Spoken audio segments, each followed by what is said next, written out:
Hello, hello. Welcome in. Um, this afternoon, I'm going to be playing Confidential Killings. I've played the demo. Super fun. I'm so excited. I am so excited for this. I'm, I just feel like a nerd and it's fine. Holy mother cow.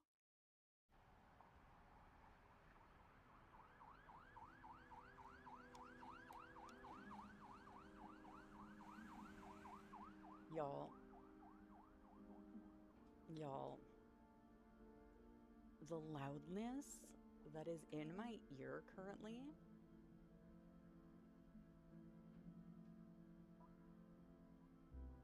Goodness me. Oh, that's why. I'm so smart. I put my volume up to 50. And I'm not a volume person. But I'm so pumped. Okay, let's play this bad boy.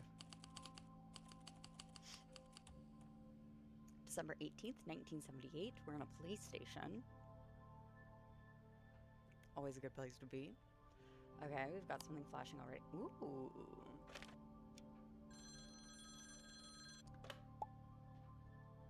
Okay, detective. There was a call from up high. Oh, a high up. Up high, high up. Same thing. It's fine. A car crashed near the Lexington Street Patrol. I think this was in the demo. Um,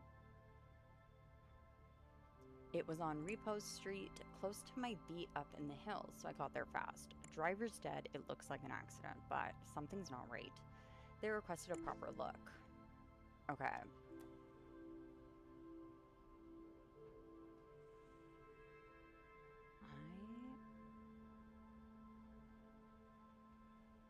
Holy cow. Sorry, I still needed to lower that for myself. Okay, so we've got our notebook. If you've ever played Golden Idol, it gives me like Golden Idol vibes. I've never personally played it. I've watched it many times. Patrol says there's been a car crash on Repose. The driver is dead. The call came from high up, so I am taking a look. Cute. Nice, simple, easy. Easy breezy, beautiful. Ooh, we have like notes. Ah. Oh my gosh, I love this already.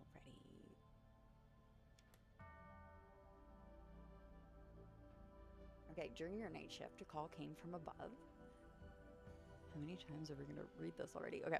A patrol officer reported a crash in the hills, one fatality. They said it looked routine, but someone important wanted eyes on it. Okay. Let's roll. Okay, so now we're on Repose Street. I was coming from my patrol in Lexington when I heard a crash. Was he drunk or drugged out of his skull?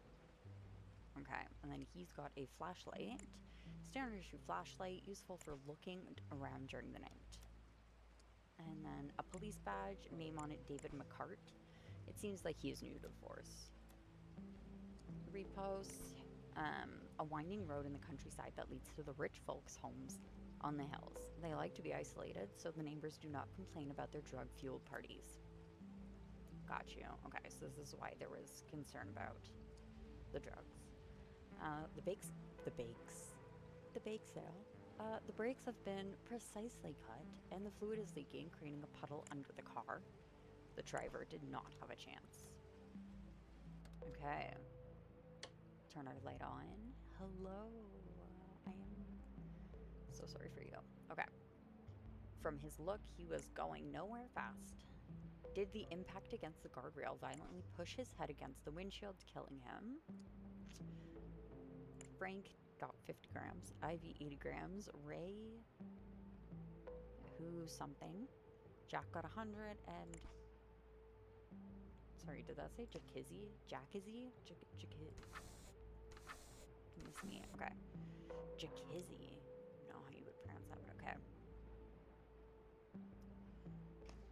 Back. Somebody owes 200 bucks, though. Okay, driver's license. You are something Fraser.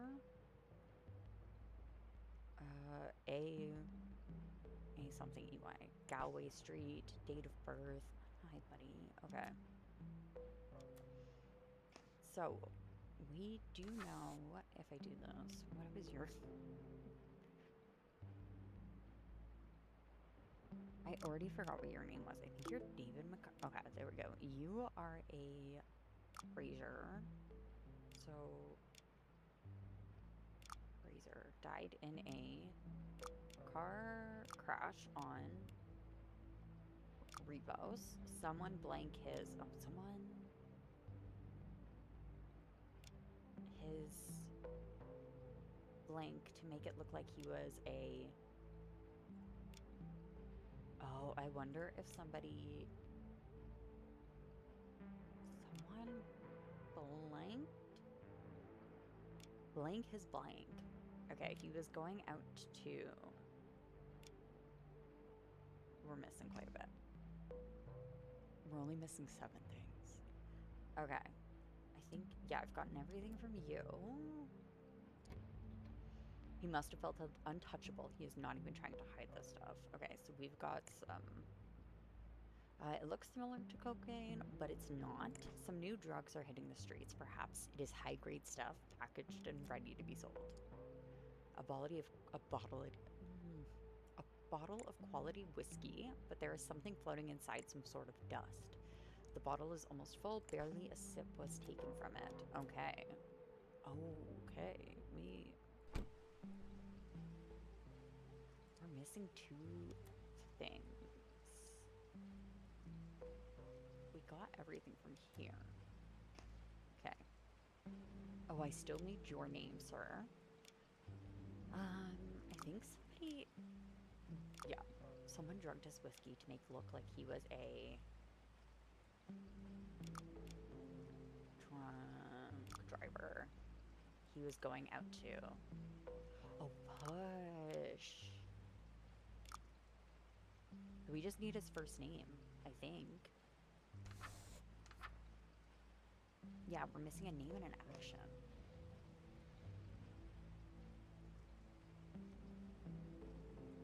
Oh.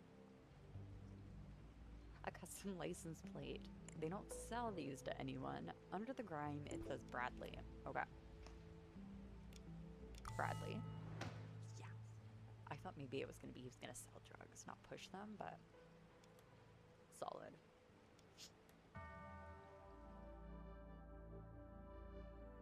The bluish dust in the whiskey, the brake fluid leaking. This was no accident, although someone tried to make it look like one. Time to talk to the family. So if I remember correctly with the demo... Oh, mansion. Not what mansion, not where the mansion is, just mansion. But if I remember correctly, you solved about 2 of these, or 3. I think there's like 1 more that's part of the demo. But even then, I did the demo quite a bit ago, so I sort of remember, but I don't fully remember what who. Okay, 4 medals from the Korean War, framed and polished. Certainly not an ordinary soldier we are talking about here. It is war hero material. Okay. My son's death was tragic and my heart aches for the loss. But as I teach in my books, I can't let this tragedy dominate me. Okay. Mr. Fraser, I know I have a huge debt of gratitude to you that I will never be able to repay. But for 9 years, I worked for you, doing everything that was necessary, everything, with no complaint. I fix the roof, I wash the cars, I do the garden, I help wife with the medicine. I do all. But please, I implore you, let me go. I cannot explain why now. I just need some extra money to find accommodation. Okay, so we've got a Diaz. Okay, so oh, you're not a Diaz though, but you would be, you're his dad. Oh gosh. So someone killed someone by something his something and putting something in his something. The reason for the something was the accidental something by something of his something. My gosh, okay, book. Ooh, Sabotaging and Seducing, written by Ezra Monarch. Okay. based on his best-selling novel Thief's Romance, advanced copy for Katie Keller. Okay, so we've got 2 full names now and a half name. What dreadful news, and to think that the night had started so well with Mr. Fraser giving me advice on a possible future role. My dear love, I did everything in my power so that we could work on the play together. I pray night and day that it'll become a reality. Forever yours, Patrick. Cosmo-Puritan? More hero turned media mogul to co-produce Monarch's latest play. I have full creative control, says the renowned author. Okay. So maybe, no, because they call him Mr. Fraser, so they must have the same last name. Men look good in pink. The latest fashion statement by actor Reese Hopkins. The photos on page 10. Augustus Whitney, okay, so obviously these names aren't important, leads a campaign based on morals and family values. But is it true what they say about his mistress? Okay, so we do know, oops. I do know for a fact that you are a Fraser.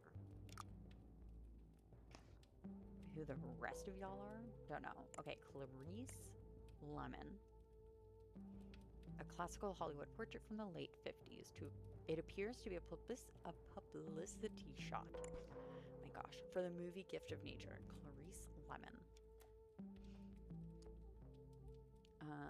A pop art piece, probably very valuable. Its meaning is obscure, but there must be some substance underneath it to be shown in such a prominent spot. Fire. Okay. An elegantly carved container made of dark ebony. It appears to be used as a medicine box. A small plastic container for medicines. Only 3 pills remain inside of it. Mrs. Lemon. Okay, so she is Lemon. Remember, these are the strongest sleeping pills on the market. I'm giving you a week's dosage. Take only 1 per day. Goodness me. Okay, so you are... Oops. Clarice Lemon. Okay, beaut. So who are you? Could you be Keller then? Katie. Okay. And I have a feeling you're gonna be Diaz. Oh, but it could be Monarch. Okay. What was the accidental blank of blank? Okay. Oh, books. Dominic. An eclectic array of books. They include Dominic Fraser's Mind and Body, Total Control of the Mind Under Stress, Conks on Pax by Aleister Crowley, Ezra Monarch's The Lost Connection, okay, Murder the Weakness, again by Dominic Fraser, and Herbs and Their Properties by Bella Ward. Okay, so you are Dominic.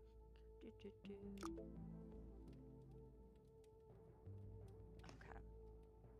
I think that's everything in this space. There's this man. I've been here in the garage all night finishing some work. I'm sorry about the boy, but frankly, his head wasn't screwed on right. A large ring keychain with many keys attached to it. It could mean that he does work all around the house, not only in the garage. A small key, but separate from the rest. Okay, so maybe you are Diaz. Ooh, a beat-up truck from 3 decades ago. The door has a strange hidden compartment on it, of the kind often seen in smuggling operations. Some items have been left on the dashboard. Hey, grease monkey. Don't you try bailing on me, or I'm going straight to the Federales. It's a promise. They can't touch me, but they'll have a party with you. Sunday is the day. Be there. B.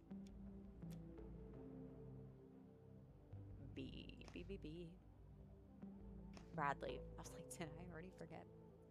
Ooh. Overdose accident.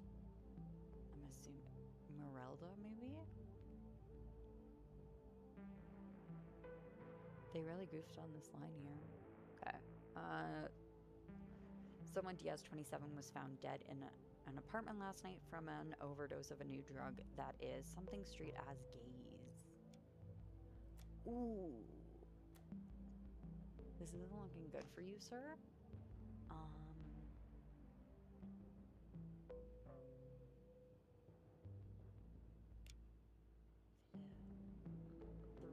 for the...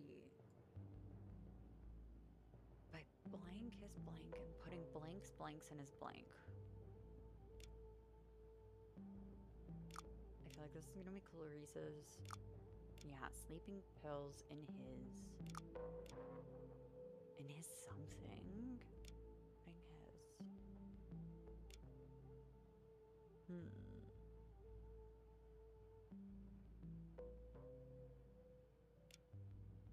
Okay, or just sabotaging maybe? Sabotaging his something. The reason for the maybe overdose was the accidental death by overdose of his, and then I'm assuming wife. Okay, so methinks Diaz. Now, you're not Ezra. Okay, I just need to. Ezra Fraser, Monarch. I couldn't see you being Monarch. Patrick doesn't make sense either. Fraser Keller. Okay.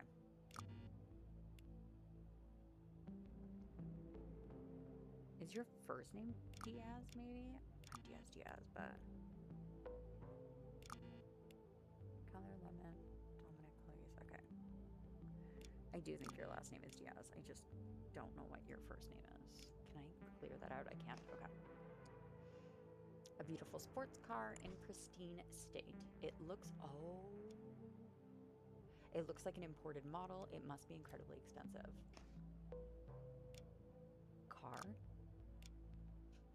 I think car. Sabotaging his car and killed...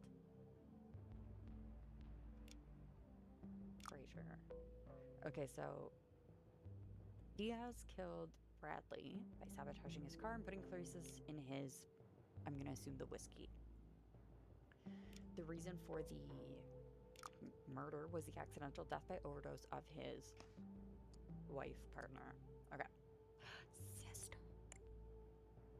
Okay. Enough is enough. I will not do it. Not Sunday, not ever. You've seen what your stuff has done to my sister. I don't want anything to do with it anymore. I'd rather be in a federal prison than bring another gram of that poison to you. Pedro. Oh gosh, sister. I'm thinking, actually, let's check this first. Okay. So Pedro, and this is where we'll get the whiskey, and then, hey Bradley, have you asked your daddy about his friend Roman? Do it. His reaction will surprise you. Hey. I'm still... Oh. Several tools commonly used by mechanics. They seem to have been used recently. They are still covered in grease and oil. The floor is stained with big puddles of viscous liquid. It could be brake fluid. I'm missing 4 things? We got that. That didn't have anything. 1 of 1. You had nothing. Oh, let me make sure. 3 of 3. 1 of 1. I do really appreciate these. To make sure I've gotten it all. Grease Monkey. Okay, so we've got everything here. Whiskey. So we just need...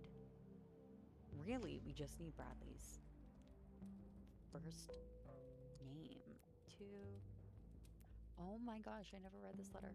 Mr. Fraser, one of my agents found drugs in a vehicle parked near a roadblock. Its license appears to be registered in your name. Knowing that you don't drive, and in the name of our shared friendship, I suggest you keep an eye on your son. We can't keep hiding this forever. Inspector Hadley Badman.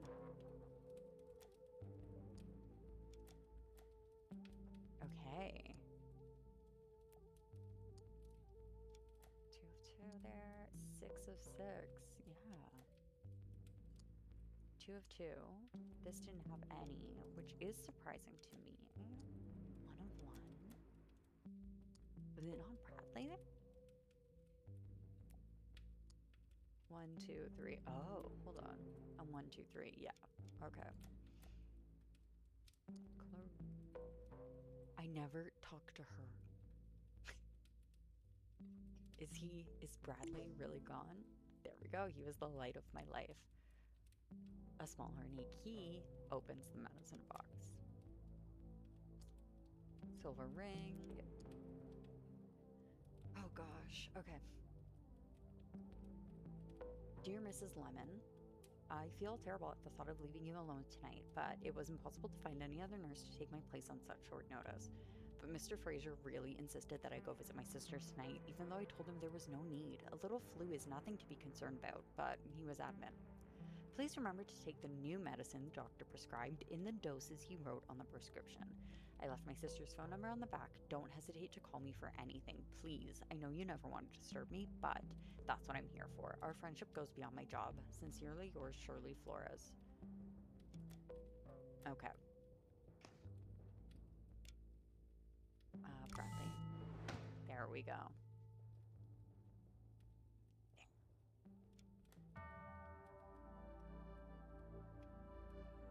Pedro was sick of working as a drug mule for Bradley. Who wouldn't be? His sister's death from the very drug he smuggled out of Mexico was the drop that finally spilled the glass. Cornered, Pedro made the wrong choice. Bradley paid the price. Ooh.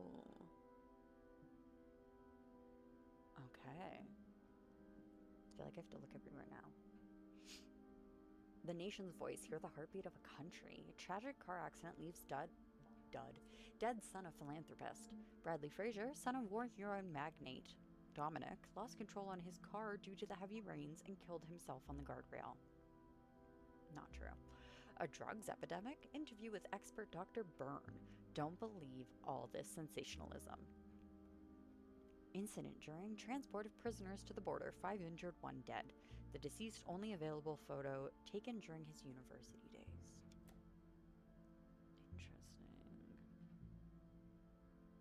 Oh. Car crash. Okay. We use this locker to keep various files and evidences that might be important. These are related to car crash case. Okay. And then that's the driver's license. Okay. And then, yeah, this is cute. Okay. Let's roll. Ooh. The 8th of January, 1979. Stainwitz residence. Just getting right into it. Just right into it. I am so sorry to be poking your body. Okay, petals from a red flower. Is that... Oh, that's the only thing on him? I feel like that's... Okay. These might be the red flowers. To Mr. Raven to eat his own. Hawkins flowers. A bag made of fine leather lies abandoned next to the pool. Monday, 10 to 12 a.m. Rehearsal, 3 p.m. Dennis Miller interview for newspaper, 9 p.m. party at Jeffrey's. Tuesday, 11 a.m. radio interview at Alpha Omega. 3 p.m. TV interview, important take breathing pills before. Interesting. Wednesday, 9 a.m. meeting with lawyer, 11 a.m. meeting with the writers. Ezra Monarch will be there. 5 p.m. at the club with Augustus Whitney. Should bring the wife. She's a fan. Oh, main characters parts only. Patrick Raven's copy. So we're going to assume that's Patrick Raven. Half-empty bottle of white pills, many of them scattered all over the bag. The label says Abraxidol Red, the remedy against allergic reactions. Oh, you can breathe safely with Abraxidol. Okay, so this was his breathing pills. Dr. R. Barton. Yeah, so Patrick Raven. When having a respiratory attack caused by plants. Okay, flowers or other allergies, take 2 pills of Abraxidol as soon as it starts. Make sure not to exceed the dose of the red Abraxidol pills and never mix it with other medicines, even similar kinds, because they would cause a respiratory obstruction that could be fatal. Okay, we've got another R doctor. A small, well-kept semi-automatic pistol. Jeez Louise. Okay, oh, we know her. You're... Of course, I don't have your name right now. Okay, so we just are going to assume you're Patrick Raven. We're just going to plop you right there. So, I'm assuming Patrick Raven was killed by somebody. The killer sent him flowers to cause an allergic reaction, which made him something, his pills. but they had been blanked with a different kind found in the blank. Interesting. This caused Patrick, I'm assuming Raven, to something and fall into the pool. The reason for the killings is the victim's relationship with Blank, who used him to attain a blank in the latest blank. Okay. The chair lies on the floor. Apparently something pushed it over. Okay, so I still find it odd that I can't do anything but this, but okay. So he's allergic to flowers. Oh, this man's profusely sweating. We got a noise complaint, didn't expect to walk into this. They're not dead, just out of their heads. Some kind of drug hit them hard. And then... Okay. She appears to be asleep, but her eyes flick open now and then before shutting again. It looks like she took a dose too strong for her system. A simple but elegant golden ring, 2 letters carved onto it, which is P and R. An elegant leather purse with a golden latch, some banknotes, and coins inside. She's Kerr, though, right? She's... a strange painting titled Homage to Bunwell. It shows an eye with a razor in front of it. Not the most pleasant of images. Oh, I guess, yeah. Ooh, to Jeffrey. Producer extraordinaire in the Land of Dreams and his wife Nadine, Carl Carlson. Okay, so we know you're Jeffrey. And your wife is Nadine. Maybe that's Nadine? I don't know. I'm pretty sure she's Kerr. This person's eyes appear to see something we do not. His mind is in another dimension. His broad smile reveals shining gold grills. A lot of cash. Too much money for pocket change. Okay. Oh gosh. Alpha Omega radio station. We don't find talent, we create it. Dear Mr. Kunta, it is with immense pleasure that we welcome you as the latest member of the Alpha Omega radio station family. We have attached a list of albums and artists to play as suggested by our program director that you can peruse at your own leisure. Please feel free to make any changes you like. We trust you completely. Your success at previous stations is a testament to your musical knowledge.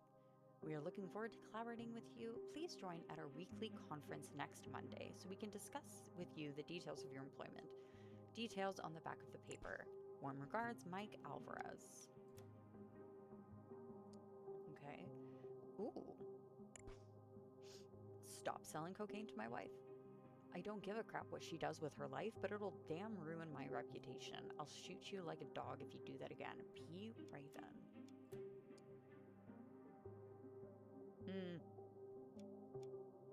Okay, so your last name is Raven.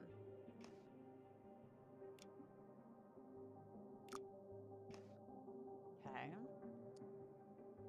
Jeez Louise. Enough drugs to kill a herd of elephants. It could be easily mistaken for cocaine, but it is something else. Next to the open packets, lines ready to be sniffed. These people seem to take drugs on a regular basis. Jeez, this man is on a bad trip, covered in sweat, dilated eyes, apparently oblivious to what is going on around him. He is muttering something unintelligible to himself. Fresh pack of cigarettes, and an expensive lighter. Okay. A record by Troy Dixon has been left on the player, the stylus scratching its surface. The sides should be swapped, but the residents are too high to notice. Oh, we've got like 3 different ways to go. Okay, I think this is, yeah, that's cool. Let's go. Okay, there's our other people. Turn the light on. Oh my gosh, we can see everything. Okay. A framed award to Jay Stainwitz. Oh, I forgot. Yeah, they're Stainwitz. That's what started it. So it's their residence. Okay. The Best Producer Award for Lying Like a Sleeping Dog and Ranger in Utopia. Lifetime Achievement from the Jaws of Defeat, a war hero story. He is flat out drunk on the sofa. I wouldn't call that a sofa. That's his office chair. a cigar dangling from his fingers. Still, he has the look of someone used to calling the shots. Okay, so yes, now we have Katie Keller. So Patrick Raven. Keep pills in bathroom for him. He phoned to say he'll bring his wife, Ivy Otter. Oh, okay, you're not a Raven. Beaut, and then you... Oh, hold on. You are Katie Keller. Beaut, okay. Just meet him. Take his pills. They had been swapped with a different kind found in the... Oh, maybe that's in the bathroom. To something and fall into the pool. The reasons for the killing is the victim's relationship with somebody. Okay. Katie Keller to discuss her role in the play. She'll come directly in the office. Bradley Frazier, who's not coming, obviously. DJ Kunta, the DJ friend of Brad. He'll probably bring the stuff in his place. Okay. Jack Potter. Don't let this guy near alcohol or drugs. Remember how that party ended at the Fraziers? Finley Powell, Ezra Monarch, and Nadine, who is out for the night. Okay. Hey, Jeff, you old rascal. Remember that favor you owe me? Okay, so his name is Jeffrey, I guess. Now it's me in need of a hand. I found this actress called Martha, and she's a beauty. She just needs a big break. She would be perfect to fill a smaller role in your play. You wait and see her, then it's going to be you who will thank me. Let's have a drink soon at the usual place and discuss this. Your pal, Alex. P.S. Say hi to Nadine for me. So are you Nadine? No, you're Ivy. No.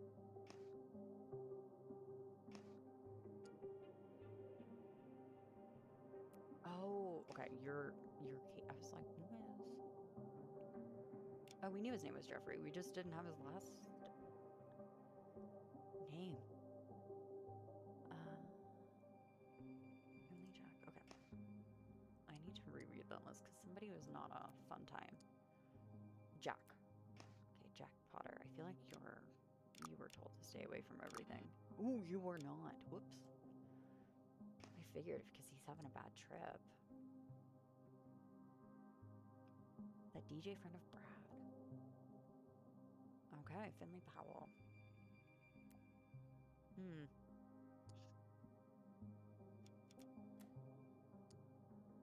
Okay, there we get the last name. Mr. Note to secretary, find his name. I can't read his stupid signature. Your screenplay is really interesting. Add nice adjectives. And the style is so close to Monarch's. It would be perfect. I'll send you a guest pass for the next rehearsal so we can talk. Blah, blah, blah. Kind regards with the rest. Write the rest. Mr. Stanowitz, I am so glad you like my screenplay. I would love to have a meeting and discuss a possible collaboration in the future.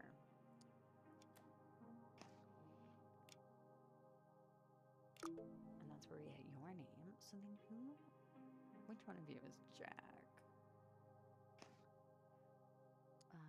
A bottle of imported wine, almost gone. Its container is made of finely crafted glass. A bookcase containing mostly the latest editorial successes, One Love Too Many by Ezra Monarch, Dominic Frazier's Brave and Successful, some paperbacks, and a few classics that look completely untouched. Ooh, okay, cast of characters. Main character, Ruth Acker, is now Katie Keller. Hugh Culpepper is Patrick Raven. Interesting that Patrick Raven wouldn't want his wife. Maybe? I don't know. But they flip. Oh. Okay, Isaac Clayton, we don't know. And then Dorothy Darlington. Okay, so these two switched from main to secondary. Traces of lipstick are visible in the glass. A splash of wine is left untouched at the bottom. Okay, so I feel like because it said who used him to obtain a, I'm going to say role in the latest play. But is it Katie because she went from nothing, like a secondary to a main? I'm going to put Katie. We're going to say it's Katie for now.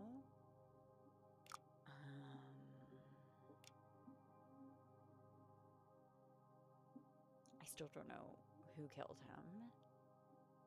The killer sent him flowers with a different kind found in the blank. Okay.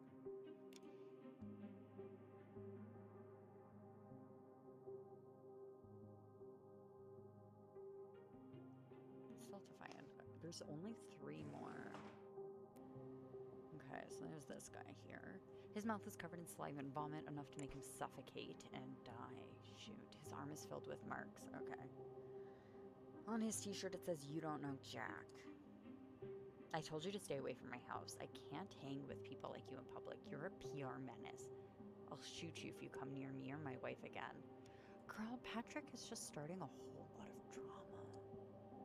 An almost empty pack of cigarettes, the visibly yellowed fingernails on the person's hand show he's a heavy smoker, and then a gold-plated lighter. Okay, so Patrick also tried to fight him.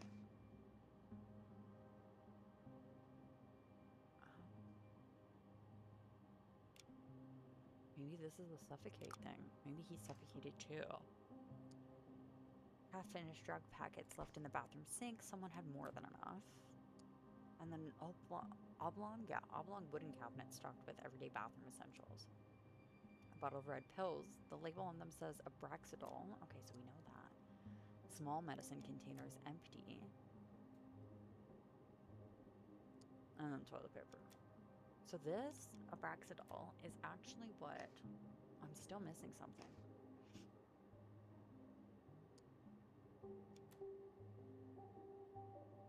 Is there a light switch in here? That had nothing, that had nothing, that had nothing. Oh gosh, for a single... not in the bathroom. I'm just trying to figure who... Patrick Raven and Katie Keller? Do you think?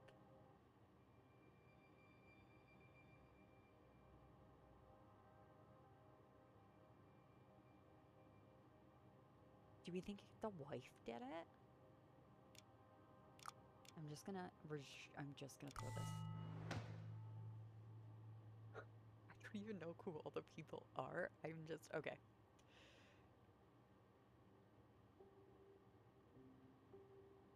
His own wife killed him. But you know what? If he's fooling around with other people, I'm not condoning it, guys. Don't. He had it all, the looks, the talent, the money. Patrick even lived a teetotal life, but his wife was jealous and she knew where to aim. All it took was a bouquet of flowers. The drugs, too, made a victim. A guest was found dead from an OD.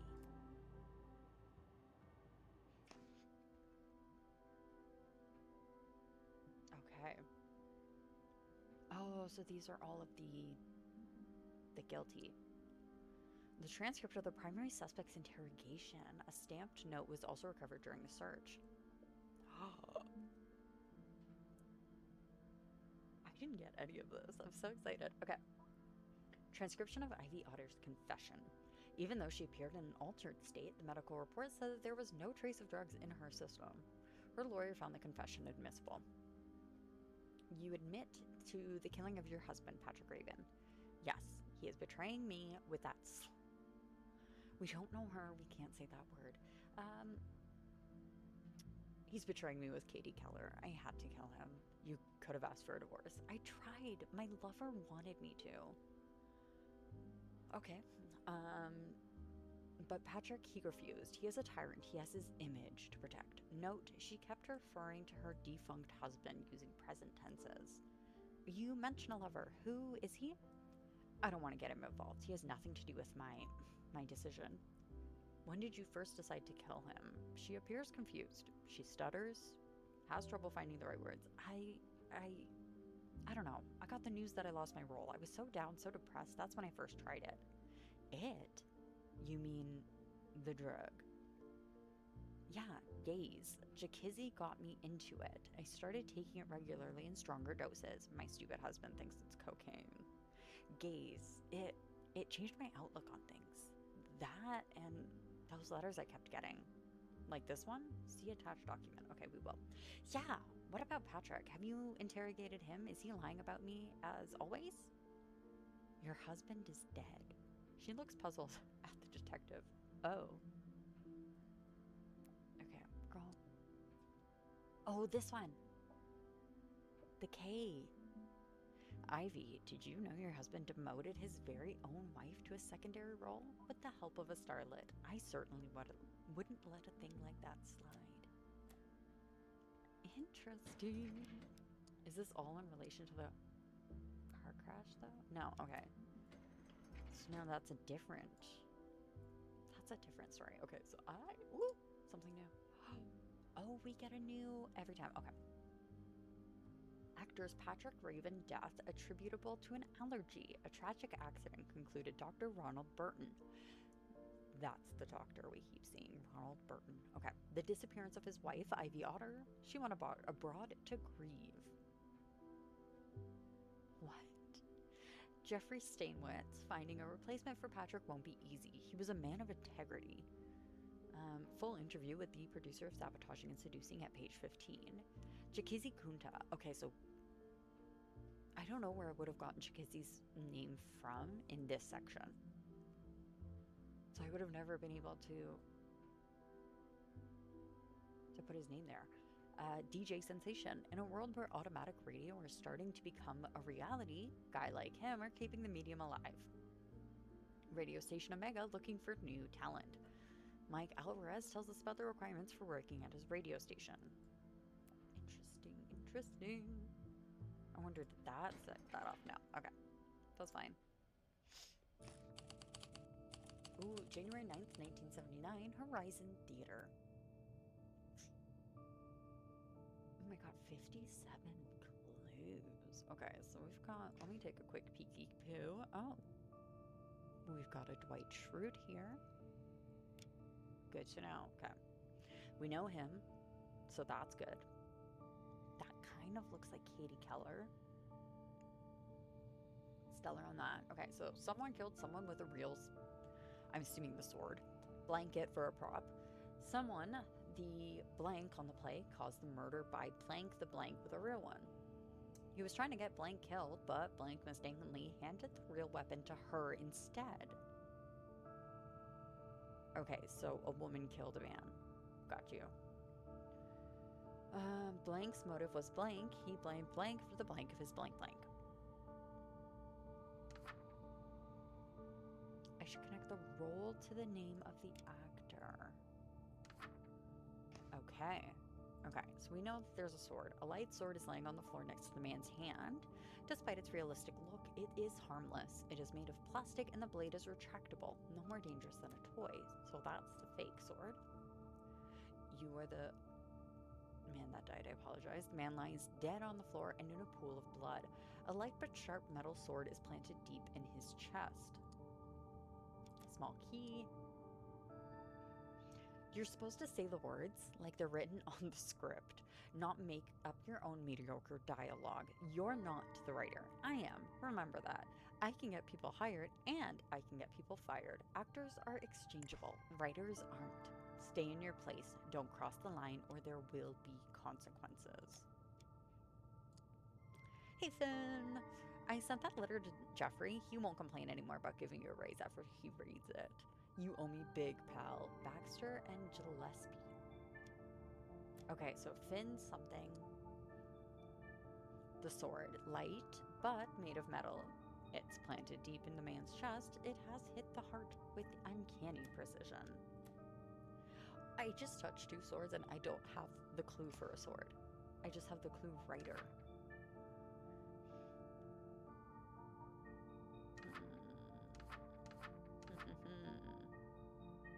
I wonder if these come over with me. I'm gonna do a test now.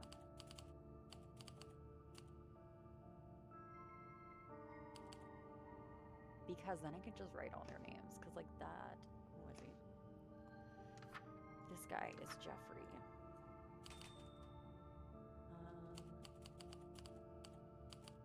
Jeffrey Stanowitz or something? I know there's like an E somewhere. Okay, so we've got that guy. The woman appears to be in shock. gasping for air. Her entire body is trembling, and she seems unable to speak. She has a small knife on her, hidden behind the dress belt. It looks very realistic, but it's made of plastic and bends to the touch. Okay. Penny. Ooh, okay, so that's Penny. I'm on a casting call, so I won't be home for the day. I hope I get the role this time. A man can't depend on his wife. Please, please, please, Stainwick. Shoot. Remember to ask Stainwick, or whatever the producer's name is, if he can find me a part in the play. Imagine if I had the role that insipid Finley Powell has. Okay, that's Finley Powell. Both you and I that's in the same play, we'd be settled for life. Let's make this dream real, whatever it takes. Love you, Henry. Henry. Okay, so you're not Henry. None of you that I can see. So you're Finley. You're not Stainwitz. Something, but whatever. Finley. What did they say? This insipid. Powell. Finley Powell.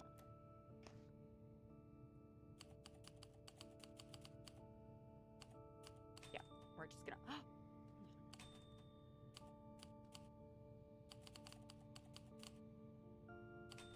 Oh.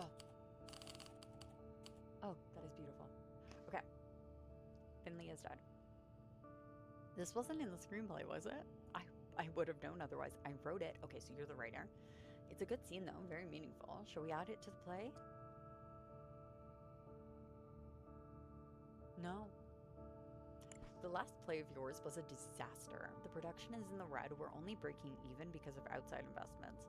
You may be a pro at novels, but both theater and cinema are different. Find some way to create some publicity, you hack, or else. J. Okay. You're the writer, so... No, it was on you. Okay.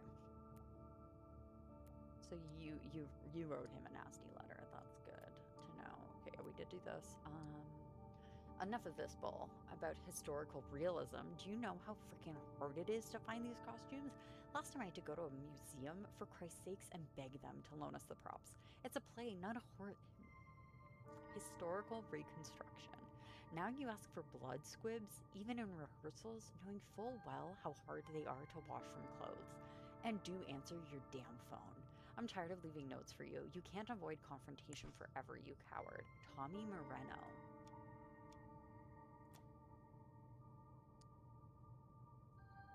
That's Ezra Monarch. Oh, it was Stainwitz. Oh, it's because the other guy doesn't know his name. That's why. Okay. For position, C diagram. That's fine. Exterior A, field. Ruth and Hugh are one in front of the other, at the center of the stage, preparing for a duel. Hugh doesn't know that it's Ruth he's fighting, disguised in men's clothes. In a corner, Dorothy Darlington is watching mute from terror, too scared to stop the tragedy. Add line for Dee Dee here. Hugh unsheaths his sword. Ruth does the same reluctantly. Hugh, prepare to die, villain. Hugh plunges the sword. Ruth moves to the right. She tries to defend herself and accidentally hits Hugh with her sword near the chest. Okay. Blood starts spraying from the flesh wound. Hugh drops the sword. From the corner, Marjorie Hastings comes running. Okay, so Finley is Hugh. He's on the floor. They were doing a real fight scene, or like their fight scene, and he was supposed to have the real knife to kill Ruth. Okay. Marjorie, stop it, Mr. Culpepper. You don't know who you're fighting. Do we really throw the wig? Those things are expensive. Ruth, crying, throws away her wig, revealing her identity, and holds Hugh. Why am I fighting the man that I love? Look at me. Can you see me? That's wild. Oh, a small quantity of gaze, the creative drug. Okay. So you are actually Ezra Monarch. So lovely to meet you for the first time. You are Jeffrey Stainwitz. Okay, so we've got that.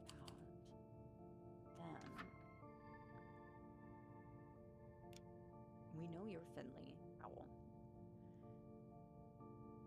You are this one, and she's Penny something. But I don't know if it's like a Penny or if it's like a Penelope.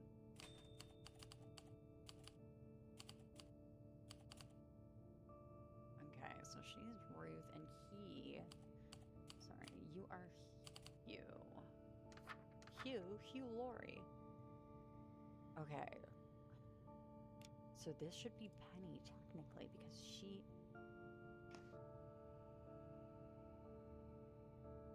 No, that's not Ruth. That's somebody else. Okay, so Ruth is in men's clothing, so this would be Ruth. There we go. Is he dead? But the sword is fake. This can't be, because she has a pocket knife. It is Katie Keller. Okay. When using the sword, remember to push it hard against the center of Powell's jacket. Don't be afraid. The retractable blade is made of plastic, so Powell is in no danger. We are hiding a small red paint bag underneath his shirt. Make sure to hit him at the right spot so the fake blood can come out right. Moreno will be available for clarifications. As you know, theater now has to compete with cinema, and it's realistic violence. People expect blood even here. They don't know how to use their imagination anymore. EM. Okay, so Katie Keller.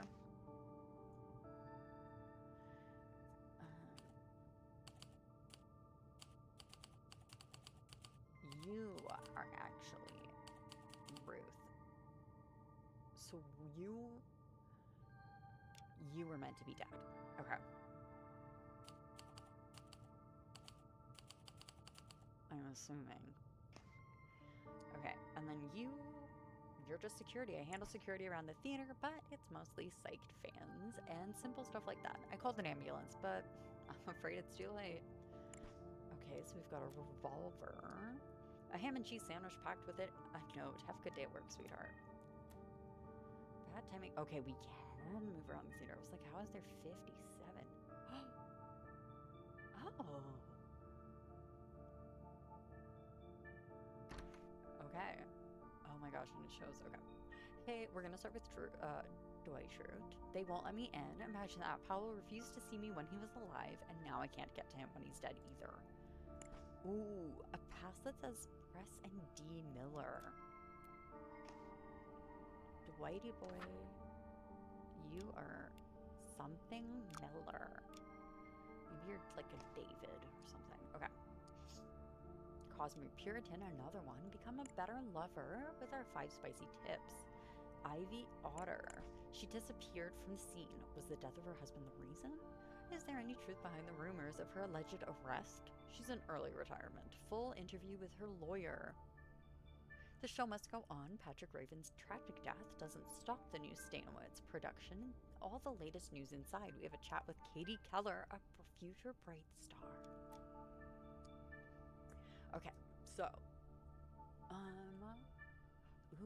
10:15 a.m. we have an interview with Jeffrey Stanowitz and Martha Hart.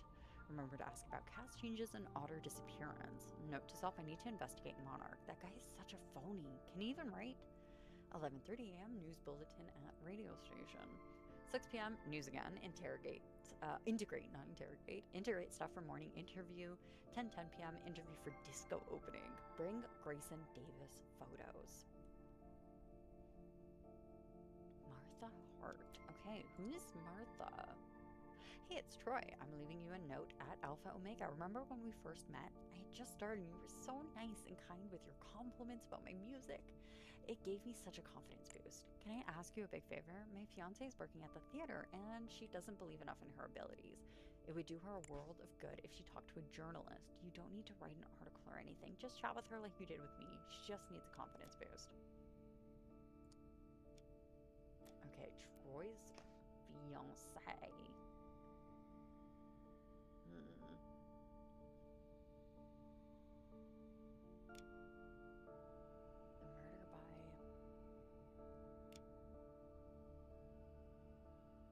Are we just calling them knives? Because I'm pretty sure that's a sword, but okay. Sorry. Hey, Jeff. What a mess. This could either be the greatest publicity stunt or destroy us. Can I talk to the press about what's happening, or would it hinder the investigation? Okay, so you also have a key. Dominic. My dear friend Jeffrey, I know you have reservations about Katie Keller, but you have to trust me on this. We're trying to shape her to a star, instilling the self-confidence that she needs. Your last 2 shows have been a failure, but I didn't mind, despite my big investments in them. And I think we'd both rather forget your latest cinematographic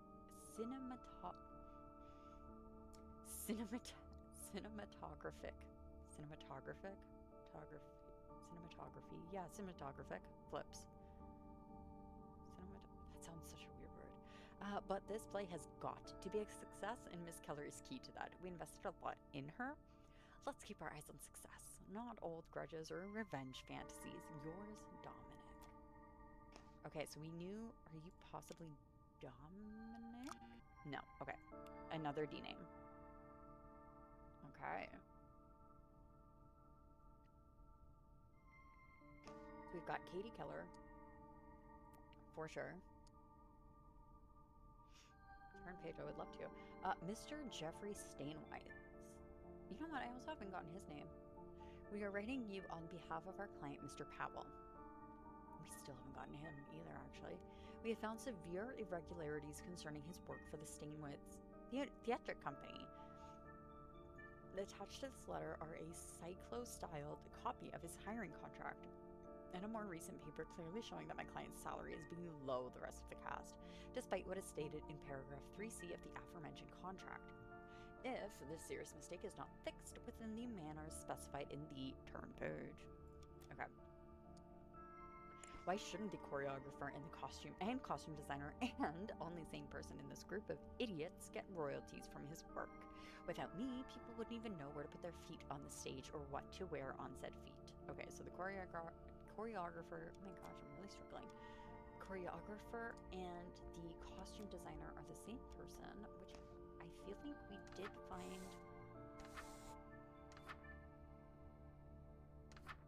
Notes. Oh, okay, that's just to do that. Nope.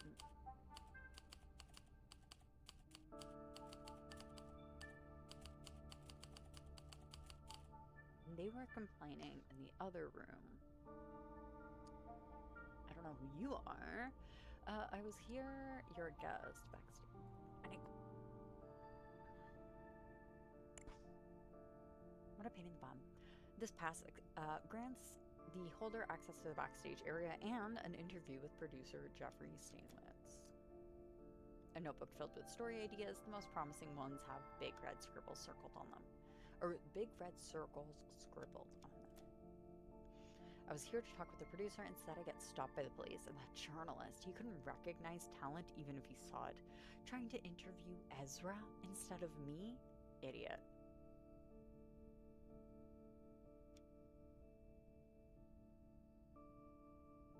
What's wrong with interviewing Ezra? Okay, D. Miller. And you're supposed to be... This is your schedule, right? Ezra, who is Ezra? Ooh, okay, so we know. Copy reserved. Gloomy Clouds Over Paradise, A Dark Tale of Love and Betrayal by Jim Blair. Okay, so you're probably Jim Blair. Why do you have a .25 semi-automatic pistol on you? Okay, you've got a license, but still. Okay, so we've already read this, which looks like you but doesn't look like you. And then you've also got gaze. It has been placed at the bottom of the bag, buried under other items in an attempt to conceal it. Okay, so you are, I already forgot your name, Jim Blair. Jimmy John. Okay, so whose names do I have? Blair, Dominic. Oh, I just realized they were all in alphabet. Okay, so we've got Jeffrey. How many sets of names do I have? 1, 2, 3, 4, 5. 5.5 people I should have, which I have 1, 2, 3 and a half. So who's... I've got to find Ivy Otter. Did I finally get Katie's name? No. But I don't think here. No, that's what I was going to say. I don't think that's Ivy Otter, but I don't remember what Ivy Otter specifically looks like, so I'm just going to put her here as well. We don't know Ivy Otter. She does not exist here. You. What's with all this racket? Me? I stayed here the whole time, waiting for Martha to try on her costume, but as usual, she's late. Okay. An expensive gold bracelet inscribed in tiny letters on the back of it to my true love, I.O. Okay, so you're in love with Ivy Otter. Is Ivy Otter your fiancé? That poisonous snake Katie is trying to steal my role. Could you believe that? You're my only solace in these troubling times. Come see me in the dressing room before closing time.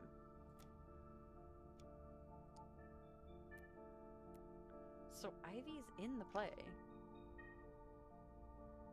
Does that mean you're Ivy? None of you are Ivy. I don't understand. Okay. Let's look at the board. A board used to hang notes for the theater staff. At the top is a small metal key on a hook.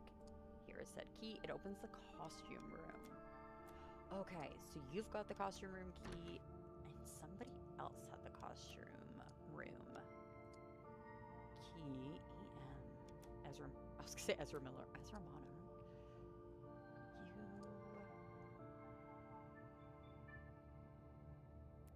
Tamarano. That's why disaster.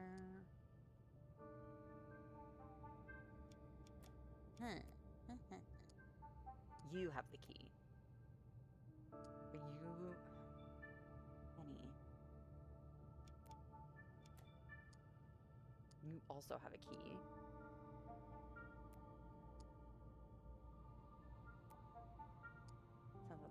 Okay.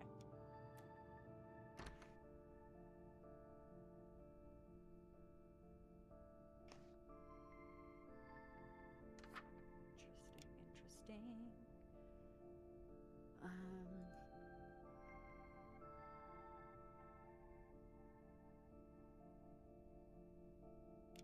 Well, I still don't have the names of these people. The only names I have are the people not on stage, which is odd, because you'd think that you would have those first. Okay. That was wild. Caution. Please lock the door to the costume room after use. Expensive and uninsured items have gone missing in recent weeks. A grate has been installed on the window to avoid theft, but it's no use if the door is left open.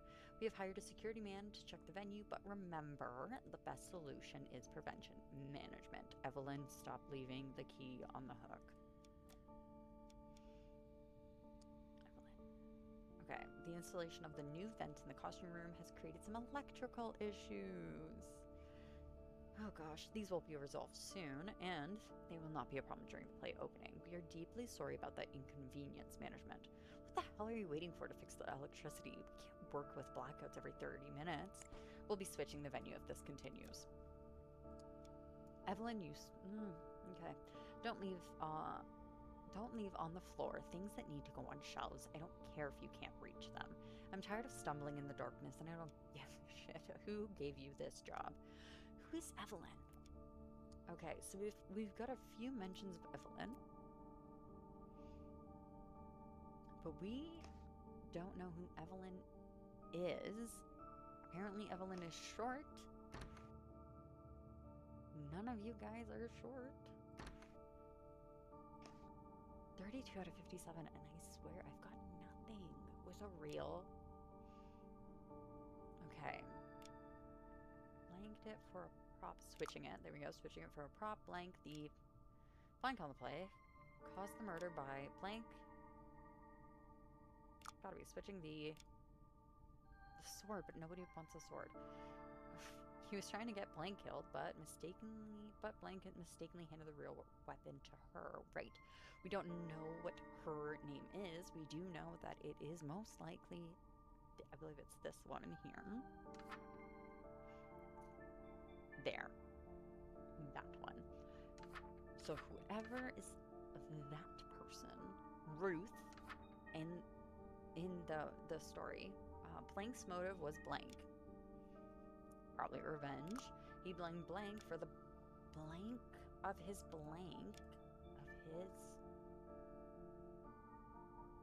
lover. fiance. I don't know, man. The theft of his lover. Let's go into the costume room. Oh, wait.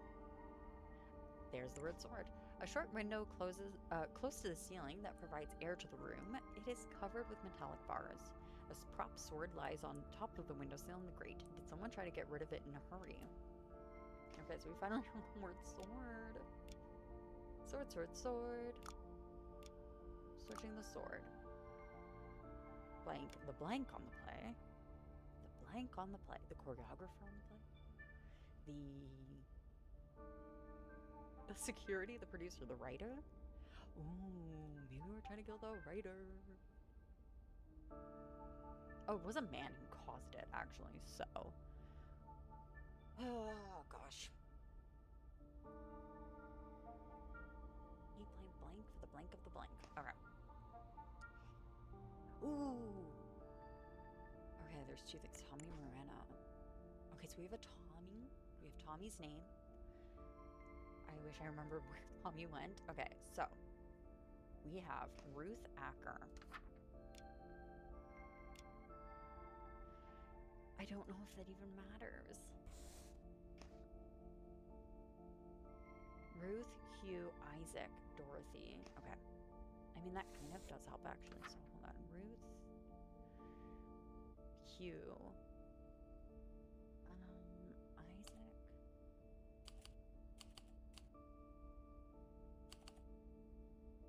And, oops.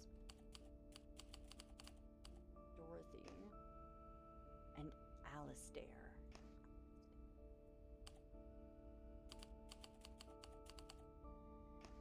And then, oh, Alastair. And then there's a Tommy.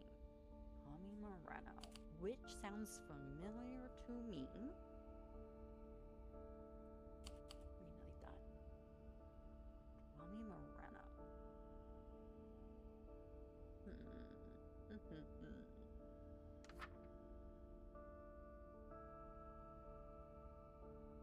Wait, we already know that's not okay, but they do have a lot of random names in here. So are you perchance Tommy? Okay, so you are Tommy Moreno.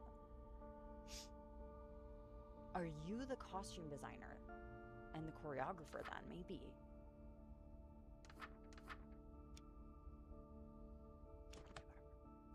So I think Tommy is the costume designer. Costumes, weapons, wigs, because he signed off on this. Okay. Several boxes filled with scene objects, hats, purses, belts, plastic knives, fake pistols. It appears that someone dropped a newspaper clipping. Ivy Otter's disappearance, not everything as it seems. Revelations from an anonymous source suggest the actress was arrested. Katie Keller to get the role that was once. Okay. Oh my gosh, maybe they're trying to kill.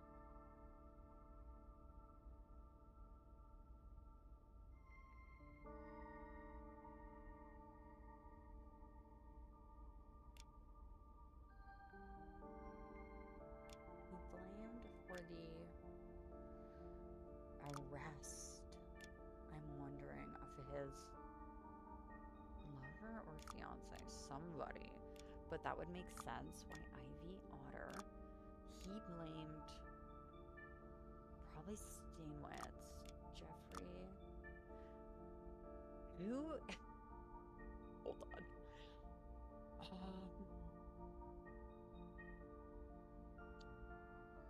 Blank. The blank on the play. He was trying to get Blank killed, but Blank, I wonder. This is just my thought. Rows of racks with clothes from various time periods and fashions. Several are missing, probably being used on the scene right now. They are. Do I have anything? Okay, just the door. Anything here? Okay, just this door. Oh.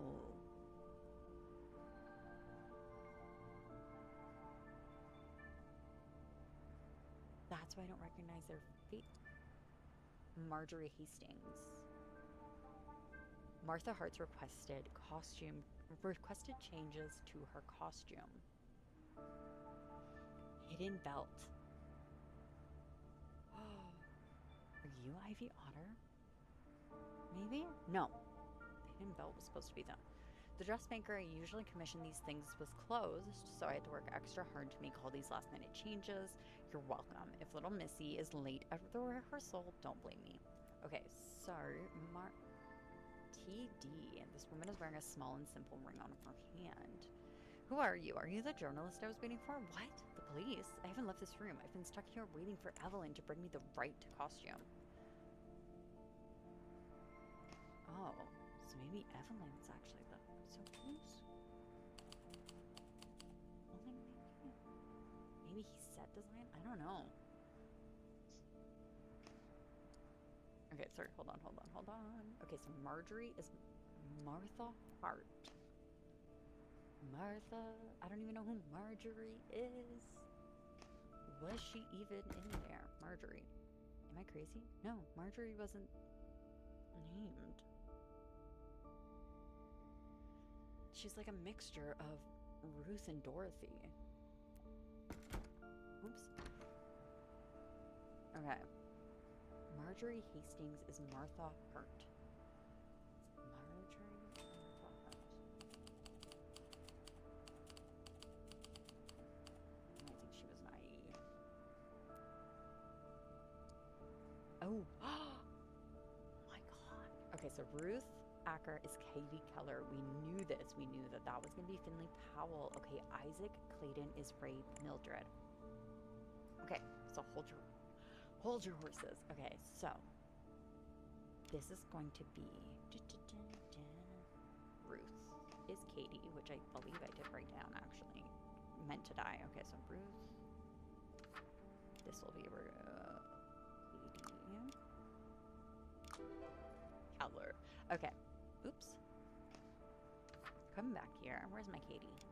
My Katie girl. There's so many names. Katie Keller. Cute. Is there another D name by chance? Nope. Okay. Evelyn. I don't know who Evelyn is. There is a TD on her. On her ring. Penelope Marshall, Reese Hopkins, and Martha Hart. Okay, so she is Martha. I know it's not Martha Otter. She's Martha Hart. Dorothy is Penelope Marshall. Dorothy. I'm gonna assume you're Dorothy.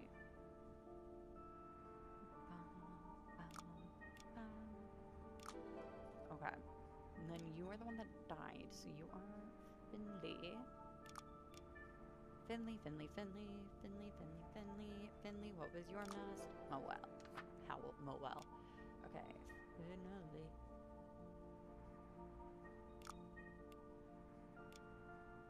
And then Powell. Tommy Moreno. And then could you...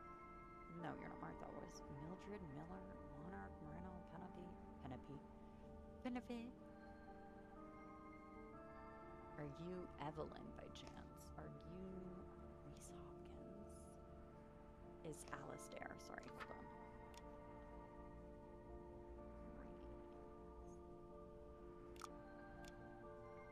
Hop.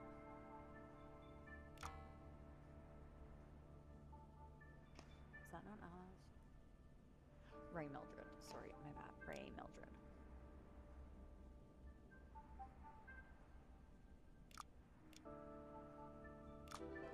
Okay, that's fine.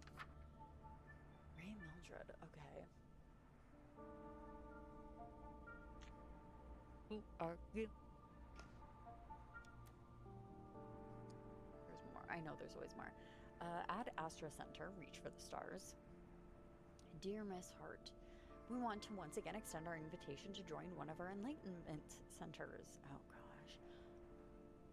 As you are well aware, your fiancé is already a member of our group, and it has done wonders for his career. You, too, could unlock your full potential by joining us. Reach for the stars and become one. Okay. Updated positions for the duel scene are A, HC, M, H, D, D.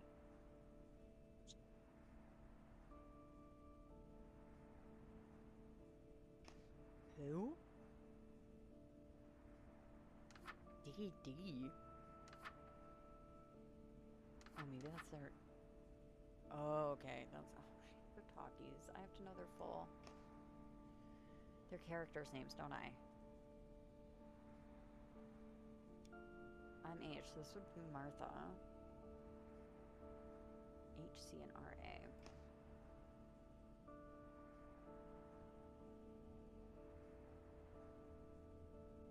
No. H, C, R, A.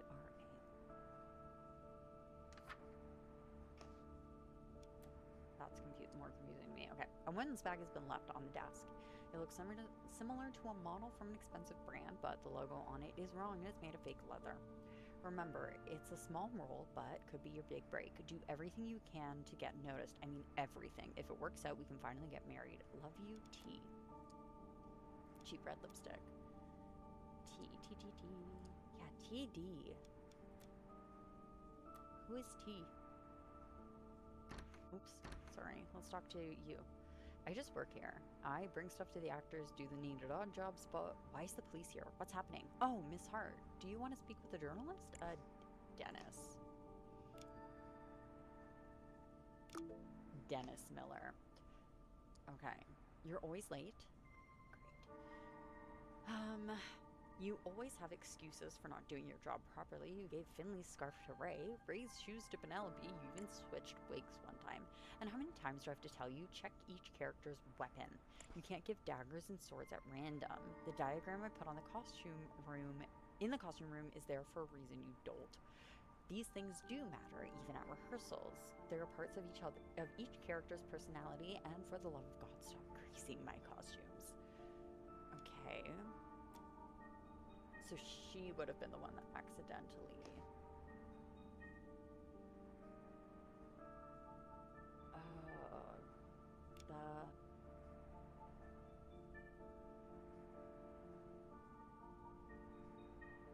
Whoever you are, I think you've done it without realizing.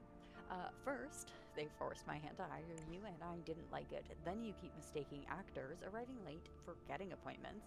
I keep hearing complaints all the time from the crew about you. You gave the wrong costume to Finley 3 times. I don't care if your uncle is a bigwig. More mistakes and you pack your bags. Am I clear? Oh, Lynn. You are Evelyn. Okay. Evelyn Cox.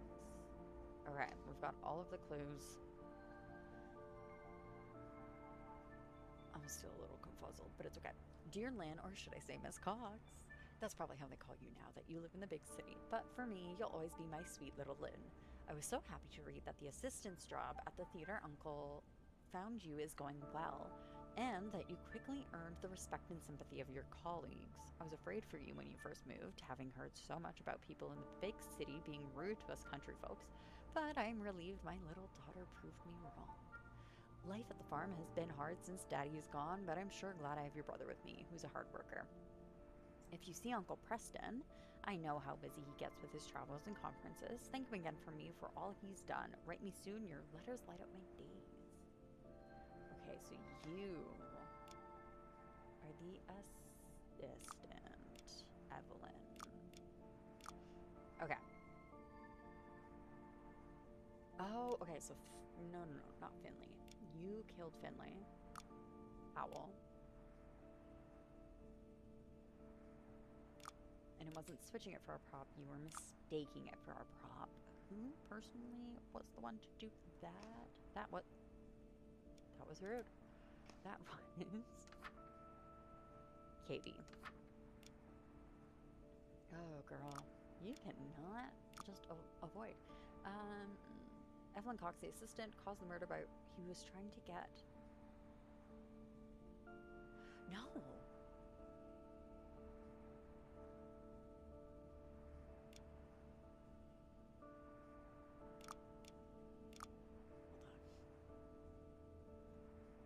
Hold on. Try to oh my gosh. There we go. It's like I feel so off skew. Okay, so Evelyn... No. Kate Keller killed him, killed Finley Powell with a real sword, mistaking it for a prop. the blank on the play, caused the murder by switching the sword with the real one. He was trying to get somebody else killed, so I'm assuming he was trying to get Katie killed. But Evelyn Cox mistakenly handed the real weapon to her instead. Someone's motive was revenge. Whose lover was... Hold on, let's look at this. A bracelet made of small cuts of silver, turquoise, and a little gem in the middle. I'm assuming. Yeah, everything...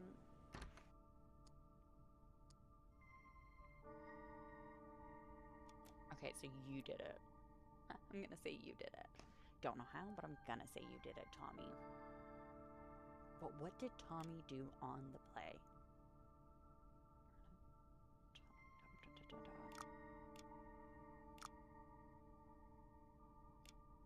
Tommy.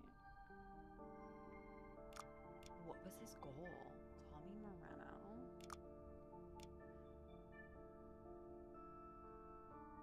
Are you the choreographer? No. Story's too clues. His feet. Story doesn't make much sense right now. Okay, so...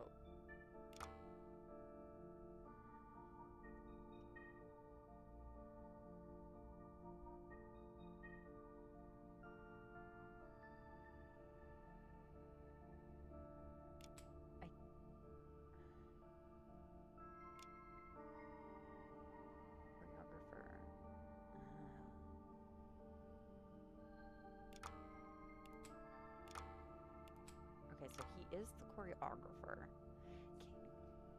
Maybe it wasn't Katie. Because they're saying, like, they switched daggers and swords and guns. Like, they just kind of switched everything.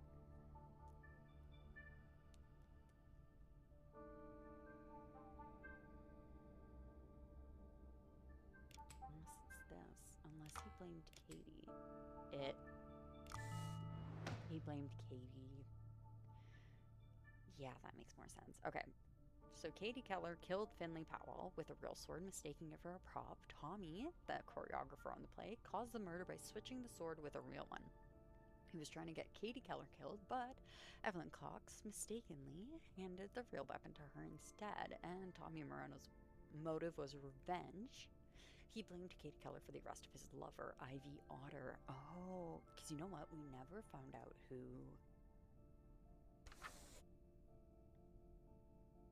she was entangled with. She just said it was like her lover. He wanted revenge for his lover as switch prop turned performance into reality. The plan failed. The wrong person paid for it.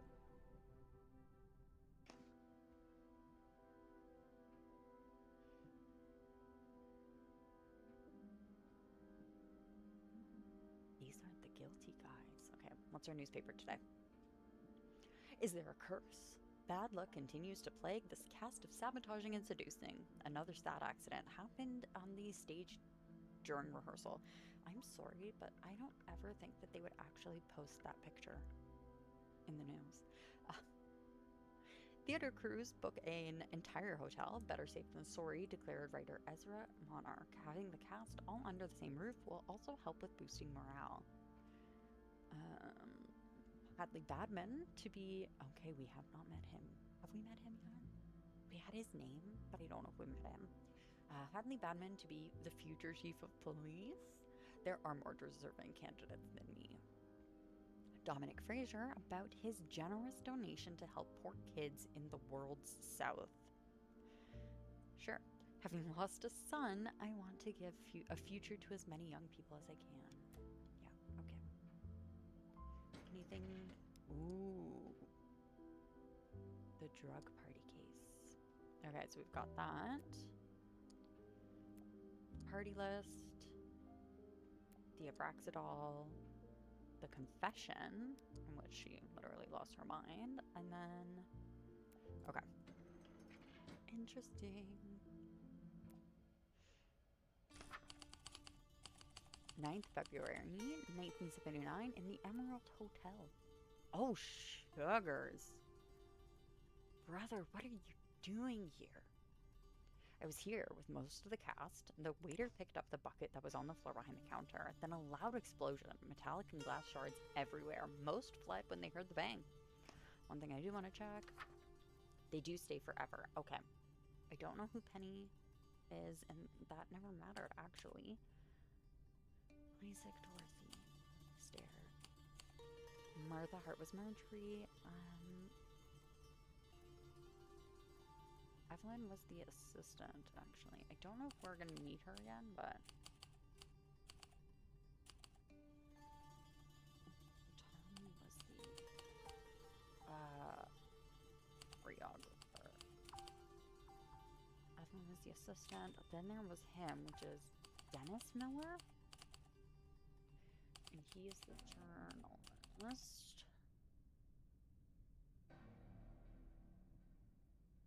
Tommy is the choreographer. Tommy also, I feel like you should have like...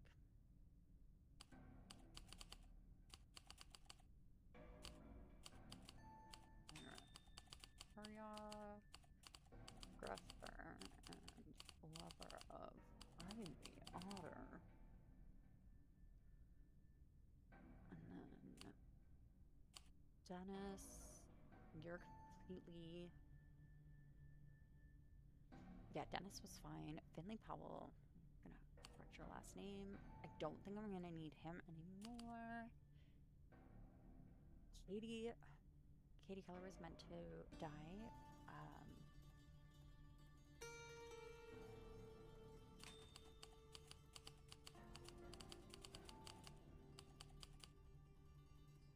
Let's do this. I like this idea. Katie Keller, girl, you've been a lot. You have been doing a lot. You have also kind of been a constant. I will not lie. So let's do our friend Katie Keller. She was Ruth in the play. She was meant to die.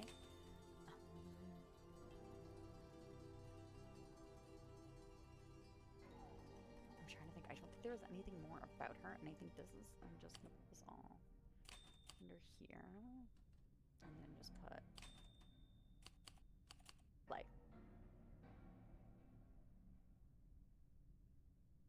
I feel like this is going, and then Ivy Wonder. Except for she's Ivy Otters. Ivy Otters. Tommy Morello. Killed? Did she kill her husband?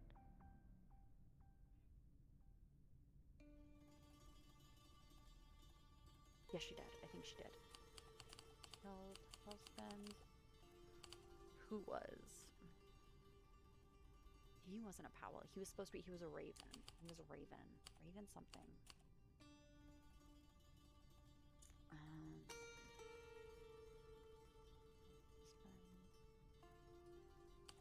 For getting KK her part. Pretty sure. It's a jealousy thing. Don't remember what the husband's name was. That's okay. Something Raven. Katie Keller. We've had Jeffrey quite a bit too. Thankfully he's been like backstage, but okay. Dwight Schrute, how you doing? Jesus Murph. What's this rumor I hear that you're still playing detective with that theater troupe? You'll lead me to an early grave, Dennis. For the 100th time, stop feeding your ego by finding improbable connections between these people. There are none. These are successful, hardworking individuals, some of whom I personally know. You're paid to do interviews. That's it. Continue with your stupid ideas, and getting fired will be the least of your worries. Mike Alvarez. Also remember, I want those photos from Grace and to be developed on time. Okay. We've got Dennis back. Hey, Den. Do I have your last name again already? Oh. Ooh. Okay, we've got a lot of repeats. So this is our man, Dennis.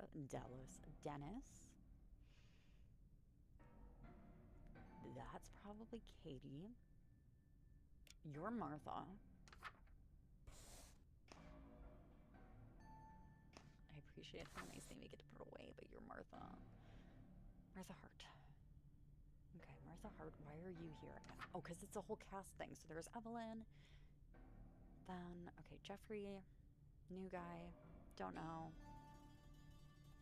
Oh, you look familiar. You look like that stuck-up guy. And then you're Martha. Okay. Okay, so we've got Evelyn as well. Clay, Finley Powell, Marjorie. Evelyn is the assistant. Evelyn Cox is the assistant. Martha Hart. Finley Powell shouldn't matter. Dennis Miller's the journalist. We have him. And then who else is here? We know Jeff. And then we have no idea who that is. Okay. Oh, what even happened? Blank killed blank with a blank to his heart. Ooh, jeez. Before the murder, someone concealed a recorder in the writer's room. After he blanked somebody to get his master key. The killing happened because someone, the victim's blank, found out the victim wanted to blank his blank. As a diversion, blank had set up blank inside of a blank in the blank. It blank. In the moment, blank picks it up, blank without warning. With us something. So it has to be an A to the heart, an ego to the heart. Hey Dennis, Mark here. I'm leaving this note at the radio station because you're never there in person. As your underpaid lawyer and friend, do us both a favor. Ooh, I think these people are British. We have a you in favor. Oh my gosh. I love that.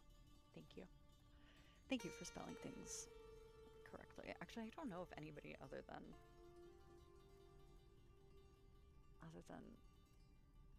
the States doesn't put a U. Actually, I couldn't tell you that. Like, if writing in English. Anyway. Don't even get close to Ezra Monarch, let alone talk to him. He's threatening a defamation suit, and the man's got more money than we'll see in 10 lifetimes. Don't think your magazine or that radio station will save you. You must have gone out of your mind suggesting Monarch. One of the most influential writers in the industry can't write a line and has a ghostwriter. Get a grip, buddy. P.S. I haven't heard of that crazy plan of yours. Okay, you told me nothing. Oh, gosh. Okay. Yep, we did that. Ooh. 5:15. Interview with available actors at Hotel Emerald. Remember to ask for comments about cast changes and Ivy Otter disappearance. Note, gotta try to have a talk with Monarch. Confront him about his writing. Show him the original manuscript the anonymous source sent to me. Made other plans. 6 p.m. news bulletin at radio station. 7:30 dinner lunch with Radio Alpha Omega executive. Bring today's shorthand notes. Request changes to schedule to fit with magazine work. Okay, we've got a copy of, oh, that's right, it's Jim Blair. Sabotaging and Seducing, August 4th, 1975, Draft 1. Oh, are we trying to say that Ezra stole Jim's? Oh my gosh, it looks like a master key. A key that opens all the bedrooms in the hotel. Okay, that's not good that you have that. Because after he somebody to get his master key, Dennis, why do you have the master key?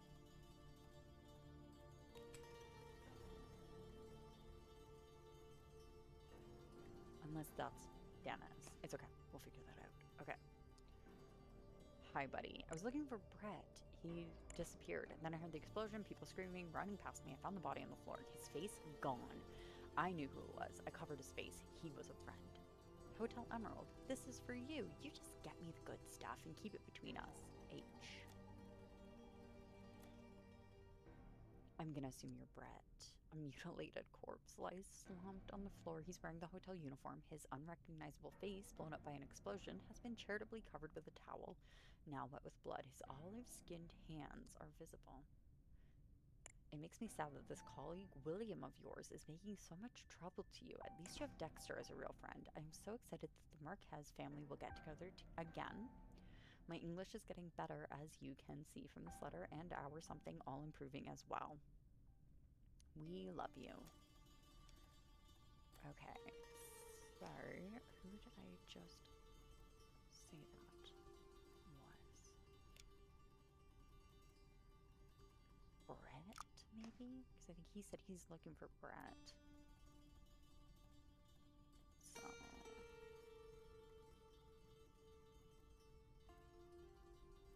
Okay. Bottles.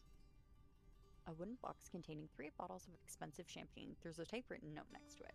Against all odds, the play is a success. Here are 5 rare bottles to celebrate directly from my special supply. Dominic. Who is Dominic? I don't think he's Dominic. I was just trying to even see if... Okay, Dominic. Dominic. Oh, you also could be Brett. I know you're not Brett. The beverage bucket is badly deformed and burned. Traces of explosive are found at the bottom. The floor around it is covered with broken glass and alcohol. Okay, I think that's... Okay, so we can go 2 rooms with a blank to his heart. A diversion had set up a... I'm gonna say an explosion, but I would like to think that's would be an N. He had set up blank. Oh wait, no, inside of a bucket in the blank. Okay. Let's go back here. Why do you have blood on? Okay, open up, open up. A horrible accident happened. Dear Lynn. What? Oh, I was like, I just saw the word exploded, and I was like, pardon me? Is it true what they're saying about all those deaths in the theater crew you're working with? Why didn't you tell us? My heart almost exploded when I read the newspapers. You shouldn't hide things from your family. That's a dangerous place you're working at, and I want you to stop. The monthly checks you're sending are helping us a lot since your brother's accident at the farm, but you shouldn't risk your life for money. I'd rather do double the work than put you in danger. Us Cox have always managed to survive come hell or high water. I asked Uncle Preston a small loan, as he has been so good to us in the past. That should help us keep things going until your brother is back on his feet, so you don't worry about us. He's yet to respond, but you know how busy he is with his political campaign and all that. Please stay safe and write me soon. Okay, so now we have your last name.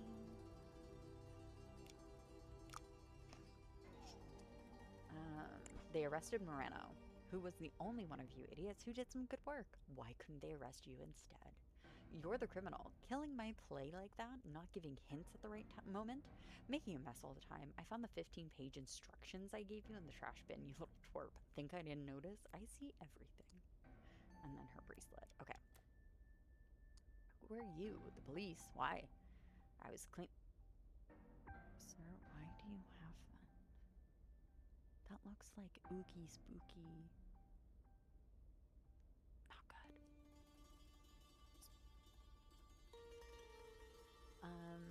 I was cleaning the rooms and checking that everything was in its place for the guests.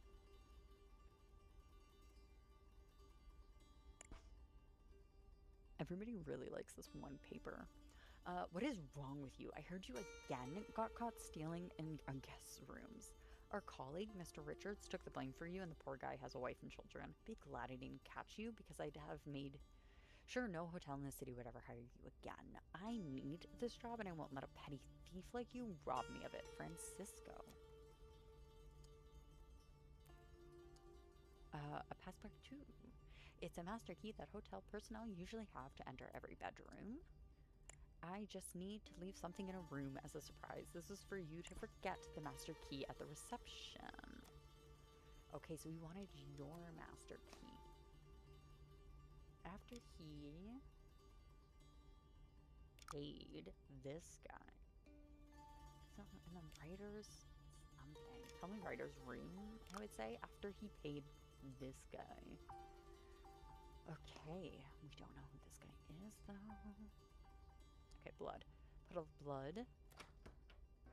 Oh. Hello, everybody. How are you? There are so many people. Seems as if someone rifled through the jewelry box in a hurry. Okay, that guy did. We found... That guy has your stuff. What's happening? What's the room service doing here? R. Barton. Dear Mrs. Marshall, as discussed, it is important that you restrict your husband's access to alcohol within the household. All beverages should be kept in a secure cabinet or safe locked at all times with the key under your control. If you see any indication of renewed dependence, report such developments without delay. Okay, so Marshall... Madam, I have packed the jewelry as instructed. The following items are included: 5 brooches, 2 watches, and 4 pairs of earrings. Except for... no. Okay, so Marshall's husband is restricted.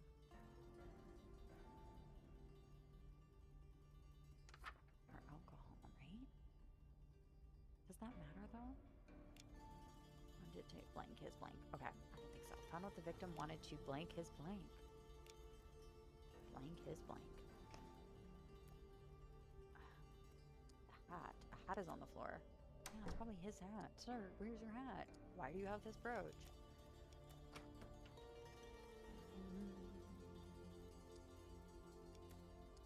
Okay, I'm only doing my job. Sir, you don't work here. Your husband ordered this bottle. You don't know me, but I know you. But more importantly, I know that Ezra Monarch is making big changes to the screenplay of Sabotaging and Seducing. Who does he think he is? You should put him in his place. And then he's got a gaze. And the bottle of champagne. Who is your husband? Ezra Monarch's amended screenplay for Sabotaging. Penelope Marshall. Your Penny. Your Penny. Okay, I'm gonna say Iscar's Penny. Penelope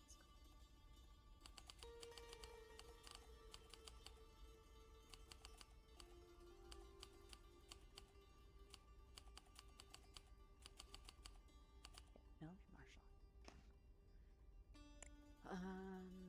Penelope, I'm glad that your role is secondary because let's face it, my dear, you can't act. Yeah, I've seen your resume, but TV isn't theater. A fancy smile won't cut it on the stage, and that role you played on the big screen, waiter number 3. Next time, don't even include it on the CV, all right? Anyway, you forced me to cut your role in half because I'm tired of hearing you butcher my dialogues. We'll discuss the changes later. Henry. Oh, these are the notes for them, I guess? I just cut your character entirely from the play. See you. Maybe if you beg, you'll find something at the unemployment center, but if I have any need for a drunkard in a future play, I'll know who to ask. Okay, Henry Marshall.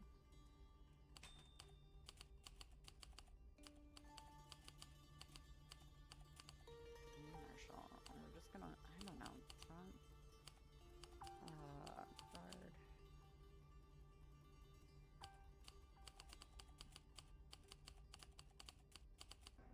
Place in the play. Okay. And then there's this outside door. Oh my gosh.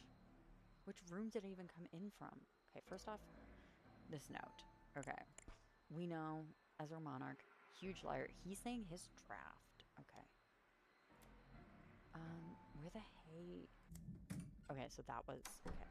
And then we can get into this open...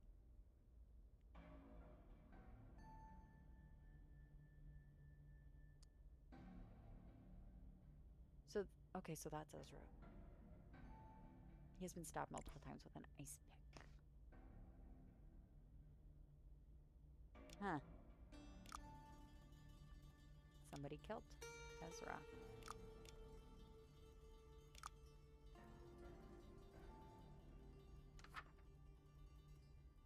Okay. I don't know what I was expecting, but it was not that. I won't lie to you. I was not thinking of Ezra Mark. Penelope. Oh, we don't have Marshall. For some reason. I have your first name, your husband's first name.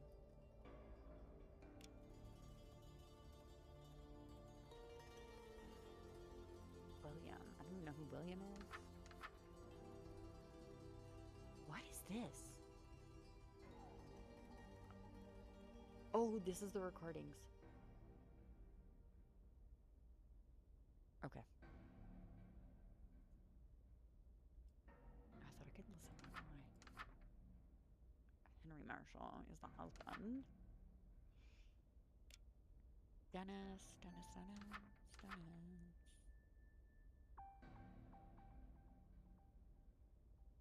Miller. I still don't have Miller, do I? No. Okay. You've used me for so many years, and now you dare to change my work, you talentless prick. Truth will come out. It always does. Ooh, that was that. Okay. Hey, Ezra. Who's the real writer here? Show everybody what you're capable of. Show who's really behind the success. Rewrite that script. And then his hotel room key. Okay. We've got a... It's English justice that was pulled away hard. Oh my gosh, all these papers. Sheets from the player scattered on the floor. It appears to be the same page written and rewritten again and again with little success. Scheduled for discussion with actors, Cade Keller, Penelope Marshall, Martha Hart. An expensive typewriter. It seems that the same page is being rewritten. Okay. Oh, there's the recorder.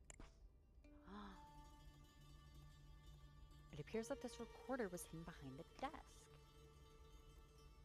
It is the writer's room. Before the murder. Did he do it? Ezra Marner. After he paid... It wasn't Jim. We did see somebody's note about it. Okay. I'm thinking that's his recorder. So he, most likely, should be man number one. Let's see. Okay. So it's really quite simple. You just need to learn new dialogues. But there's not enough time. The next show is Sunday. So we have to find out who that woman is. And I've got 3 tapes. Huh. But there's not enough time. The next show is Sunday. And you call yourself an actress. I told you. I simplified your dialogues and cut them in half. 2 days are more than enough. I'm wondering then if that is Penelope. Because we had that note that stated her stuff was like chopped.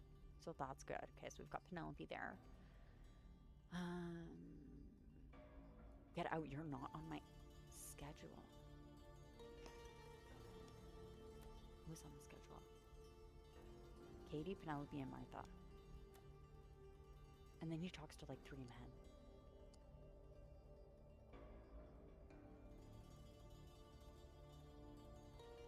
I have a contract. Look at it. You can't fire me. I'll sue. Listen, I don't want another one of your lectures. Have you gone crazy? What are you trying to do? Destroy the entire show? I've had it with you and your ego. It's this drug, isn't it? This...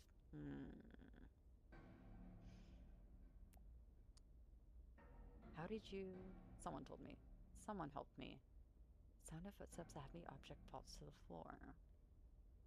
What is that thing? Get out or I call security. You've been shouting all day. What, do you think someone will notice it now? How did you? Interesting. Okay, I have no idea who the men are. Unless this is Blair, but Blair is also, if we go next door, Blair is also on it. So I don't think that's Blair. Have consumed lines of, yeah, okay. This big leather suitcase has not been opened. All the clothes are still inside. Let's look at him. I think we did, didn't we? Yeah.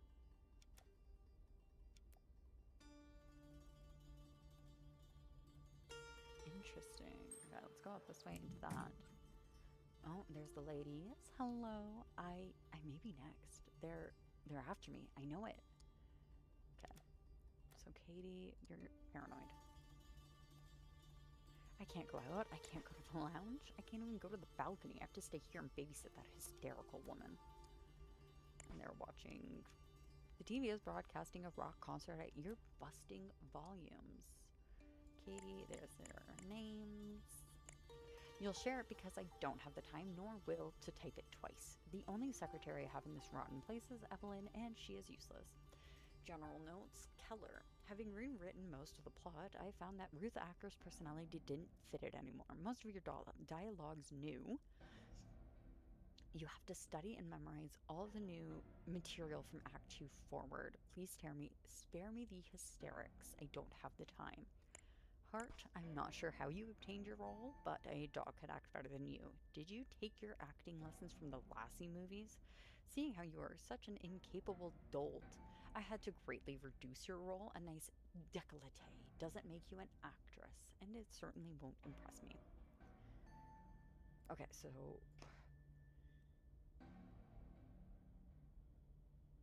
there's not enough time. Now I'm wondering. I simplified your dialogues and cut them in half. No, not this. This. Won't cut it next time. Anyway, yeah. Okay, so that is Penelope Marshall. That's fine. And then just a bunch of men we don't know about. Let's go in here. Do I have your name yet? I do. Katie Keller. And then Miss Martha. Okay. So, we still need Marshall Miller. We need his full name, and then we need to find out about the rest of y'all. Okay. A purse of synthetic leather. Oh, T as in Troy. T? For Troy. Please. Please. Ah, Martha, my love. Tune into my live concert tonight. She's playing. Oh my gosh. I love it. Okay. So even though we're far away, we'll be close. Also, don't you worry about me. I need that medicine to keep me regular during all the tours, but I can stop when I want. It also helps me not feel the loneliness when you're far away. Small necklace that on a closer look appears to be made of rhinestone. Ooh. Troy Dixon tours Europe. Okay, so her boyfriend is Troy Dixon. Hold. Pause. Martha, you're gonna get your own. Oh my gosh, not Martha Marshall, Martha Hart.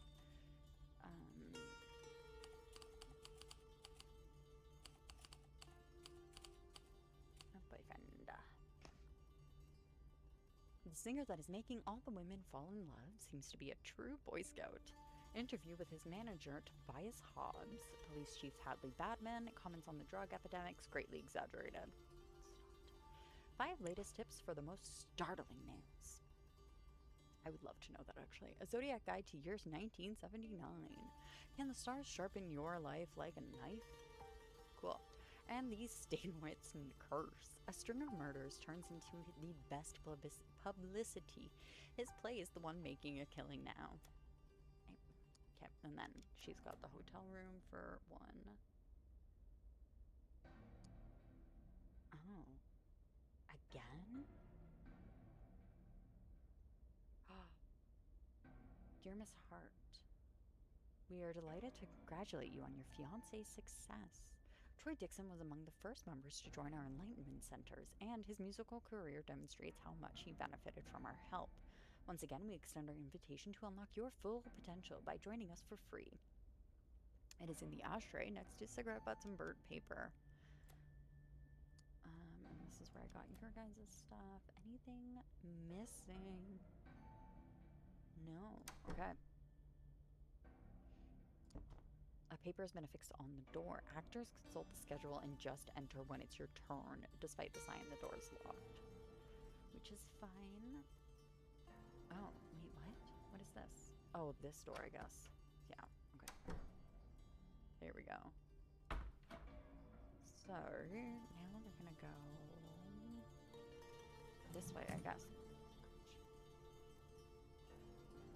Hello, everybody. Okay, hi, who are you? Ugh, those writers, bunch of jerks. I don't have time. I don't have to take that kind of abuse from no one. No one. Oh, I worry. Yeah, I was gonna say I worry this is Marshall. Dear Mr. Marshall, I regret to inform you that the estimate you requested for the value of Mrs. Marshall's jewelry is far less than the amount you had anticipated. In fact, it can easily be concluded that, with the exception of the Egyptian-style brooch that is now stolen, the rest can be considered as little as trinkets of little value. Although the Egyptian style has not been relevant since the 1920s, it is still a vintage piece, and the material is of high quality. Um, the gold is 75%, 18 carats. Okay, so you are Marshall. Henry.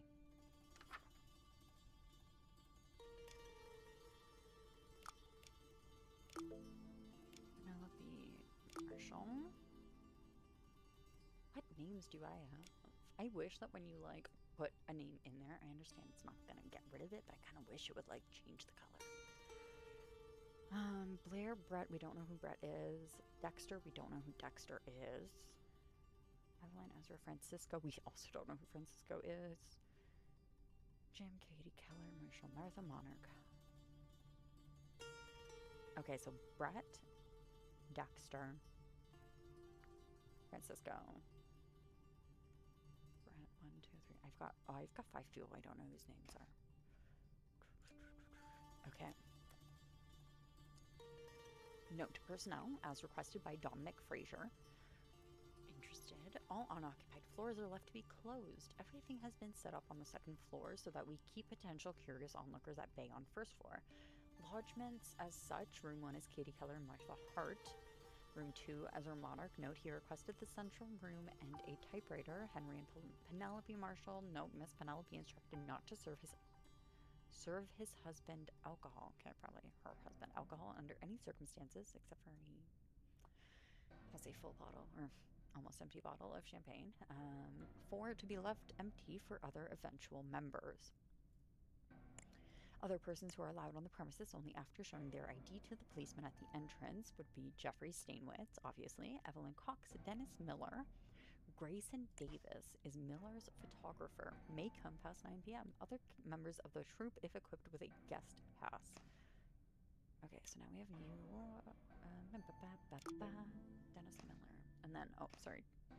Let's give you your name. And then we've got 1, 2, 3, 4, 5. 5 people. I've got no idea. Calling an ambulance. It's an emergency, an explosion in the lounge. Good job, Jeff. Okay, Mr. Stainwitz, our firm has reviewed your complaint against Mr. Ezra Monarch for his deliberate sabotage of the play, sabotaging and seducing, with his unwarranted changes in the text, seeking damages in the amount of $5 million. That's an insane amount of monies. However, due to the wording in his contract, see, I'm assuming subsection 5.3, attached to this letter, it would indicate that Mr. Monarch is allowed to an unspecified amount of freedom regarding late text changes to the screenplay.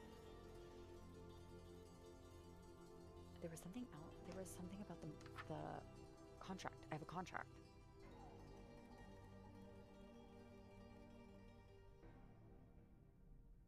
No, that doesn't make sense. Oh, but I can now. Okay. You're not in the play anymore. Have you gone crazy? What are you trying to do? Man 3 might be Jeff. Jeffy boy. And then man 4 is probably the person who went. So, that's not great. We will continue our effort to find legal precedents. However, the law seems clearly on the defendant's side. In the meantime, we advise you to try to take matters into your own hands in an attempt to find an agreement with Mr. Monarch. Gideon Orton, Horton, maybe? Horton. Mr. Stainwitz, unfortunately, our last meeting was cut short due to that accident. My objective, Jim, My objective that day was to point out the similarities between my work and Ezra's. It's not a coincidence, I assure you. I think a new appointment should be scheduled soon. I tried, but your secretary denied me, not recognizing my name. I only managed to scribble this note and leave it on your desk. Please, Mr. Stanowitz, what I have to say is of vital importance. And that was, yeah, okay. Emergency services have been called, sir. The police are already here. Hotel Emerald. Oh, there's more.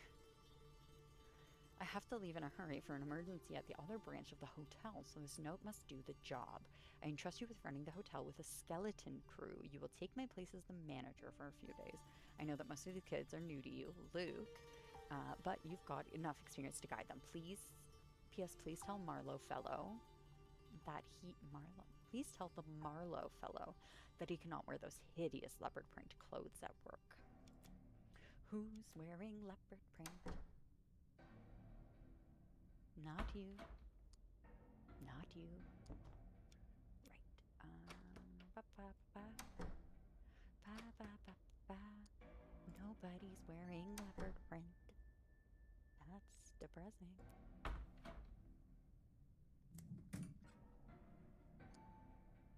So who are you? Oh my gosh, I have almost all the clues, and I'm still so lost. Somebody killed somebody, or not somebody, somebody killed Ezra with an ice pick. Okay. Sorry. That's what I have. Somebody killed Ezra with an ice pick. Ezra concealed it. After he paid, oh, I have to go through somebody. It was one of those the workers. Nope, not you. Definitely not you. Okay. So you, whoever you are, who steals things a lot, where did that go?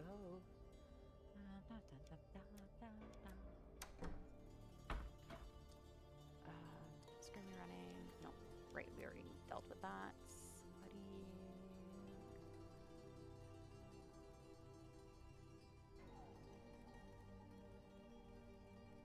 I bet you William.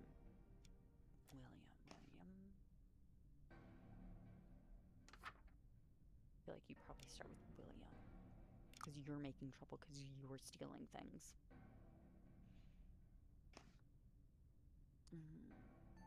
At least you have Dexter, so I think this guy's probably going to be Dexter. Right. Oh wait, you were searching for Brett. He was a friend. I don't know, man.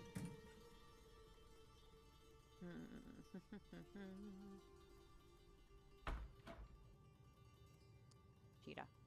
A leopard print shirt. Flashy. Okay, so you are the... This man is tied, gagged, and unconscious. His clothes have been removed. A wedding ring, although it's inlaid of gold, an enamel has been applied to the surface. It fails to mask its cheapness. Okay, so you are the person who wears... get me out of here. Who wears the cheap leopard? Marlowe.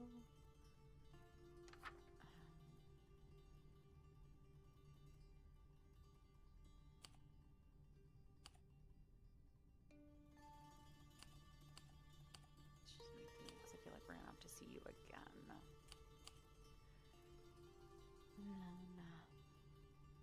Maybe you have not been important.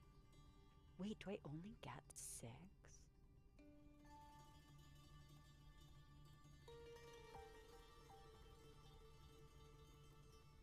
Okay, and I'm gonna delete the people who, because I feel like, thank God they do actually have a undo. Dennis Miller, Penelope Marshall, Tom Moreno. I don't think we're gonna see him again either, but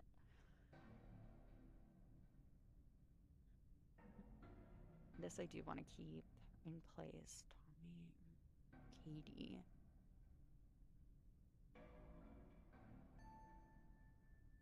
I'm not gonna lie, I wish I had more notes.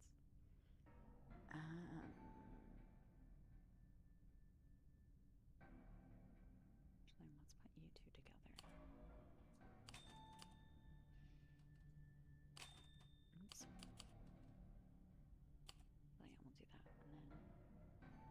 gosh, I already forgot. Third print man is tied up is Marlowe. Marlowe. Marlowe something. And then we know that Ezra bribed no hat man. No hat. No. Ezra bribed, what do we think his name is? William?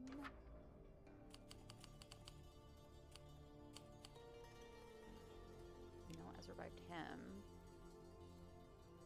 We're just gonna, actually, I'm not gonna put their names. The killing happened because blank, the victim's blank, found out the victim wanted to blank his blank. The victims...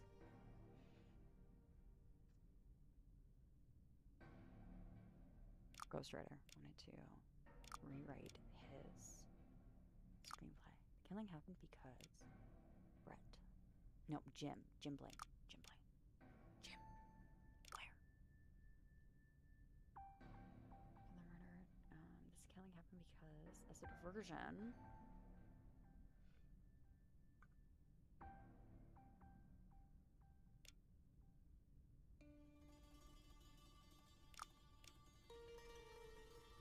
exploded in the moment. Blank picked it up, which had set up. I don't know. What did they set up inside of a bucket in the lounge? Maybe? Maybe that's the lounge.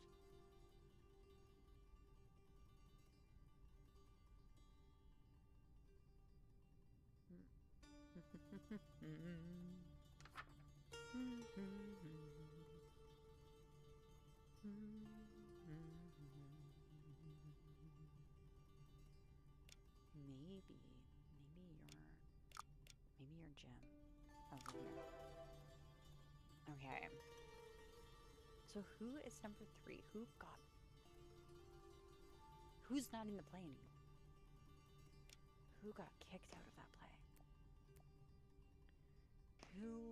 Actually, let's look. Who was in the play? Okay, so Finley, that's fine. Martha, Marjorie. Tom was not there, and he's not here anyway, so that's fine. Henry got replaced in the play. Henry.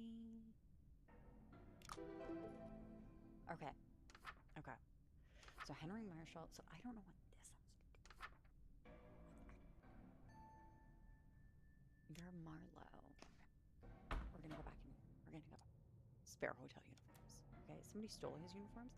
Just neatly arranged clothes. I found a guest pass in one of the pockets. Obviously, Jim Blair. We did know that. Backstage. Why do I have the word backstage?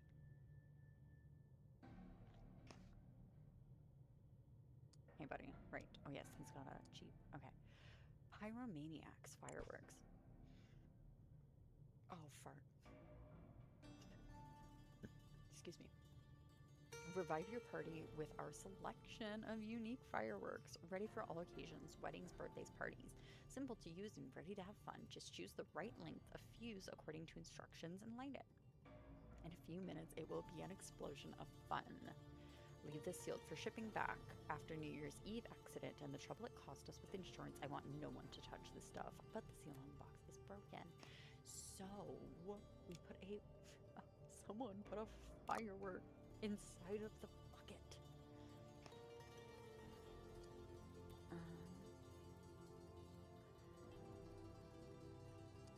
Oh, staff names.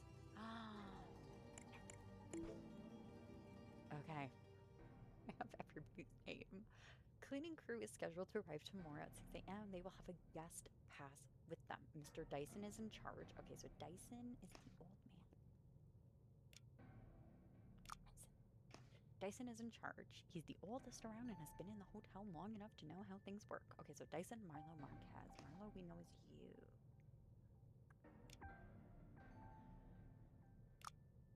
Marquez.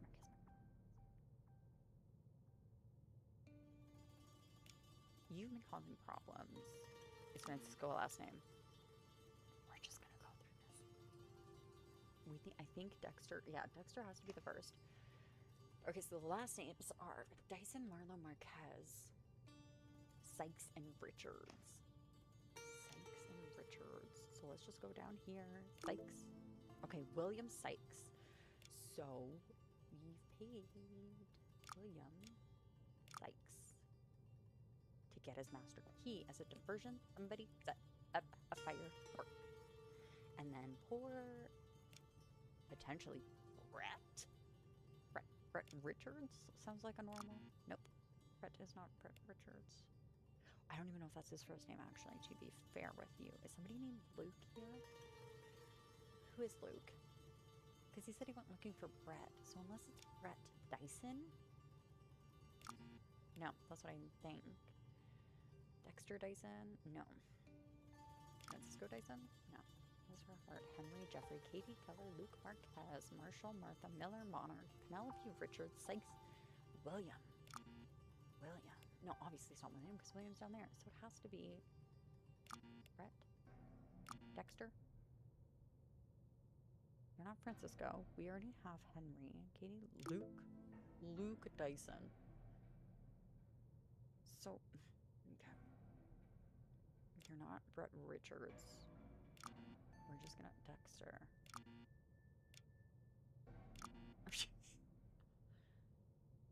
Oh.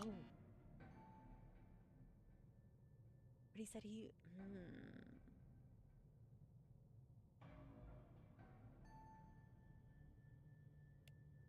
He was looking for Brett because Brett ran off somewhere. Oh, right, Luke. I was like, what name am I missing here? Francisco's not the last name. That's somebody's first name. Okay. Maybe you are Francisco. Obviously, you're not Francisco. Maybe you're... Oh, you know what? They talked about... This sounds awful, but, like, they did talk about, like, olive skin and Francisco Marquez. There we go. Okay. So, now I've got a Dexter. It's okay. You are Dexter, right? Dexter. You have to be then Brett. No. I was looking for Brett. Are you Brett? Were you looking for yourself?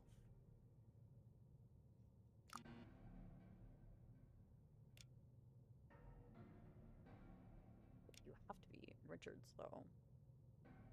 William, Penelope, Miller, Martha, Marshall, Marlowe, Marquez, Luke, Keller, Katie, Jim, Jeffrey, Henry. No, we have Henry. Francisco. We have Francisco. Ezra, Evelyn, Dyson, Dexter. So then are you Dexter? Okay, I have to have extra names here.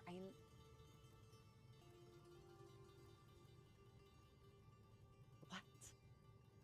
Okay, so you're Marlowe.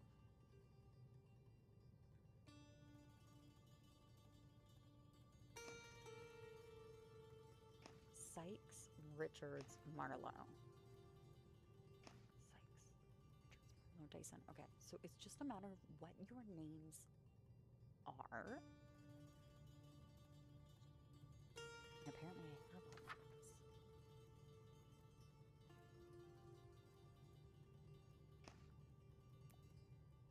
Which doesn't sound right to me. Okay. Evelyn, Miller's, Grayson Davis, Miller's, Jeffries, Marlowe, Luke. Luke is new to you.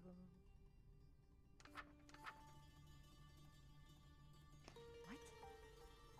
Oh, are new to you, Luke. Not that you...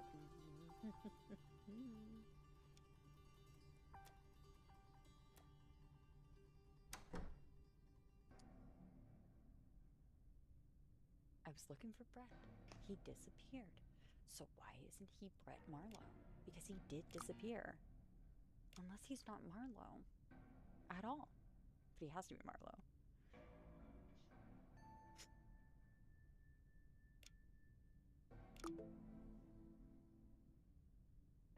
god, I now only see...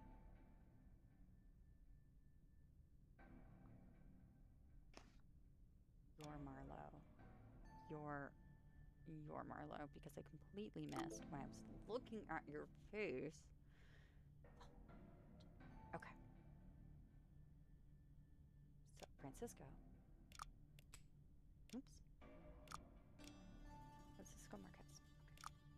Okay. So somebody killed Ezra. I want to say it has to have been Jim, right? Jim Blair. But who had set up the fireworks?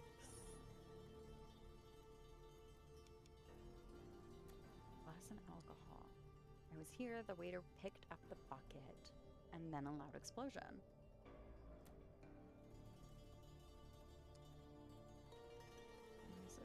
Sauce. Who? Did you? Maybe you did. I feel like that's something you would do. What's wrong with you? Francisco. Okay.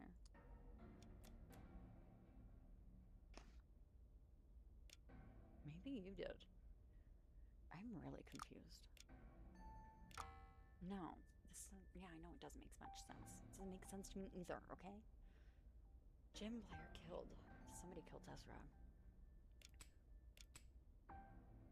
But I want to say it was simply Jim because he was the last one there. And he was pretty angry. So I'm going to say Jim. I'm going to keep with Jim.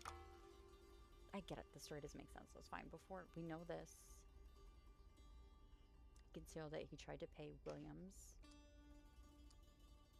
That's you, William Sykes, to leave the master key. But, wait, he still has it. And, no, you don't have it anyway, so it doesn't matter. I speak.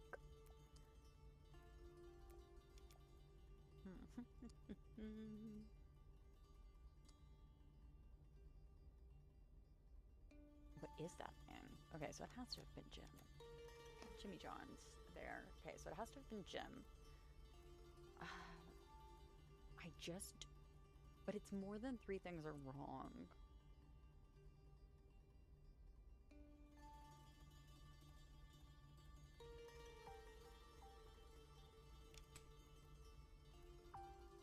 Yeah, it has to be the ghostwriter.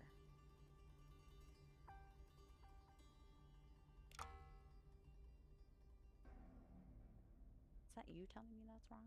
So if I put Ezra? No, okay. I don't think William did it.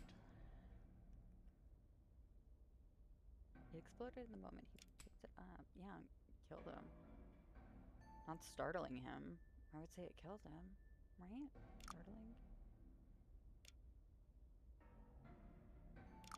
I'm just gonna put 2 random names.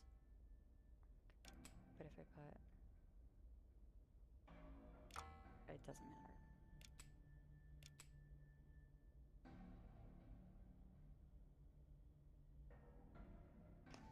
Is that maybe not the lounge?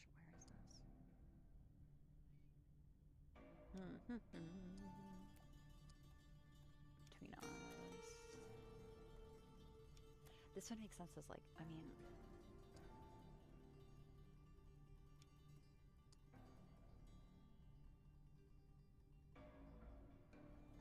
I want those photos. No.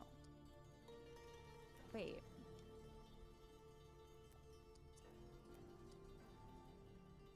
Is Jim... Hold your... Excuse me. Is...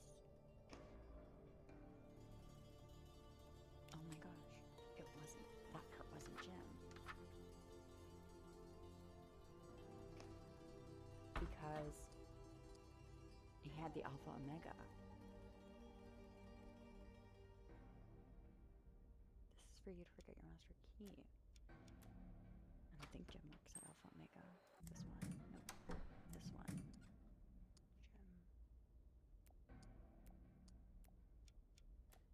Jim. Jim.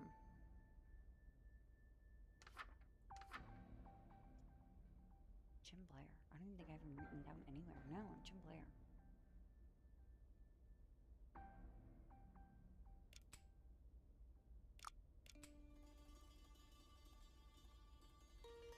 Oh, no, no, this was right. This was Ezra.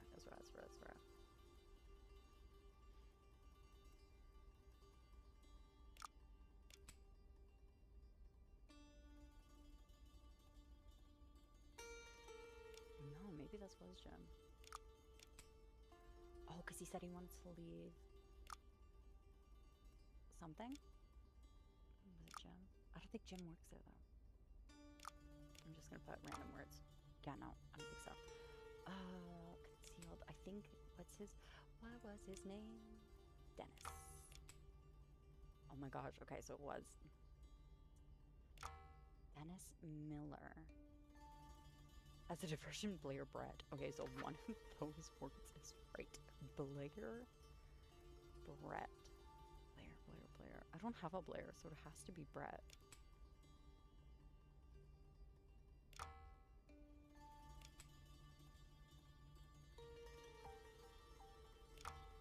What? Hold on. Okay, so Blair. Jim Blair.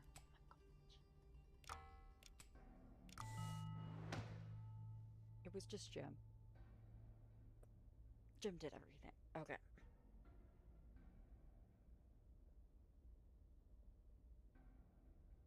So Dennis literally had nothing to do with any of this.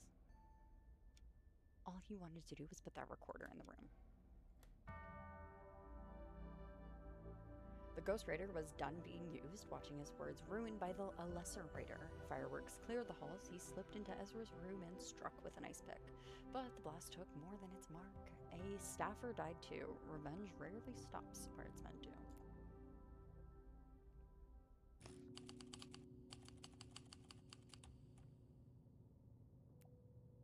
Oh my gosh. Oh, hey, Katie. Thank you for seeing me, Detective. I'm so afraid I can't take it anymore. People are dying all around me, and now I've started getting these weird... I can ask... Oh my god, I can ask questions. Getting these weird notes. What's happening? What if I'm next? Do these notes you've been receiving have a... Oh, okay, so I've got to find a file cabinet containing many case files. The reports about the recent killings are in there. Ooh, case report, hotel homicide. Let's just go click through all of this right now.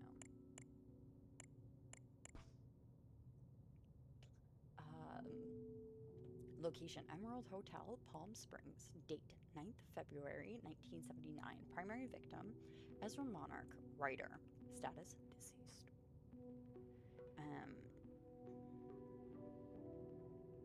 Sorry. Cause of death, penetrating trauma in chest area caused by an ice pick. Secondary victim, Francisco Marquez. Status, deceased. Cause of death, fatal facial trauma from close proximity fireworks detonated. Perpetrator, Jim Blair, writer. Status, arrested at scene. Summary, Jim Blair fatally attacked Monarch following a dispute over unauthorized alterations to Blair's original script. Blair stated that he became aware of the changes through an anonymous handwritten note stamped with the letter K, found among his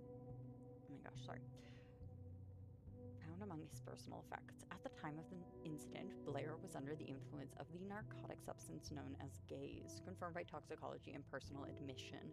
Journalist Dennis Miller, sustained a mild shock response from the detonation. Case status closed. Yeah, honestly, that is fair.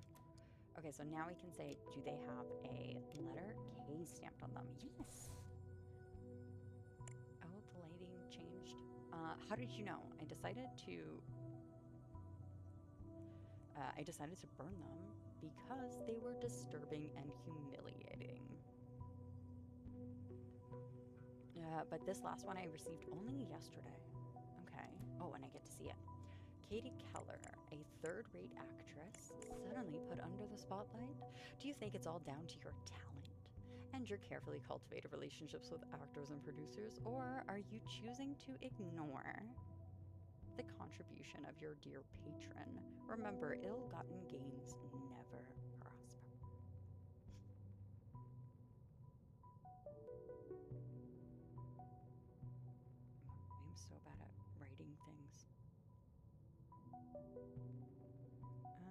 I'm just intrigued by how many cases there are in this, but I don't want to, like, actually see.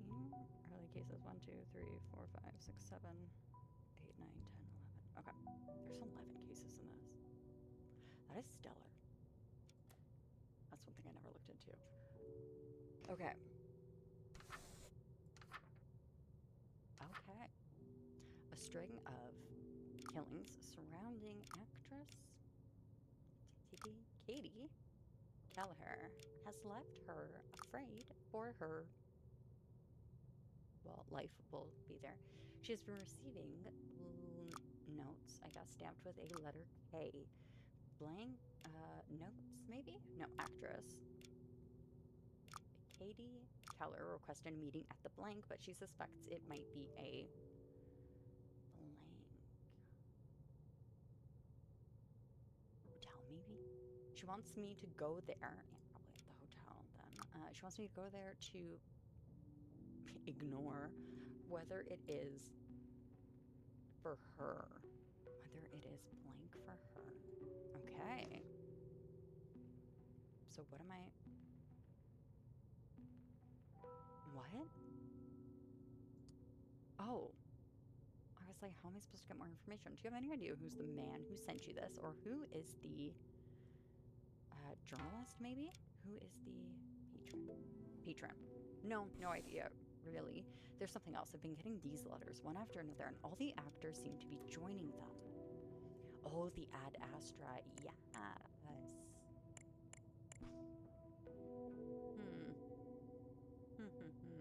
Have you ever felt that something in your life remains untapped? A quite hopeful potential waiting to surface. Achieving greatness. At Ad Astra, we guide those seeking clarity, strength, and personal transformation. Our methods help you confront inner barriers, release emotional weight, and step toward a more awakened version of yourself. Our famous testimonials can testify that our centers are instrumental in helping people overcome their inner traumas and find themselves. Let your guiding star lead the way. Your journey begins here. Okay. There's the word life. She's receiving notes stamped with letter K. She has requested a meeting at the hotel, but she suspects it might be a patron. She wants me to go there to something, whether it is maybe Ad Astra. If it's Ad Astra for her, I'm just gonna do this. Doesn't make much sense. Okay.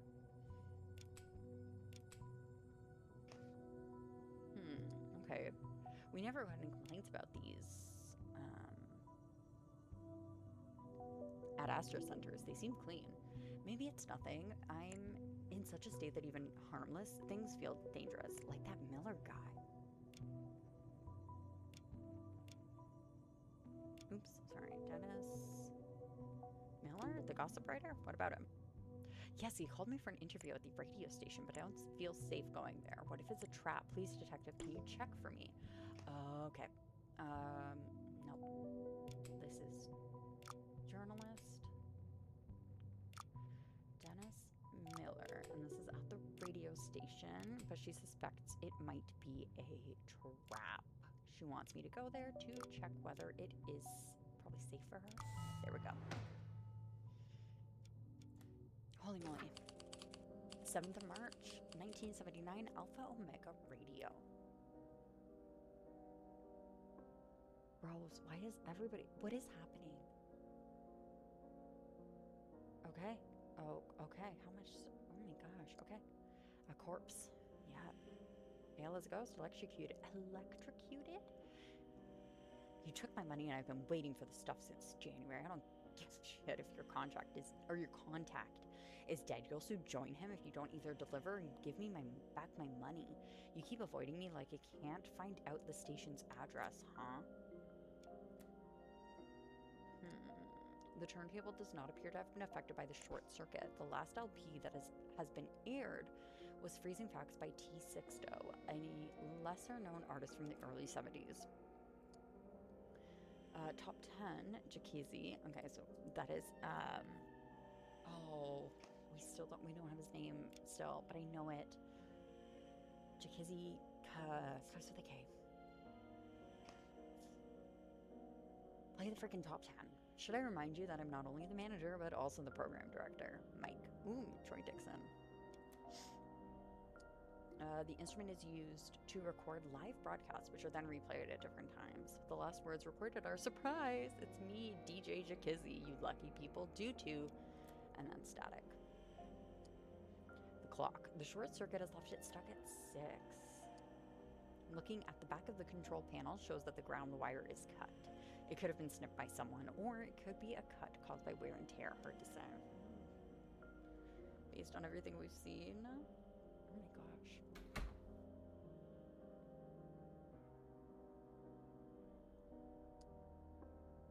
Silly Dennis. He went out to look for his big break without even asking me, but the scoop came right to me. Of course, it's tragic, but it's my duty as a photographer to take pictures. Okay, so your camera, an instant camera that can develop prints shortly, and some money. Mr. Davis. This is the last sum of money that I'll ever give you. Your bloodletting game has gone on for far too long. At this point, I wouldn't even care if you published what you have if that meant not having to deal with you. I've been punished enough for a mistake I made when I was young and poor. Did we get a single name from that? Davis. Okay, I'm gonna call you Davis. Miss Keller called to apologize as she can't make it to the interview. She sounds really scared. Maybe you should check what's going on, Evelyn. Evelyn, are you these guys' assistant too? Oh, and there's Miss Marshall. Okay. Why is everybody here? Oh, confidential document. Disclosure unauthorized. Made contact with the locals, managed to institute a relationship with several influential figures such as Vice Minister Blanc, saved student from named Blank from torture after he was found to be an informer. He will be a useful contact in the future. Asking superiors to replace the new supervisor you sent. He is not qualified for the job and almost got my cover blown. Find who these people are and you'll have solved the mystery. I can't say more because you wouldn't believe me. You'll have to learn it for yourself. A friend.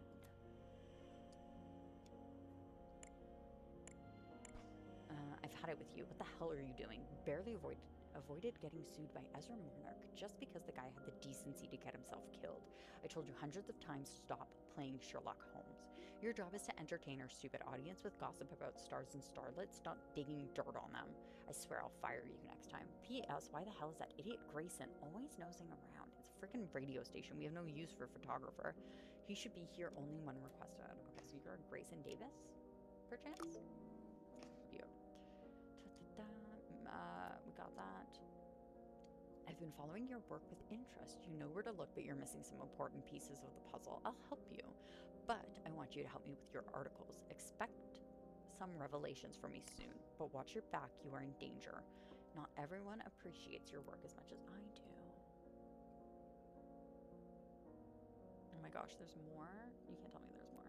Oh, that is just to leave. Okay. I was like, is there more hidden? No. I was in my office when I heard a loud buzz. I jumped in to save him, but I was too late. I'm waiting for medics to check my hand. I got injured with the electric cables.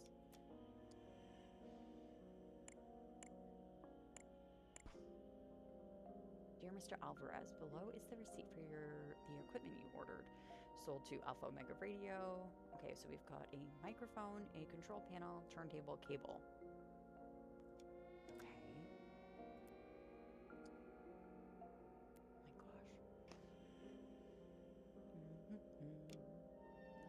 What did I get from that? Sorry.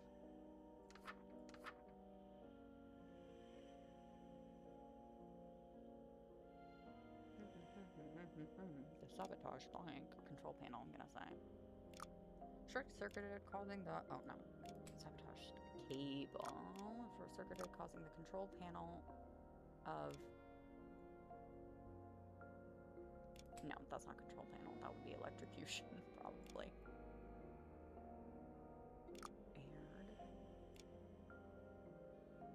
Blank stepped out to blank. To blank. So blank had to blank him. Blank sabotaged blank. I'm gonna say the cable in the control room.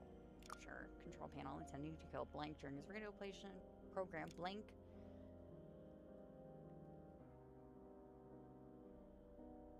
Oh shoot, which begins at... Okay, that would be 6 a.m. That was 0600, right? And he is... If I listen to this again... Surprise, it's me, you lucky people.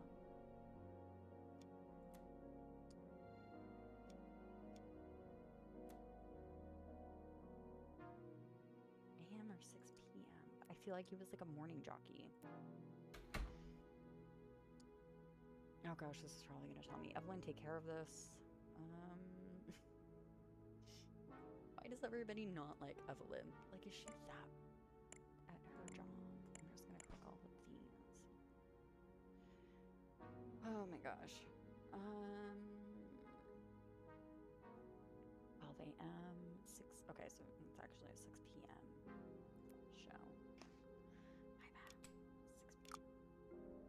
6 p.m. His radio program. What is his radio program called? Is that what that says? I don't know, man. My brain. My brain. If I... Does this... Okay, and then I can just jump back in and it's got all my stuff. Okay.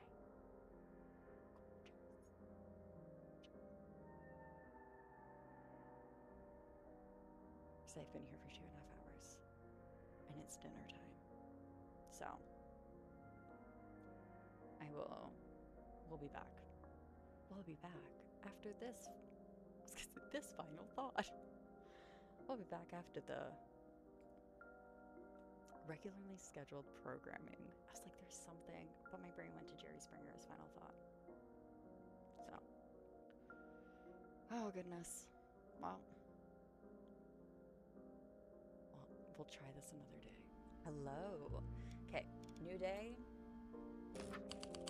New, fresh brains. Maybe. Oh, it didn't. Select level. Radio. Oh, man. Okay. It's fine. We weren't too far.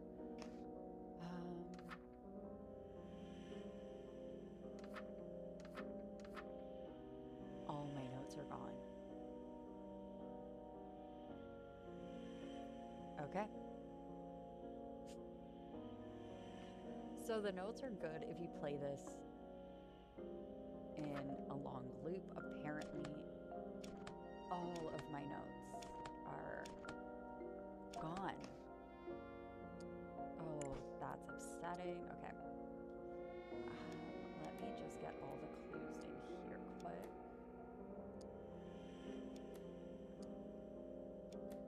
What else? Yeah, I was gonna say it was just him.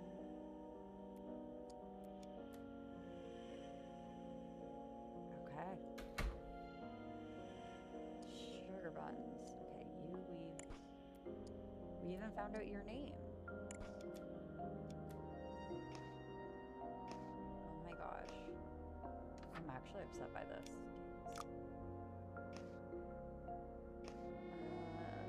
Okay, we have a lot of clues.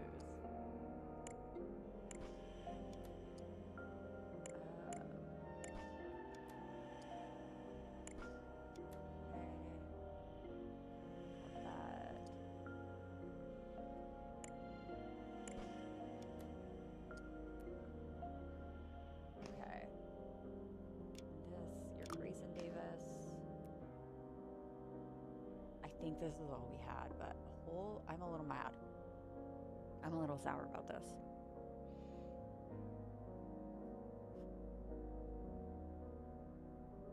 Okay, that's the manager's office. Let's talk to you. I was in my office when I heard a loud buzz. I jumped in to save him, but I was too late. I'm waiting for medics to check my hand. Oh, we did talk to you already. And that's where we got all of these.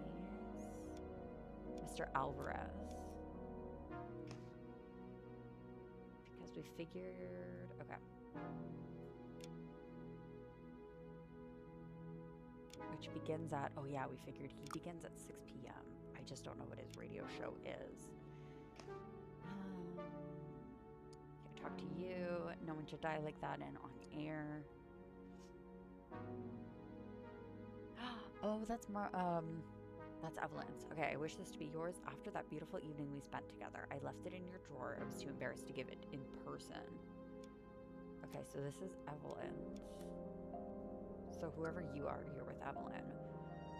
On the letter rack, mails from listeners are piled, some open, some still in their envelope. DJ Fab Frank. Ugh, Sack Frank, more like. The guy's a failed experiment. I have to change station every time he's on. We're making a petition to convince the manager of the station to fire him. He's so lame. DJ Jakizzy for the win. Dear Alpha Radio... Radio Alpha Omega, I have to confess I've been enjoying your shows a lot lately. First of all, the music selection is great. Jakizzy's show is worth every cent. No wonder he's always getting the spotlight. Miller's interviews with the stars are interesting. Okay, so this is, Dennis Miller. They give us a different view of the world of movies and theaters. Fab Frank is, okay, I guess, but you should really find better names for his programs. Rhyming titles are sad. It's not the 1950s anymore, despite the way he dresses. Okay, Jakizzy, I want you to have my babies. Come to the address on the back and let's do unspeakable things. Mr. Gaines, isn't it a shame that a person who's addicted to drugs, prostitution, and gambling like Jakizzy Kunta, which I can't believe we still can't click his name, is getting all the praise while a clean, talented person like you is ignored by everyone? I wouldn't tolerate it any longer. Maybe you should act. Are you Gaines? I wonder if that's Frank. Okay, Frank Gaines, maybe. Okay. Keller, Hart, Penelope. So, we've got poor Evelyn again. Evelyn, 9 a.m. to 1 p.m. Mike business call / lunch, 10 a.m. safe fitting, 6 p.m. interview with Ray Mildred and Reese Hopkins. Tuesday, 9 a.m. meeting with agency for renewal of advertising on station, 12 p.m. Mike business lunch, 3 p.m. window repair. Wednesday, 9 a.m. to 12 p.m. Alvarez away on errands. Evelyn Marks calls. 6 p.m. interview with Katie Keller, Martha Hart, Jeffrey Stainwitz, and Penelope Marshall. Thursday is at 12 a.m. is the new top 10 delivered to Frank. Judge if it works by late night ratings. 10 a.m. new commercial cycle. 12 p.m. Mike business lunch. 2 p.m. Evelyn reorganize the file system in Mike's office. It's a mess. 6 p.m. interview with T. Dixon, Troy, and T. Hobbs. Don't know. It's about music. Jakizzy will be there from 6:50 to 7:15. 9 a.m. Plumber on Friday. 6 p.m. interview with Peacock, then H. Badman. Remember to run their campaign ads during the day. 9 p.m. routine check of equipment in the recording booth. Okay, in the recording booth. Okay. I think that's everything in this room. Oh, there's our favorite people. Hey, Jeff. What the hell is happening? They're really late today. I hope I don't have to run into Jakizzy after the mess he created at my house. Okay, cigars and lighters. I'm here for the interview, but it's taking forever. My husband, Henry, he isn't here. He refused to come. He doesn't like the guy who does the interviews. Mrs. Marshall, as you will see... Okay. As you will see in the attached analysis, your husband's health is deteriorating. Frankly speaking, his alcoholism and drug use, or should we say abuse, is getting out of hand. The only solution I have at this stage is to send him to a rehabilitation center. Since your husband is a member, may I suggest asking for the help of the Ad Astra centers? I heard only good things from my patients who have been there. They don't just help actors find their inner selves and build confidence. Okay, so Henry's got to go to rehab.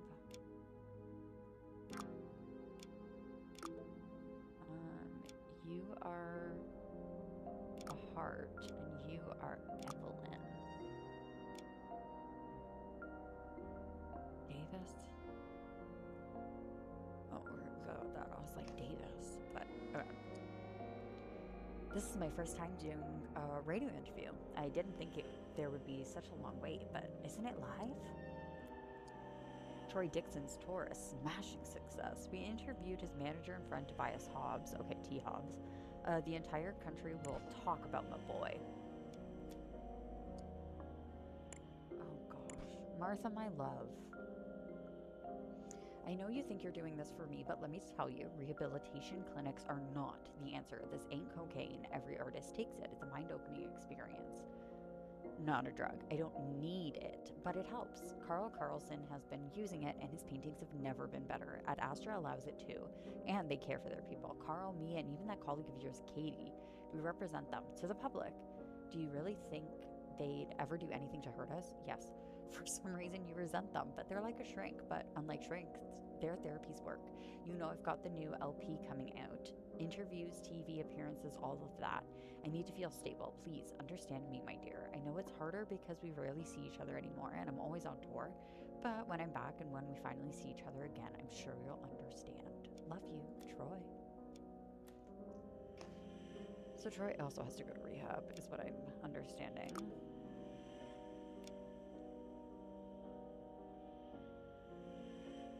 Oh yeah, we have Katie's full name, but before blank stepped out to blank to blank. Probably to talk to, right? To fire to? No, to interview to talk to. And Miss Evelyn. I've been here the whole time taking care of the guests, even though it's getting a little late now. As I understand it, there was some kind of electrical failure. Saw your note. Going there might be important, aka someone to take my place. Thanks, Lynn. I owe you big for this. P.S. Don't tell Mike. Gosh, Mom. Dear Lynn, I'm so happy to hear that this new job is finally in a place where there's no trouble. In one of these letters, you'll have to explain to me how a radio station operates. It sounds so fascinating. What a shame that your station can't be received where we live. I hope this letter will arrive on the right day. I tried to time it right, but you never know with the post office. It's always too late or too early. Remember when we got Uncle's Christmas card in March? It was so funny. Anyway, hoping it reaches you at the right time, let me be the first to wish you a happy 23rd birthday. My little girl is growing up so much. I know you told me how busy you'll be for your birthday, up to your ears in files and folders, reorganizing your boss's office, but I hope you'll find some time to enjoy yourself too. We'll miss you on your first birthday far from home. Speaking of home, you should see the farm these days, Lynn. With the money Uncle Preston has invested, it's never looked this good. A big hug from me and your brother, Mom. Okay. Okay.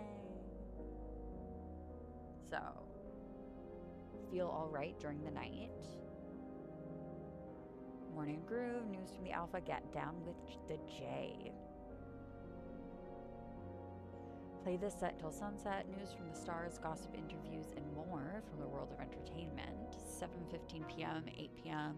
Get down with the J again. Get on the floor, it's a musical encore pre-recorded program. 10 to 12 is a rerun of news from Alpha to Omega and news from the stars. So if it's 6...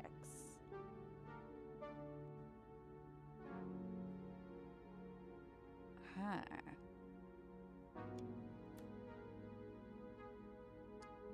We'll find out. Cosmic Puritan, the incredible story of Mike Alvarez. From electrician to DJ. Ooh. Now manager of a radio station. I went from building radios to running them. The future is in the ground. Preston's Cox. Plan to subsidize farmland in the country. Tied in... Ooh. That's not good. Okay, DJ Jakizzy. The winning DJ with the golden smile. His extreme life, parties, alcohol, wild women. Fab Frank, the guy's a waste of space.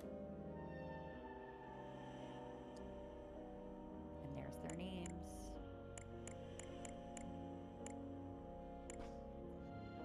Personnel, Jakizzy Kunta, Brent Gaines, Dennis Miller, Mike Alvarez. Evelyn, if there are guests waiting to be interviewed, you're assigned to the lobby. Make sure the guests have everything they need. Okay, so we know that you are... Where is your name? Jakizzy Kunta. And then we got... Oh, Dennis isn't here. Dennis Miller isn't here. So one of you, I think you're Mike Alvarez. And then... Who was the last guy that said something? Frank. Gaines? Okay, and then... Jeff, I still don't have your name.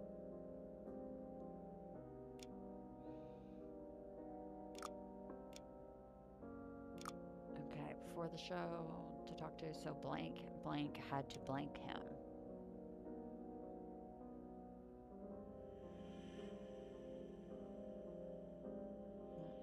When the show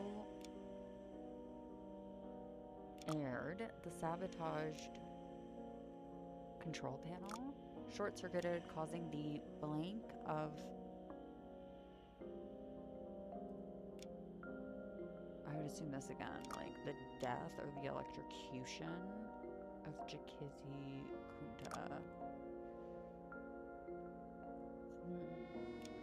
The control panel.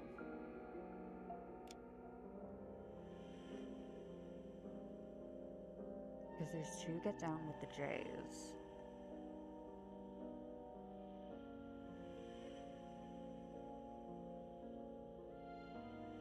But if you went to go put on the recording, top 10.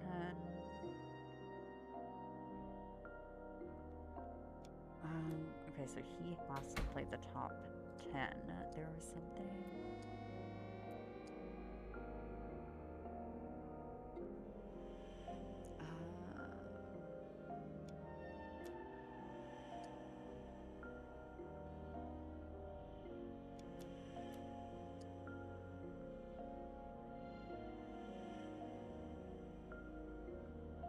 So he'll be there for this interview.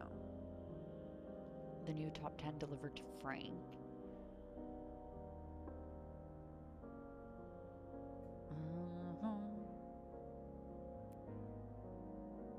I was gonna say, what am I missing? Okay, oh my gosh. Photos of bands and singers, they are mostly from the start of the decade. Wall save? Okay, we will save the wall save. Mike, I can't take it anymore. I tried to have a chat with you, but you're always on business lunches with your secretary. Why do I get the short of the end of the stick every time? Whenever there's a pay raise, everyone gets more money but me. I always get the shitty time slots when no one listens to the radio. Work my ass off while Jakizi comes to work stoned. He sniffs gays while on air, for Christ's sake. He even brings prostitutes into the booth. Meanwhile, I get berated about work relationships because I went out to dinner with Miss Cox. It's grotesque. Did you know that there's a loan shark? Or who knows what else circling the building every day waiting for Jakizi to come out to smash his bones? It's a circus. Jakizi's gotta go one way or another. Well, we got Evelyn's name. Oops. Profile, intergraphic data. Miguel. Oh. Mike Alvarez.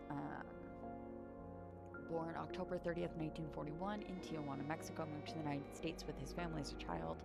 The interview transcription. Please let me know when you have reviewed it so I can send it to the newspaper.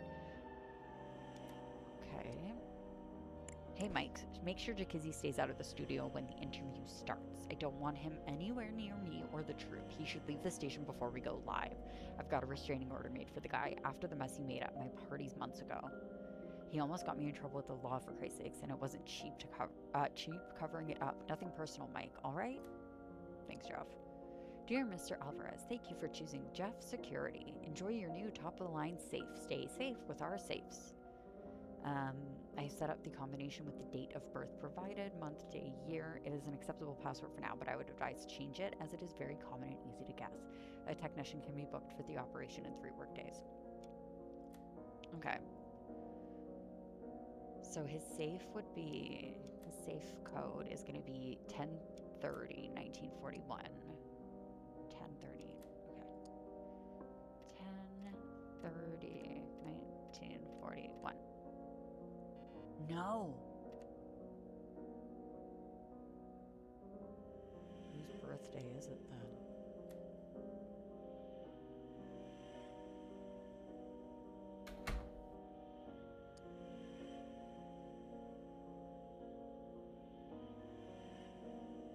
The 8th of March is Evelyn's birthday. But when was Evelyn? 23. Oh, but what year is it? Hold on. Okay, 23, 56. Okay, so 03, 08, 1956 maybe? 03, 08, 1956. Why are we using Evelyn's birthday? A hefty stack of cash enough to make someone's life a fortune or their death if they're not careful. That journalist of yours is sticking his nose where it doesn't belong. Deal with him fast, but do it. Mr. Alvarez, I'm not usually a person who complains about her colleagues, but something really serious happened.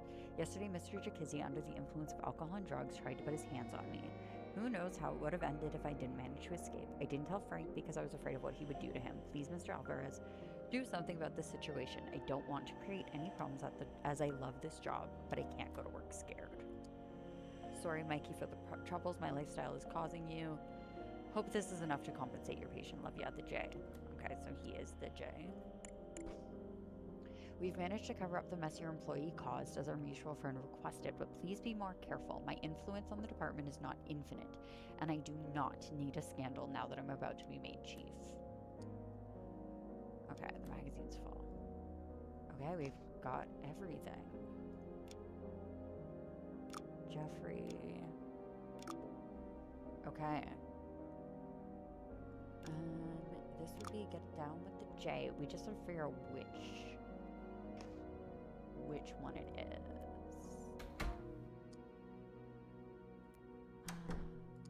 There we go. Get down with the J. But the clock stopped at 6.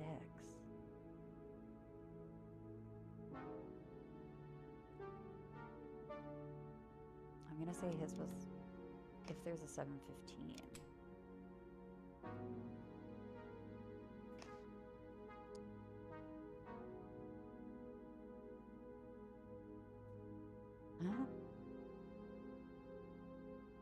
Get down with the J, because he's the J.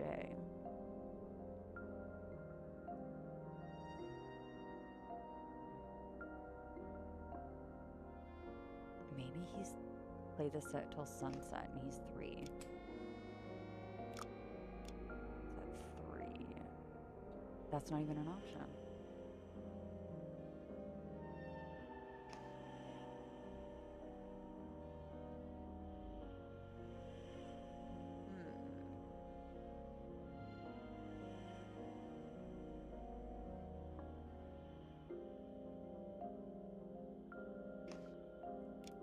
Feel alright during the night.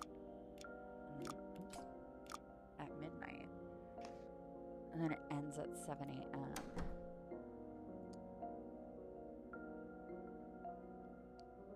The interview's at 6 p.m.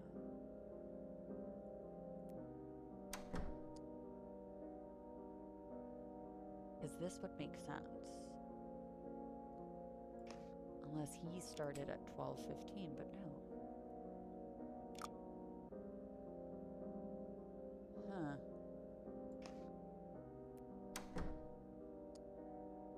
6 p.m. Oh, Evelyn Newmore, when I told you to put the birthday numbers as the safe combination, I meant my birthday.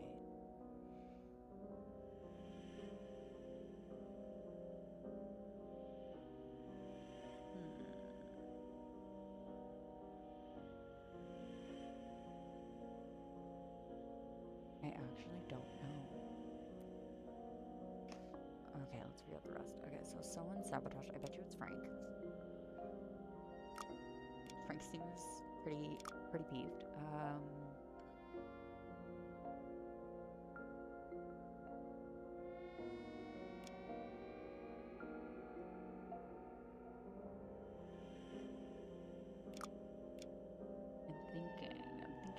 I'm thinking. Fire him.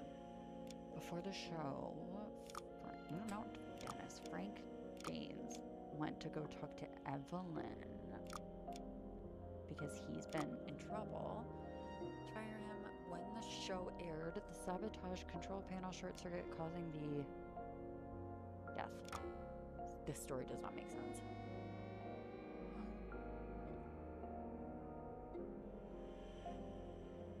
Oh wait, maybe it was Mike.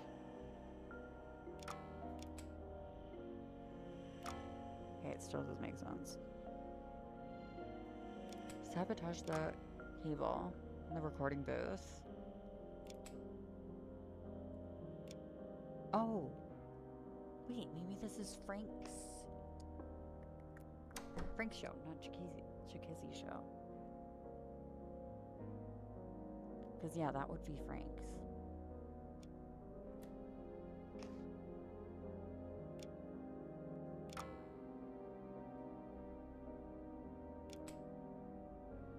So I do think this would be Brinks.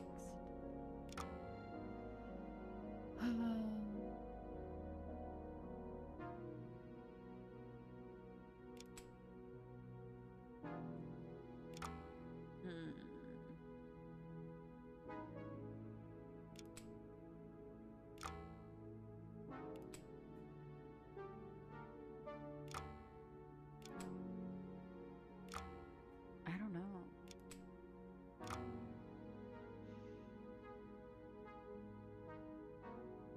Because there's just more than 2 issues.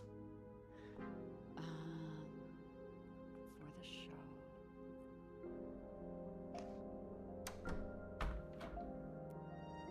Because it's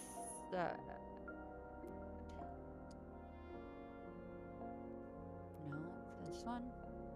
That journalist of yours. Oh. Deal with him. So, okay.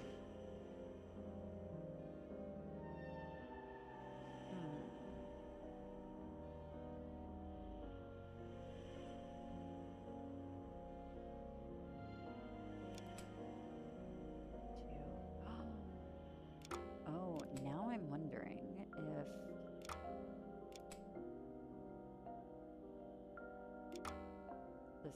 this is wild. Okay. Everything's getting changed here. We'll see. Mike Alvarez sabotaged it, intending to kill Dennis. And that's why we have Dennis. During his radio program, News from the Stars. That starts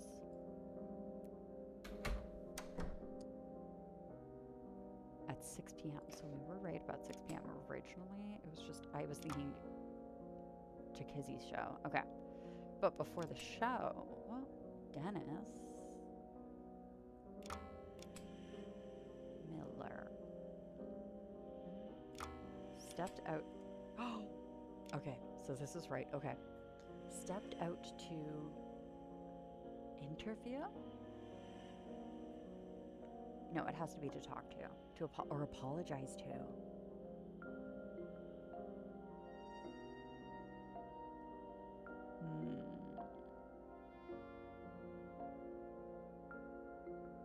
But who are we talking to? No. So it's either apologize to or talk to. I could apologize. Okay, so it is. We're talking. We're talking to somebody. So Chikizzy had to replace him. He went to talk to somebody. Who did you go to talk to? That's going to be the question. Who did you go to talk to?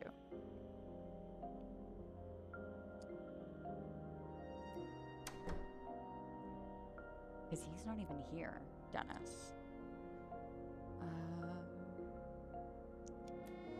Keller apologized.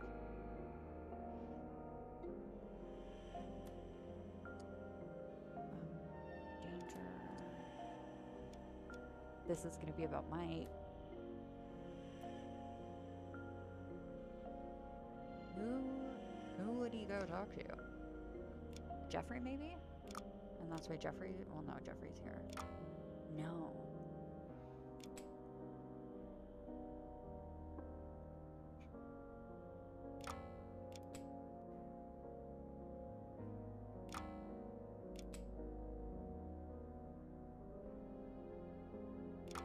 Okay, I'm just gonna start putting in people's last names.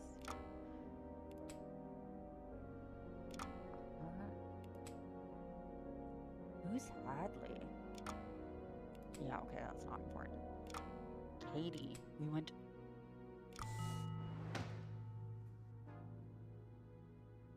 Oh my god. That's right. He went for a meeting. He went to go at 2 p.m. for a meeting at the hotel with Katie. Yep. Okay. Documents in the safe produced some damning evidence. Mike Alvarez wanted Dennis Miller gone, but it was DJ Chikizzy who ended up in the booth. One question remains: who is the instigator? Oh my god. 25th of March, 1979, Venus Disco. Okay. Venus Disco. Jeez. Let's start with... Oh, fart.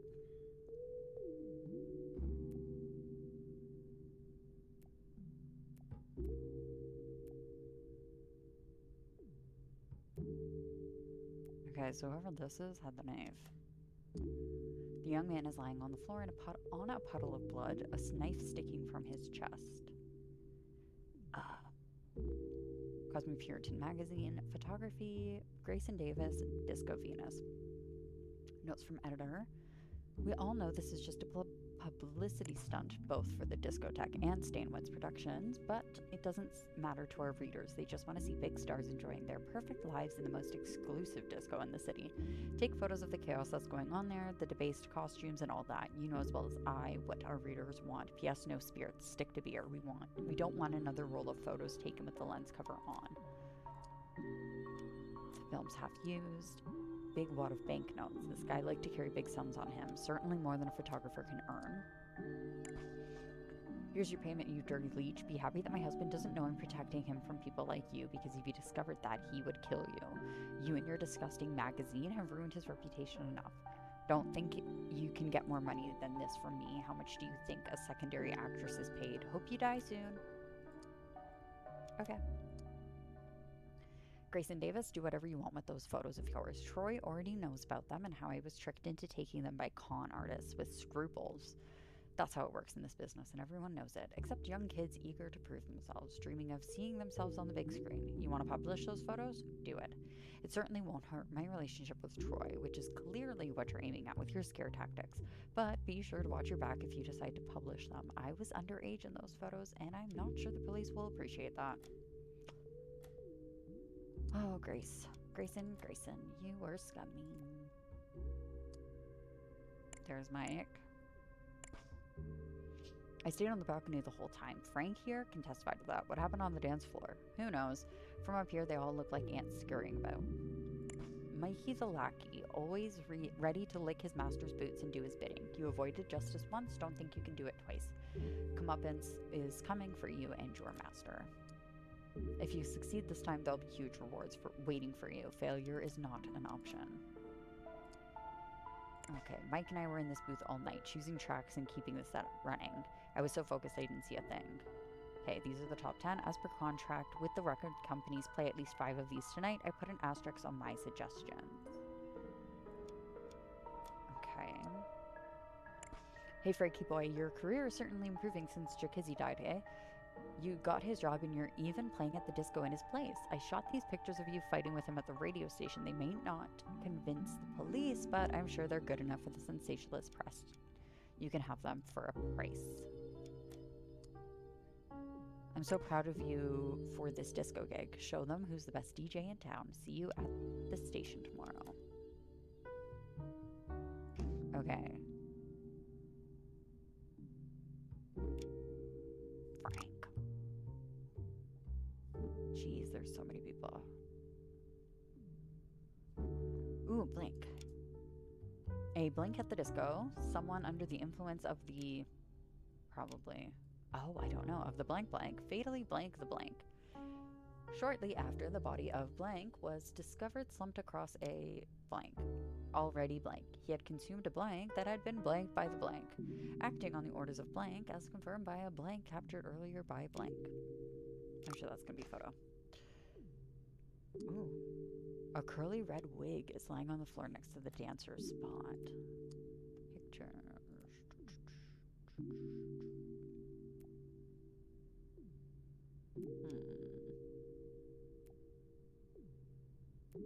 Oh, this girl's got the knife.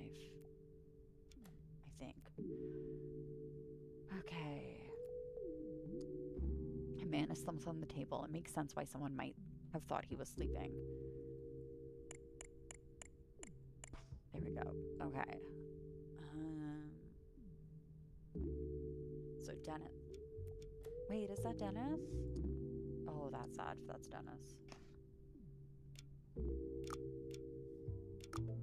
Oh, man. Wait, you're not Frank. stupid? I must be. Oh my gosh. Grayson Davis. You're just Frank. You're just Frank. This is Grayson. Okay. Location and time. Assignment. Special night at Disco Venus. Organized for adaptation of successful play sabotaging and seducing into movie. Report about VIPs there, especially those involved in the play and future actors on movie. Interviews with cast and crew are appointed. See back of paper for list and instructions. P.S. Do me a favor and keep an eye on Grayson. I don't trust that kid. There have been complaints about him in the past. Whoops-de-doopsh. Okay. Dennis, don't go there. It's a trap. They already tried once. One failure won't stop them. I know these people. They're ruthless. They tried to kill me too. I'm your friend in this. We share the same objective, showing the truth to everyone. I already revealed a lot to you, and I put my trust in you. This is Kenneth. This is not something I do lightly. Heed my advice and stay away from that disco. Kenneth. So whoever Kenneth is has been sending all these notes. Roman Lipko, born in New York from a family of immigrants, death of his father due to health issues reported to alcoholism, reported for several incidents requiring police intervention, no arrest, arrested, avoids prison by getting enrolled in the army, dies in the Korean War, closed casket, military funeral.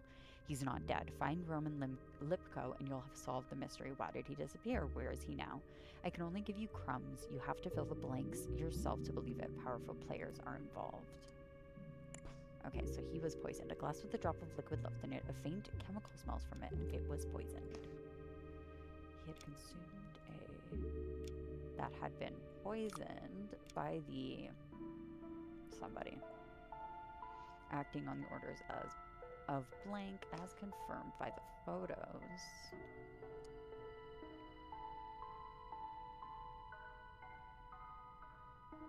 Oh, I guess this is the photo of him being poisoned? Yeah, okay. Captured earlier by Grayson Davis at the disco.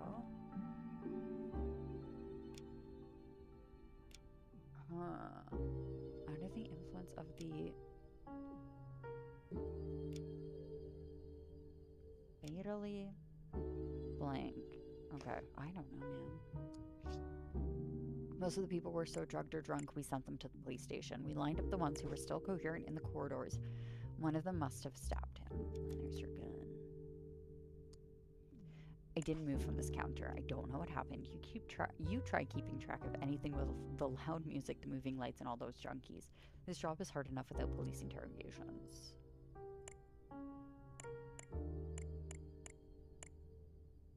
There we go. Remember, our VIPs don't have to ask for their drink. They need to have it ready when they arrive at the bar. Memorize this list. So Jeffrey gets only whiskey, Troy Dixon, the Harvey Wallbanger, Penelope gets a pina colada, Katie, Green Hornet, Mike, Grasshopper, Martha gets a brandy, Alexander, Henry, Marshall, do not serve him alcohol, which he's not here anyways, he shouldn't be. Tobias Hobbs gets a Harvey Wallbanger as well, of course, and Dennis Miller gets a Tom Collins. You are Peter Decker, I guess?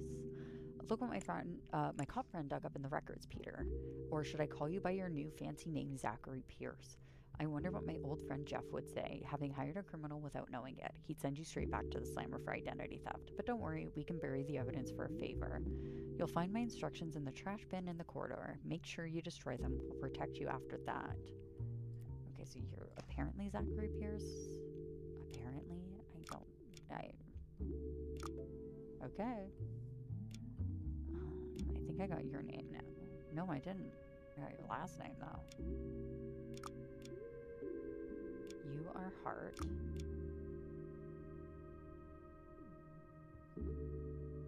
Leave your Penelope. And then... Would be Katie? No. Okay. That's fine. Oh, the table. There's just gays on the table. Okay, and then there's two doors. Oh god. Okay. Hey, I was checking out the new dancer, the blondie who always makes a mess. I didn't notice the dead guys until people started screaming. I don't care if a drug addict OD'd or whatever happened. I have a business to run. Jeff, how the hell can it be a breach of contract if the guy is freaking dead? The contract says, and I quote, Radio Alpha Omega will ensure the presence of one of their DJs for the evening. Does it say Jacuzzi anywhere? No. Feel free to check. So Fab Frank it is. Not like we can do anything different, can we? Unless you take a shovel and get Jacuzzi out of his grave. Kind regards, etc. Evelyn, copy this on the typewriter and don't send the draft like the last time, for the love of God. Another stupid mistake like that and you're out. I don't give a shit about your politician uncle. When we aired his interview, it got the lowest ratings ever. Ooh, okay. We've got Amanda Adams, who makes $74 an hour. Jeez. Megan Hawkins, who only makes 14, and Sophia Smith, who makes 10, as long as on trial. The male dancers, regardless, just get $14 an hour. The barman, Zachary Pierce, gets $1.12. And then Jacuzzi would have gotten 20, but Frank gets 14. Is there any reason why Junkie Amanda is getting paid 6 times more than the other dancers for the same job? Seriously. Especially when she spends half of her time snorting gaze, which I happened to accidentally photograph with my camera. Maybe there's something else behind all her trips to your office. None of my business, but the press loves a good scandal. Maybe a businessman like you would like to discuss the matter. Okay, so maybe you are Jeff. Maybe you are the security.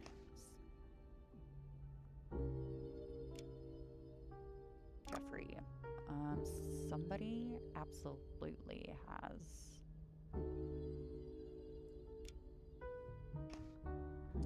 Sorry, what were the dancers' names? Amanda Adams. So I bet you, maybe this is Amanda Adams? No. Are you Amanda Adams? Okay. So you're just making an abundance of monies. Who is the next girl on the list? Megan Hawkins, sorry. Megan Hawkins. I don't think you're a dancer, personally. But you might be Sophia Smith.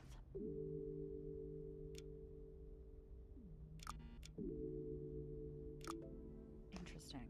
Okay.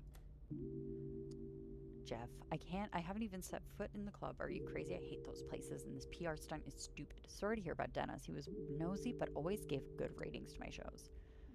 Everybody loves Cosmopuritan. I think this is literally the only magazine they have. Mercury in retrograde, astrologer reveals what this ominous shift means for your favorite stars. Henry Marshall is at it again, slave to the bottle while his career is on the line. Alcoholism is no joke. Everyone is mourning the tragic death of DJ Jacuzzi, turned to page 29 for heartfelt testimonials from his closest friends.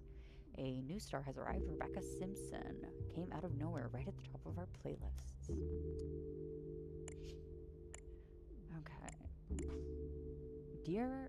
My dear friend Jeffrey, despite all the setbacks and problems, I was certain I could count on you to make the play a success. You expressed worries about Katie Keller's nervous breakdowns, but worry not, we're taking care of her and she'll be in top shape soon. She's the new big star we need, instrumental in rebuilding our destroyed reputation after all the incidents. Tonight's disco is just a small annoyance you'll have to bear for the sake of the press. My doctor ordered me to stay home. My heart condition simply doesn't allow me to go out anymore. Also, guess who is going back to Hollywood to show everyone that he's still the best producer in cinema? You, my friend. Yours, Dominic. Dominic Fraser. Okay, from the Jaws of Defeat, the movie based on the autobiography of war hero Dominic Fraser wins 6 Oscars.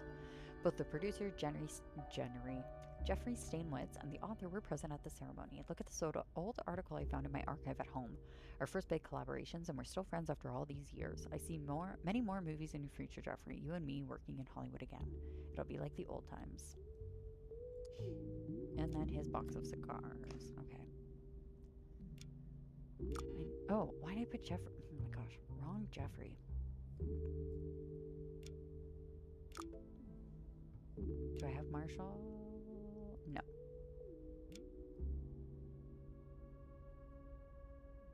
No? I've already forgotten what her first name is.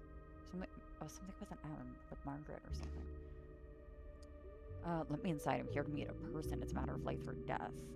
Oh, the letter C enclosed in the letter K enclosed in a C. Okay, so you are Kenneth. I don't have your name, but you're Kenneth. Okay. I found this guy trying to slip inside without an invitation. No documents on him, but by frisking him, I found these flight tickets that I held on to. Kenneth Cleveland. Ooh, and he's going to Mexico City.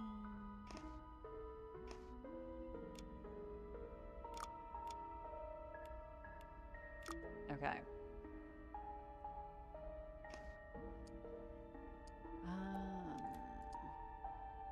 I was trying to stop Troy. I don't know what happened to him on that tour. He has changed. Did Troy do something? The dance floor? Are you kidding me? I've been in the back reviewing some documents. Discos aren't for me. I'm getting on in years.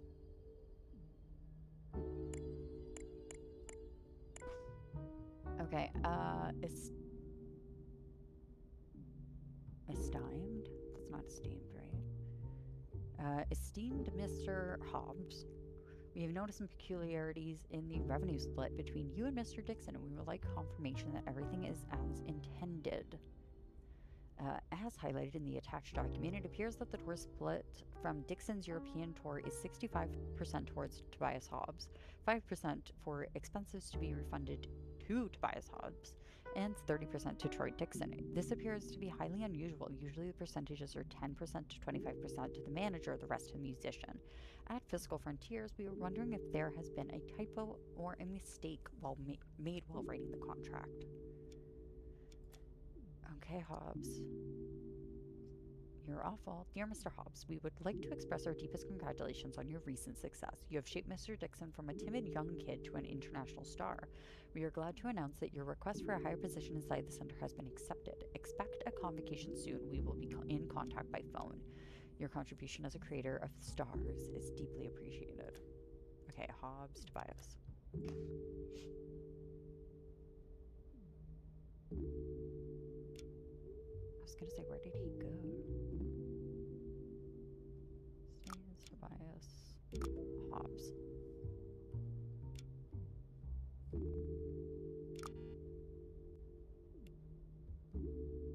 Frank, I literally do not remember your last name.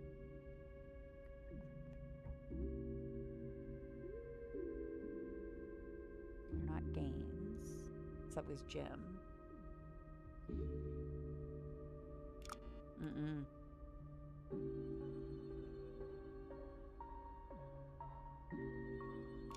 No, I actually don't remember what his last name is.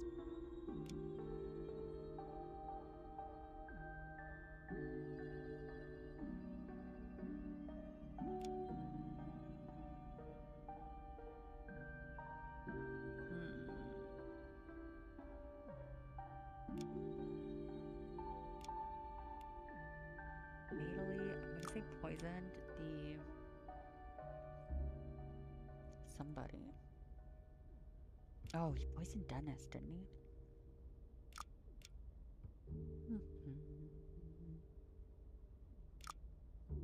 And you are a journalist. A blank at the disco. I want to say barman. The barman?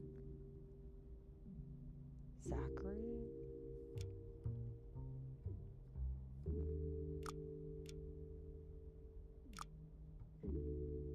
Under the influence of the blank.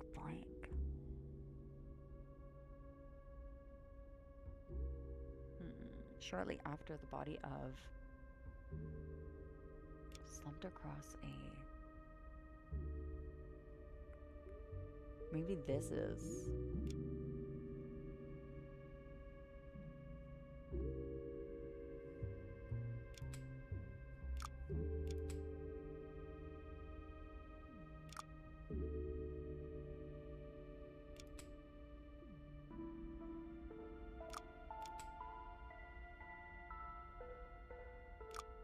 Okay. And then this is the photographer, Dennis Miller, because everybody thought he was asleep. Across the table, already deceased. He had consumed a drink that had been poisoned by the barman. Okay, so this is where the barman.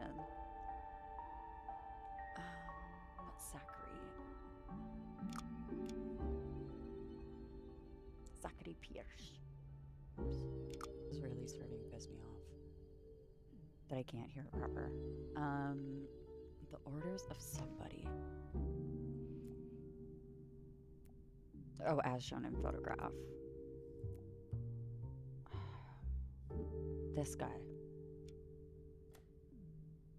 In the Bahama Mama shirt. I think this guy. Oops. Ooh, whole other room. Okay. So I was gonna say, oh, we did talk to everybody here. Okay. This guy. I was always dancing. I didn't move from the dance floor, from the disco floor. The bar? Why would I want to go to the bar? I'm in rehab. I'm clean. Sir, you can't say this with a flask of alcohol in your body.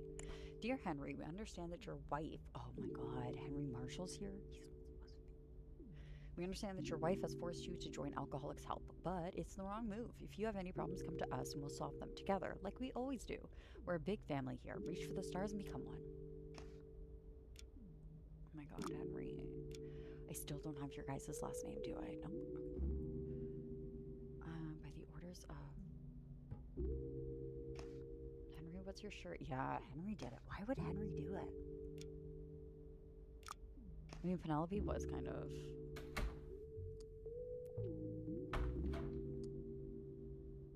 No, that was... I was trying to stop Troy. Wait, is Penelope not...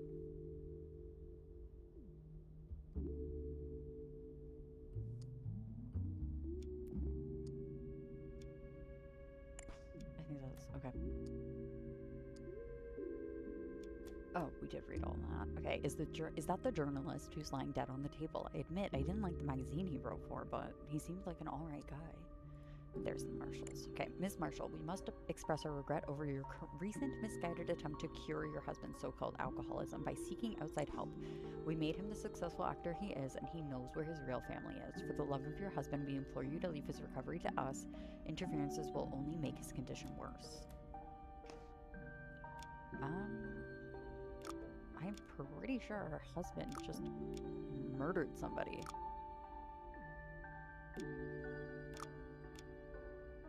Okay, so I'm still looking for...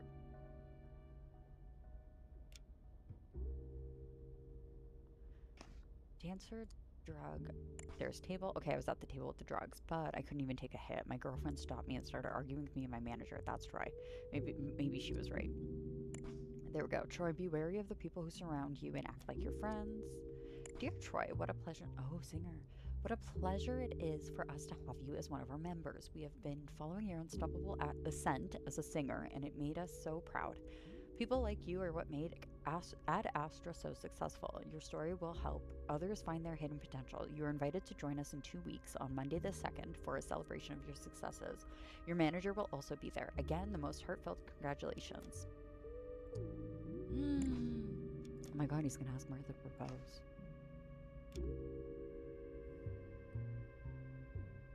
That's insane. Martha, don't do it. Don't do it. Troy Dixon, right? Dixon. Frank? I don't remember what your last name is. And that should be Mike. I just realized.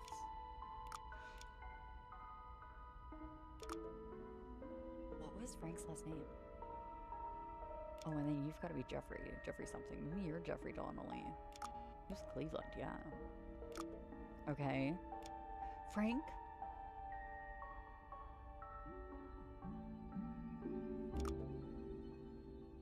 I thought it was Jim Gaines.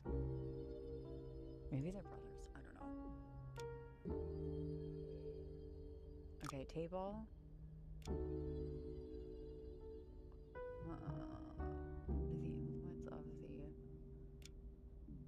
Is she a singer? I thought she was a dancer. Okay, so we'll wait on that one. You tell me. Look, I was just dancing, doing my job. If I keep working near the speaker like this, I'll go deaf before I'm 30, and there's your drug. Okay, so maybe I should be clicking on them.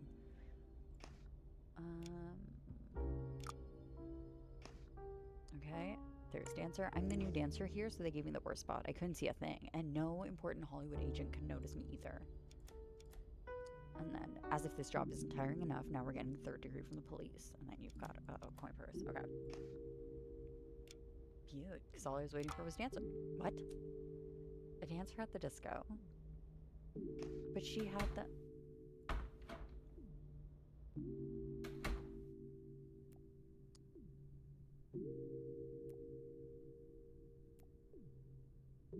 She had the wig on.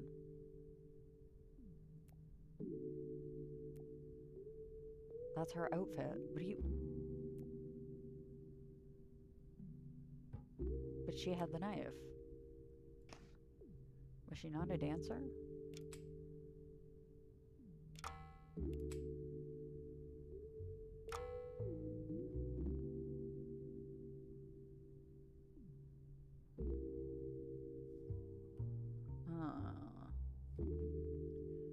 Discovered he had consumed a drink that had been poisoned by the barman acting on the orders of Henry. Right? Because Grayson took a photo. So that's the barman.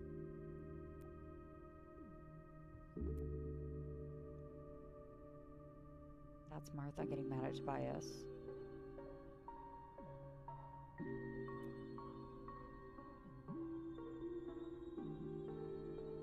Maybe it was Mike.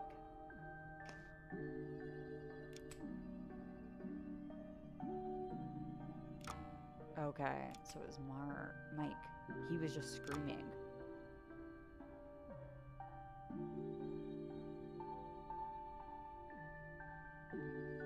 Dennis, you weren't the photographer. Dennis, you were a journalist. There we go. Okay, so Amanda just did it. But Dennis was by... Okay. Okay. Jeez. One journalist is dead for digging too close to the truth. His photographer shared his fate when his black male met its match. Dennis Miller didn't escape death the second time, and Mike Alvarez won't escape justice this time. Oh my gosh. 3, 4, 5, 6, 7, 8, 9. Oh my god. It's almost over. It's almost over. I'm a little sad about that.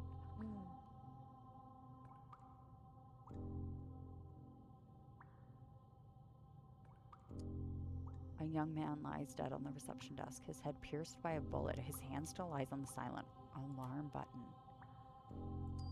The reception desk covered with blood. The silent alarm button at the back isn't pressed. Oh my god. Okay, so reception area is Adrian Collins, Bella Fox, or Eli Vargas and Ariana Robbins, depending on the time.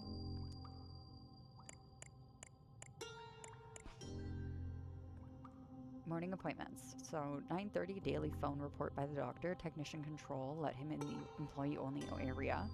Rebecca Simpson visit with the doctor. Tobias Hobbs appointment with management. Preparation in the guest area for the party. Celebration party for Troy Dixon and Tobias Hobbs. Ooh, a young woman lies in a pool of blood. A bullet stuck in her chest. Some Ad Astra brochures. Oh gosh. Welcome to the Ad Astra family. Please make yourself comfortable. Visit the guest areas and feel free to ask questions to our staff. Achieving greatness. If you are visiting our center, it means that you have decided to unlock your inner potential. You have come to the right place. Our famous testimonials can testify that our centers are instrumental in helping people overcome their inner traumas and finding themselves. As Dominic Fraser's many books outline, there is a cell of greatness hidden in all of us. Yet, few of us know how to tap into it. That's where we come in. Two singers you've heard thousands of times on the radio, Troy Dixon and Rebecca Simpson, are part of the family. So I was worried that this was a cult earlier. I'm now understanding this might be a Scientology kind of vibe. Which, if you are a Scientologist and you find this, go for it. Honestly, I should probably read the book. I do think that would be fascinating to read the, like, the original book. Or not the original, but you know what I mean. 'Cause what was it? L. Ron Hubbard's. Was it after his book? I'll have to figure it out and find it. And maybe I'll read that. I mean, I've got a lot of books on my backlog. I've got a lot of everything on my backlog. Our therapy, through cutting-edge research methods and with the help of top doctors and psychologists from around the world, Ad Astra has developed what we call the ultimate method. What does it consist of? 4 simple points. Removal of past future strain through psychological interviews designed to overcome trauma, reliving and learning to exercise past traumas, eliminating depression, fear, uncertainty, and other ailments that are the main cause of failure to achieve personal greatness, gaining self-confidence in order to triumph within the world of entertainment, music, or business, finding the keys to success by opening up an increasingly complex universe, and self-help cures through the works of Dominic Fraser, offered to our members his journey from war hero to philanthropist, his methods of unlocking potential. You will also have free access to the vitamins, serums, tonics, and other cutting-edge drugs that pharmaceutical companies have not yet made available, all inspected and tested by the most accredited physicians in the world. I think that would actually be fun. Okay, so what do we have? Who are we looking at? Okay, these are our only people, so we have Martha. Martha, my dear. Surprisingly, oh, that might be her boyfriend, Dixon. Oh, no.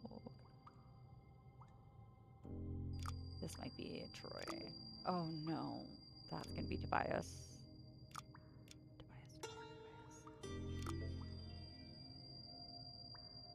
Girl, did you kill your boyfriend? Is this Katie? They all look the same. All these blonde girls look the same. Oh, shoot. What is it? Blank discovered that his blank had been blank his blank for years and quietly blank his marriage to blank. Oh, shoot. Fueled by rage and by the blank called blank, he blanked the 2 people at blank and a blank in the blank shift before finding a blank blank who was hiding a blank number blank. That's probably going to be room. Blank was eventually blanked by a blank after his blank was already blank. Oh gosh. Blank is killed while attempting...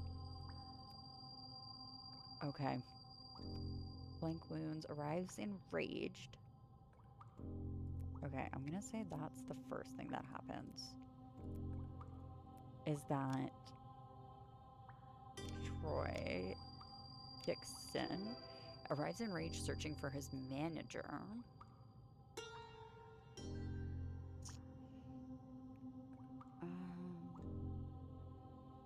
I'm gonna say he wounds...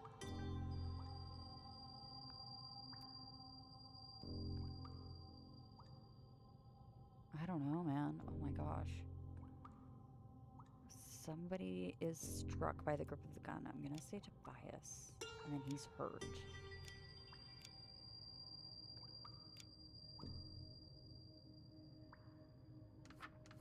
Okay. Okay. Yeah, this has to be the morning. So Adrian Collins and Bella Fox. Adrian? Maybe you're Adrian? And then you're Bella. Because this took place in the morning. Oh, you're a security guy. A man in his 30s, motionless on the floor, 2 gun wounds in his body, 1 deadly. And a pack of 6. Okay, so you... Oh my gosh. There's your gun. It's still smoking. Oh, the pool of blood. Blood splashes against the wall, a puddle of blood on the floor, leading to the psychology center door, a bloody handprint on it. So I think that's where... I don't know. Okay, let's go to the psychology center. Jeez. The man dressed in a lab coat lies unconscious on the floor. A large amount of blood is flowing from a wound on his head. He's still breathing. Oh, you got hit. Unconscious. Yeah, it was not Tobias. Whoever this man is. We'll find out. Mr. Fraser. I'm writing to request additional personnel to assist me at the center. I believe I am on the verge of significant discoveries. With our earnings increasing, an additional assistant would be of great value and not pose a financial burden. I understand that the center's chemists are now working for you, following the construction of the new greenhouse and the start of Strophen tin extraction. However, at the same time, there's no way to proceed with laboratory studies without specialized personnel for this reason. Okay, so he was writing a letter to Mr. Fraser. Because we absolutely know. Okay, so that goes back to the main. She doesn't know what happened, does she? I was in the corridor waiting for the doctor. Okay, good to know. A man was screaming out of his mind. Then I heard a shot. A woman screamed. Then another shot. After the silence, Then I heard the sound of feet running. 2 other shots, or 3. I was so scared I hid there. I hid in here. The walls are insulated, so I heard nothing else. Okay, so you are Rebecca Simpson.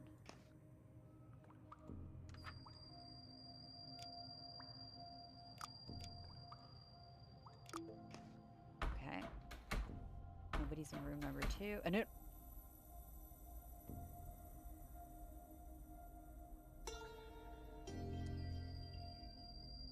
What? They'd barricaded the room with a table, but I forced my way in. Both were on the floor. The singer looked like he fainted. I was checking the old man's pulse when the singer started to rise. I thought he was reaching for his gun. I shot him. Christ, how was I supposed to know it was empty? That's when the woman burst in. Okay, so you have bullets. David McCart. Oh, David.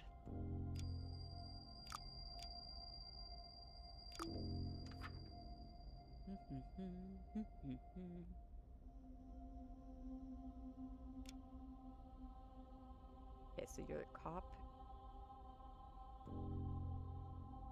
Police calls made in the reception. Blank is killed before he gets to activate the alarm. That was Adrian Collins. Okay, so they can still move. I'm just gonna put them. They're not gonna be in order. I'm just gonna put them in here for now.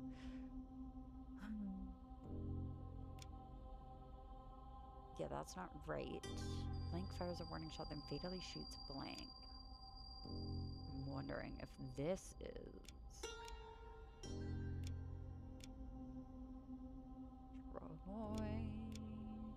Troy Dixon. Okay, so Troy fires a warning shot, fatally shoots Tobias, then is killed while attempting to stop him. Blank wounds Blank, but he is shot twice and dies. Blank shoots Blank, unaware his case. So this is also Troy. Dixon, unaware that his gun was empty. So that's just gonna be cop. The police call is made by Blank in the reception.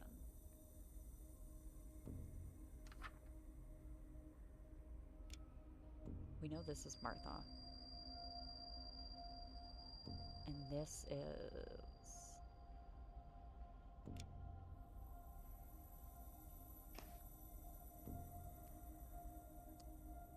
Self-help books by Dominic Fraser. Okay, so Dominic Fraser is the guy. Troy, why? It's all my fault. Policeman. The policeman wouldn't have come if it weren't for my call. She found the ring. Oh gosh. Dear Martha, I have examined Tony's contract. Troy's contact. Hi Martha. I have examined Troy's contract thoroughly, and I can assure you that it won't be easy to change managers without resorting to costly legal proceedings. I'm not just saying this as a country solicitor. Interesting, who works on office cases. I've consulted with colleagues in the city who know a lot about this stuff. They all tell me that Tobias Hobbs is well connected and unassailable. What you said about Troy's change is frightening, and I also think it can be attributed to drugs, but it's impossible to prove the responsibility of his manager or that new age center you mentioned. You know how much I hear about Troy and you. To me, you both remain of the naive kids who used to play together in my garden with my son. I'll keep investigating, I promise. Best regards, Tony. Oh, girlfriend. Girlfriend. Still didn't get your name. Whose name did I get? Oh, I just got policeman.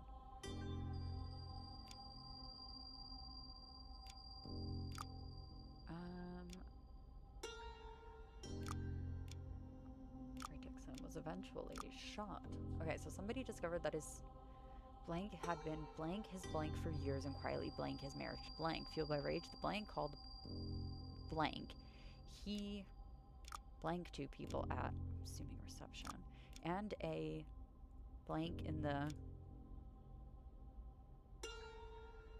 something shaft before finding and blank who was hiding in blank number. Okay, so that's gonna be room number here, I'm sure. A man lies on the floor, a copious amount of blood forming a pool underneath him. He appears to have a bullet wound in the stomach and one in the right leg. There's your friend. My poor naive Troy. Have you not yet guessed who is stealing all your money and trying to keep you away from Martha? Maybe you're not surrounded by friends. Maybe I'm the only one you can truly count on. His marriage to... Maybe this is his marriage to Martha. Martha. Blank discovered that his... I'm wondering if... Oops.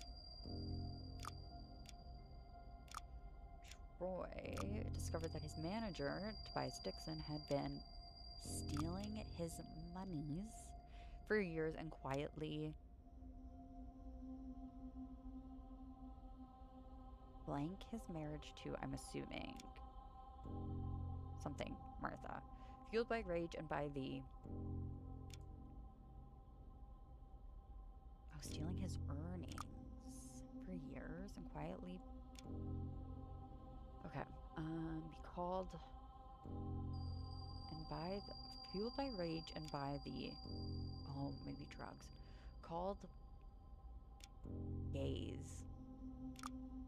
He shot 2 people at reception and a blank in the blank shift.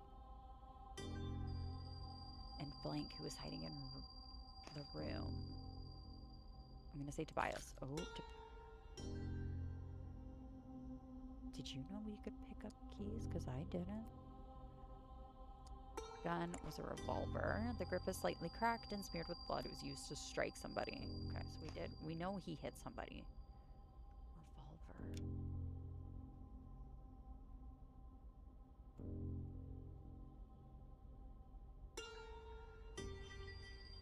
Maybe a psychologist?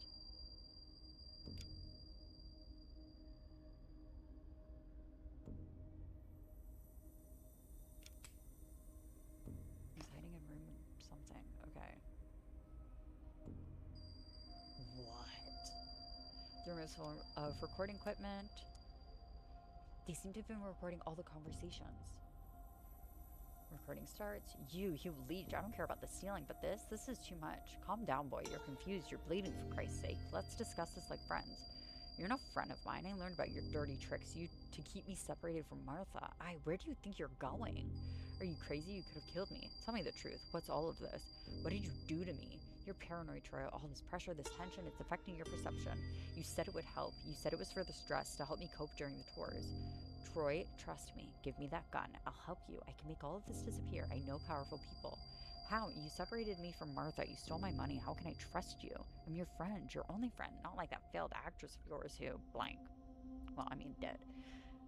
Recording continues. Bangs on the door. Police department. Sir, can you hear me? Central 1114. We have 2 men here. One appears to be unconscious. I'm going to check the other. He's badly wounded. Gunshot to the chest. He's not responding. You there. Don't move. Don't get near the gun. Drop it now. Blank. And then he gets shot. He's down. I had to shoot him. He was armed. Oh shit, the weapon is empty. Shit. Troy? Oh god, no. What did I tell you? Okay, so she only found out after. Yeah, I think you're a psychologist. That makes sense. Okay, so we did. But we only pistol whipped him. Yeah, the psychologist is only pistol whipped. Where is this key to? Okay, so we were in there to... She's in here. Oh, the employees only lounge. Killing the doubts within, mind and body, total control of the mind under stress, empty your mind, a step-by-step guide to emotional detox. The entire bibliography of Dominic Fraser is here. A tape recorder. Ooh, somebody was hiding in there. A tape recorder with conversations from the psychological room. Who is hiding in psychological room number 3. Killing, and this would be Tobias.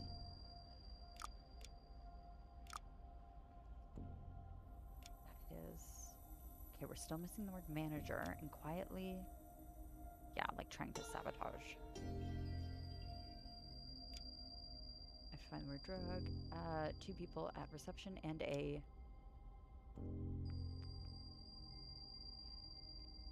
Well, he shot them. After his...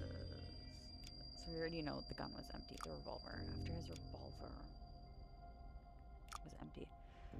Okay, blank is killed while attempting to stop him. Blank, blank, wounds blank, blank, but he is shot twice and dies. Okay, so that's gonna be Troy because he came in with blood. Blank shoots policeman. Okay, so that's gonna be the end.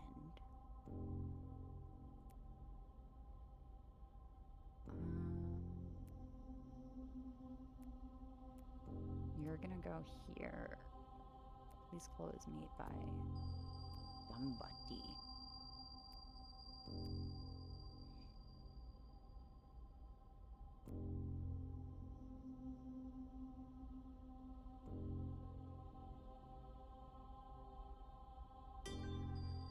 Just trying to think of all the bodies.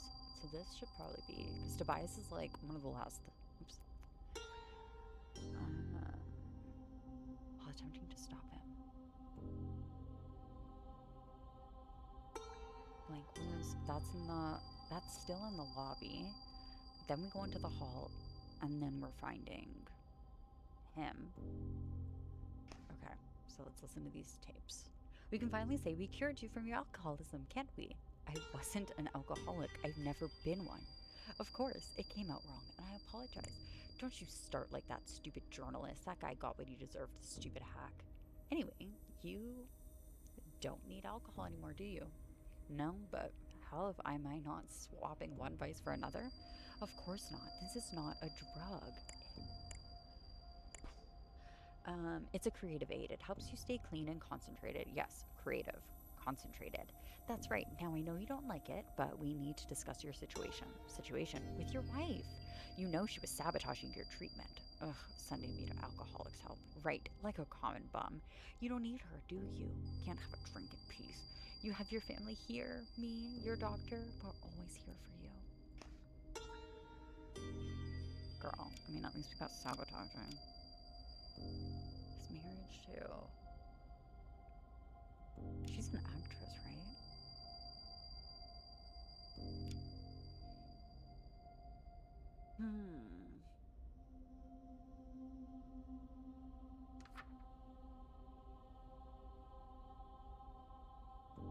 Okay, so we just need these 3. I just need Martha's name. This...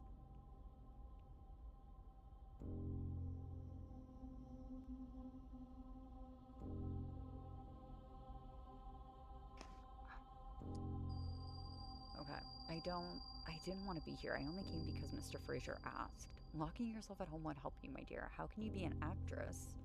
Here we go. If you won't leave home. Maybe I shouldn't be an actress. All this started when I became an actress. First, Patrick died. Mr. Raven, I assume? Tell me about him. I feel responsible for his death in a way. You're not. I am. I used him. He was so blindly in love with me, and I used that to get a role in the play. It was an accident, his death, wasn't it? An allergic reaction, I think? No, I mean, I don't know. Don't cry. Here, take some of this. What is it? I don't want drugs. I've seen what they've done to my colleagues and friends. It's not a drug, it's a pill. A calming pill. You're shook. The play, those homicides, everything. Here. I don't want it. We need to do something about her. She's not fit for our organization. I wonder why I missed her. Actor. We still need her last name.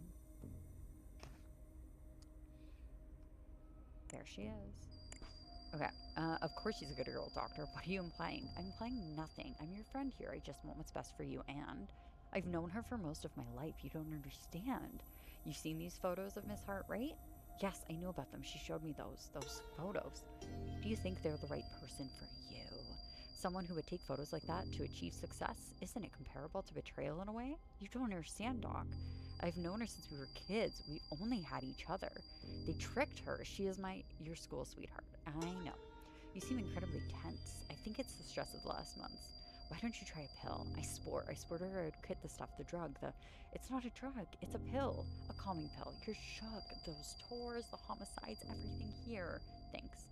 And it's not a drug. It's a creative aid, isn't it? Yeah, it helps me stay concentrated, stay creative. You don't need her for that, do you? But why shouldn't I call her? Why? You have family here. Us, your manager. We were always for you. Here.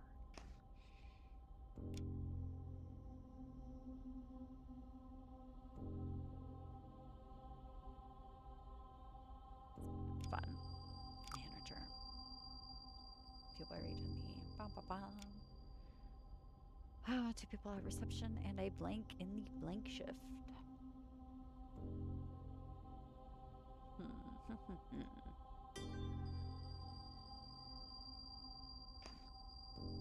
else did I get from here? Heart? Manager. Okay, so we have Martha though. Eli? Who is Eli?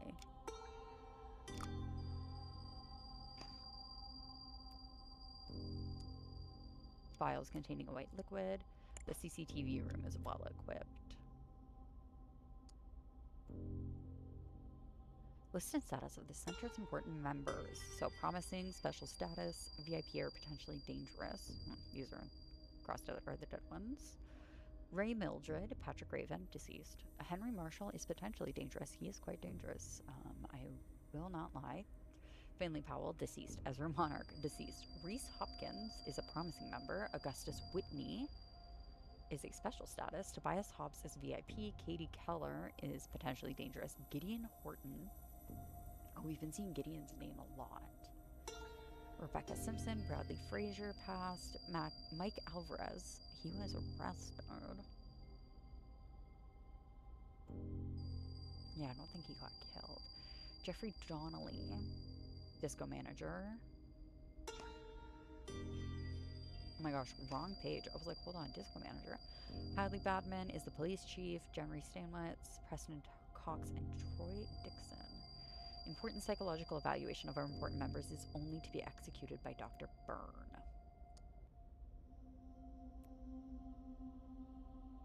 Oh, there's so much. Oh my gosh. Okay, morning shift. Oh, security guard. Okay. Security guard in the morning shift.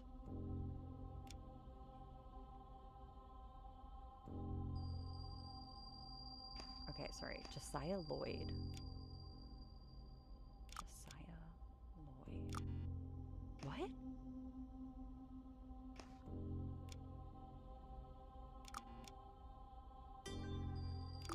Oh, you're from the afternoon shift.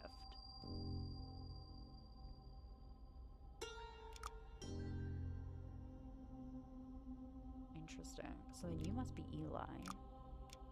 Eli.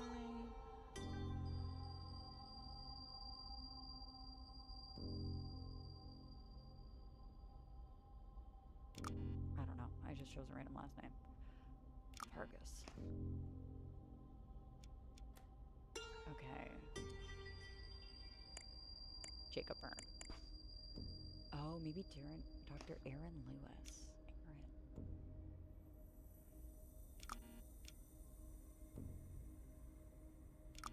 Really? Is this Jacob Byrne? Oh.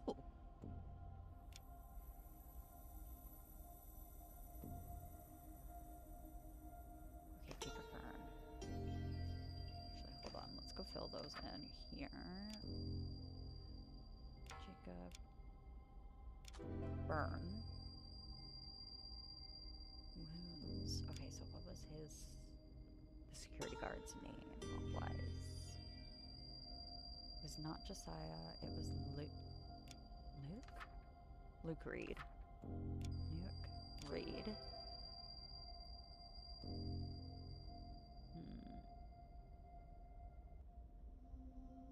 struggled while attempting to stop him. Who made the call? Maybe she made the, or maybe she, oh. I don't know. Adrian. Bella. Maybe Bella. Bella made the call. Or Bella stopped. Bella.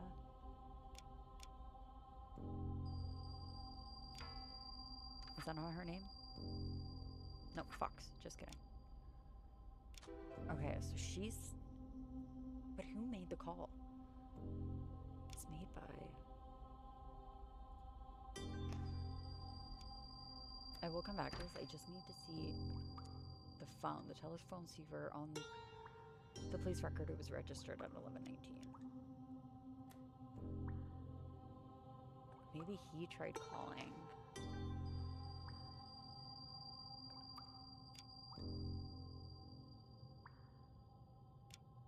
Adrian. No.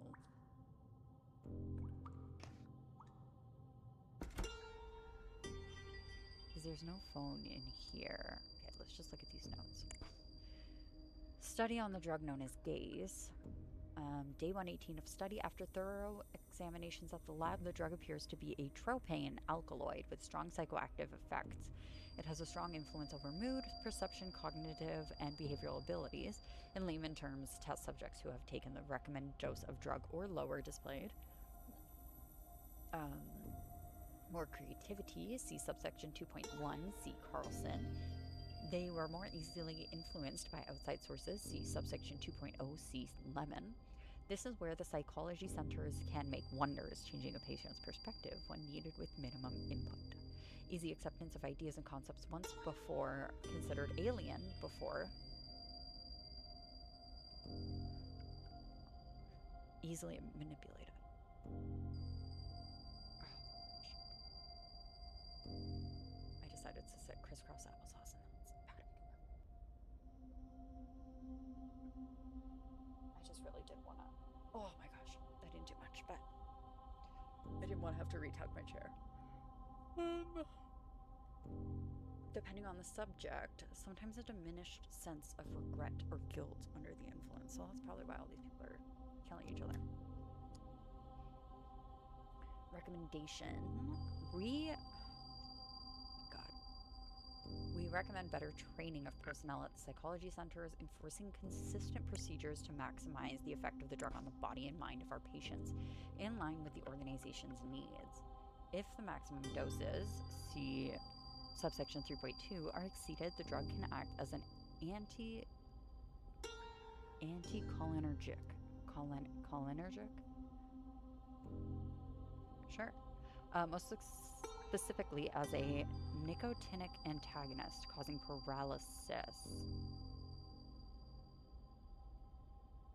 Okay. If mixed with other substances in strong doses, it can lead to death. See the case of Jack Potter. Other symptoms include drowsiness, delusions of persecution, hallucinations, psychosis, mood very dependent on constant and sustained drug/other substances use, including alcohol. Oh, wait a second. These are... I thought these were studies. That's Ezra Monarch, Finley Powell. I can't remember who Jay Potter is. Henry Marshall. Oh, Jack Potter. Shoot. Failures. Attempts at chemical synthesis have unfortunately resulted in failures. It appears that, for the time being, the only reliable method of obtaining this drug is the importation of the plants or the already processed product through the usual channels from Mexico.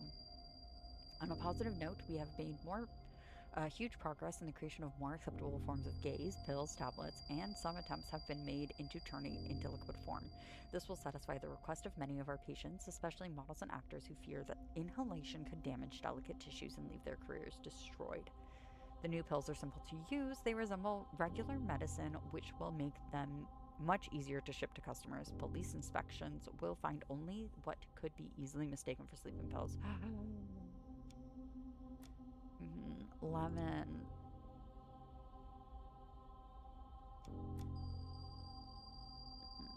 Where's Dr. Robert in all of this? I am sure it's Dr. Robert. A huge stash of the creative drug inside the box. There are also pills, tablets, and even files. A note is inside. Thanks for subbing for me, man. Tonight's gonna be wild, and there was no way I could face the morning shift. These 2 packs are well earned. Okay.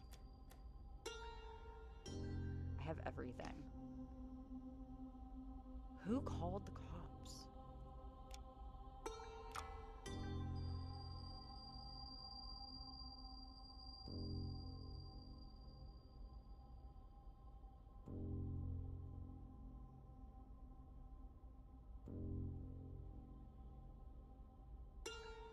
Who called the cops?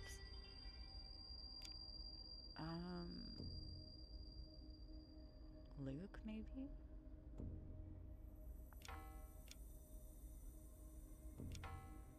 Huh.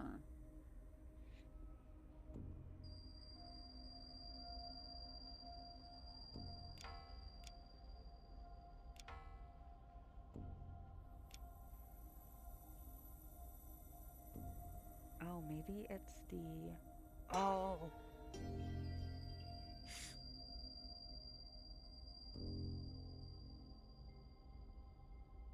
I guess it would be CCTV room. No. He would have done it before coming out. That's Luke. Luke. Yes, I know.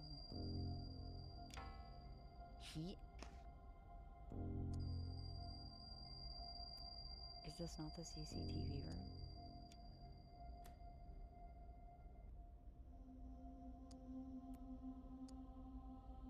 So who...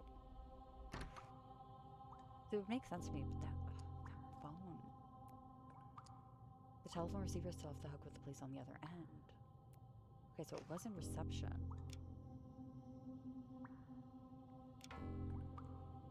And then he just had to figure out... Yeah, he was in room 3. So what is wrong?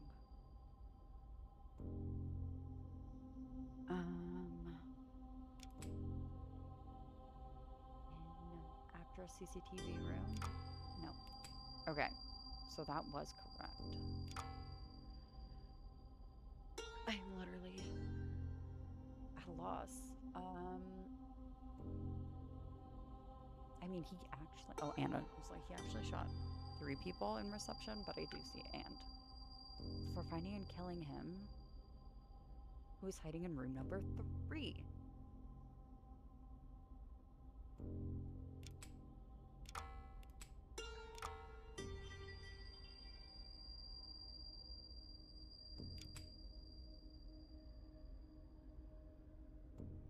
No, we're gonna put that back to stealing.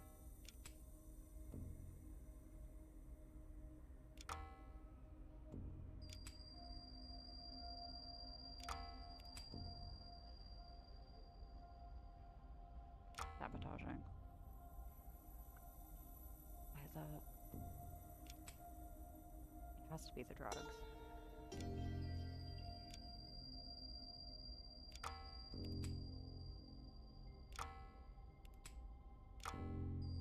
I'm wondering if it's because I don't have this right.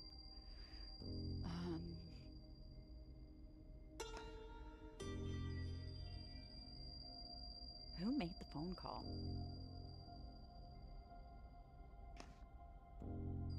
Maybe Tobias, because he was hiding. What are the chances of that? No. That's what I don't like. It's in the reception. That doesn't make sense to me. In the reception. In the psychological room would make sense to me, but in the reception, in the CCTV room, but they've got the police on the phone out here. So he ran into here, hit him, but who was here first? Because that's Bella.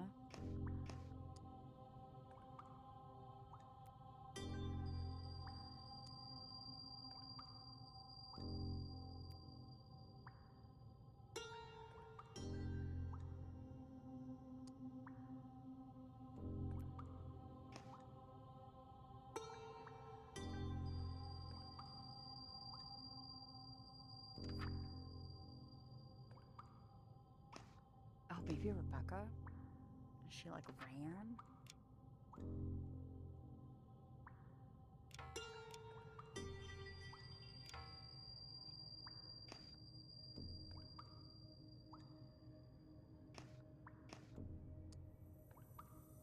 Adrian Collins. And then he came in from night shift.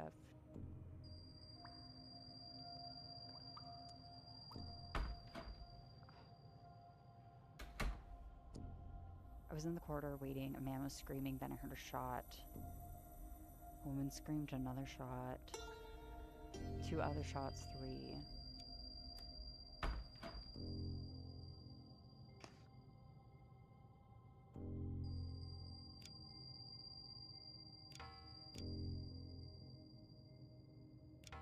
I actually don't know who made the call. 2 is empty. 3 has all of this. You leech.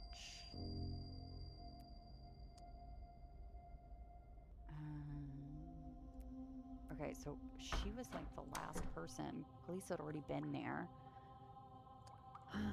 Technician control, Rebecca Simpson. Visit with the doctor, Tobias Hobbs. Appointment with manager.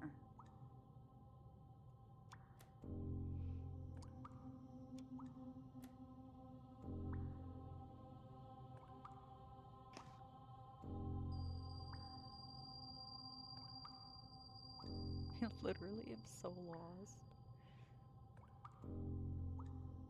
Okay, if I just fiddle.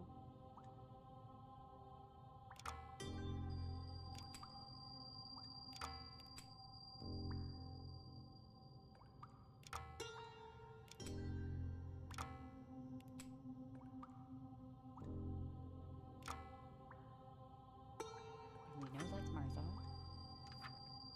Fueled by, oh, she steals. Fueled by rage and by the drug. He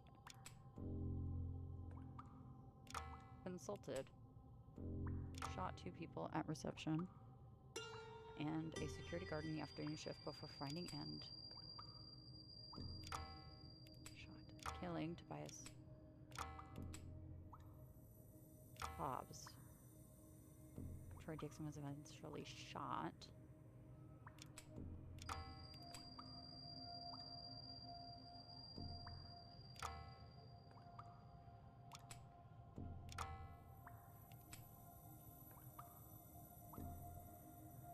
Okay, I literally think I have to finish this. Who made the phone call? Why can't the police just tell me who made the phone call? Troy Dixon, Dominic Frazier. That's the drug.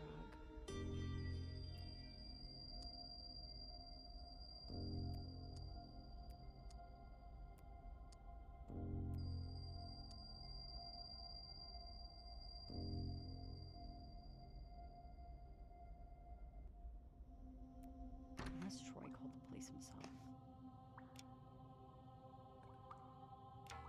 Which would make no sense to me, but you know what? Morning? Oh, God, that was Adrian.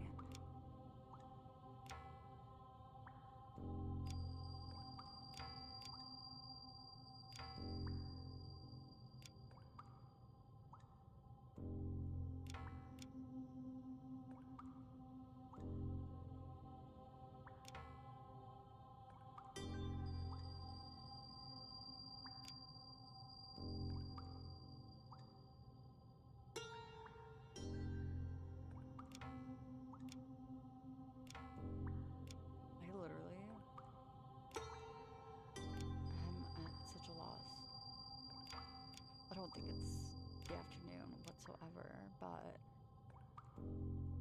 security reception, security guard. I'm wondering if somebody did it in this, and now in the, oops, shoot.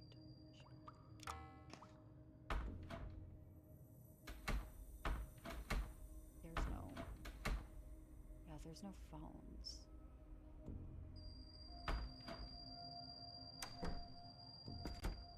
there's also no phone in here.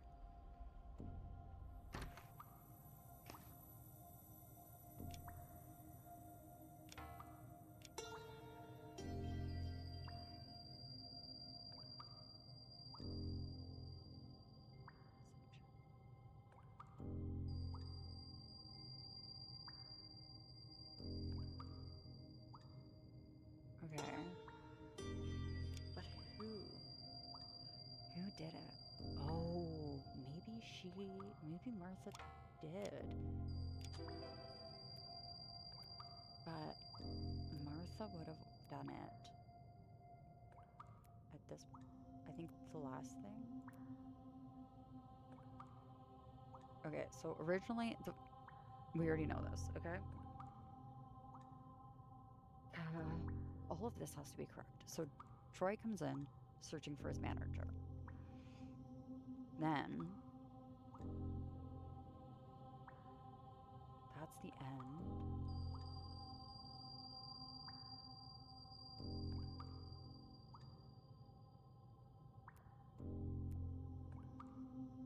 Okay.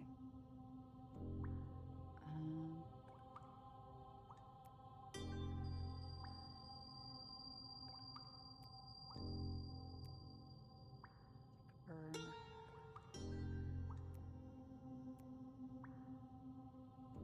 How am I supposed to know this? I just realized, is this? No, that does not change. Sugars.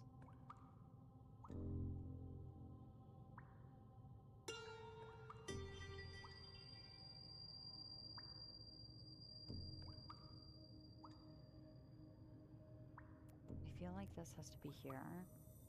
And then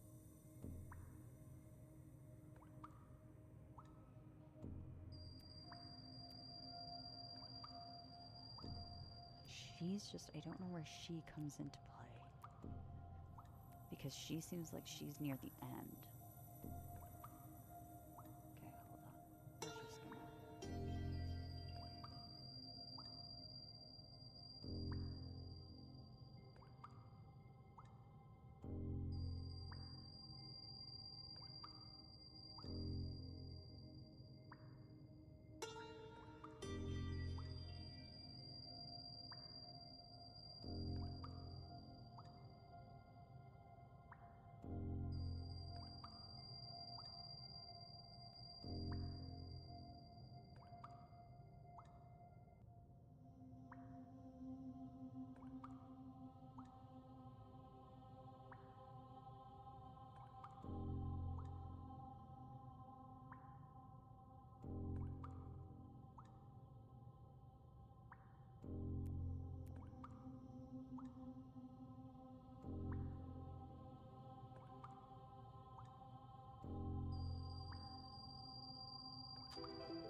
I'm not about this.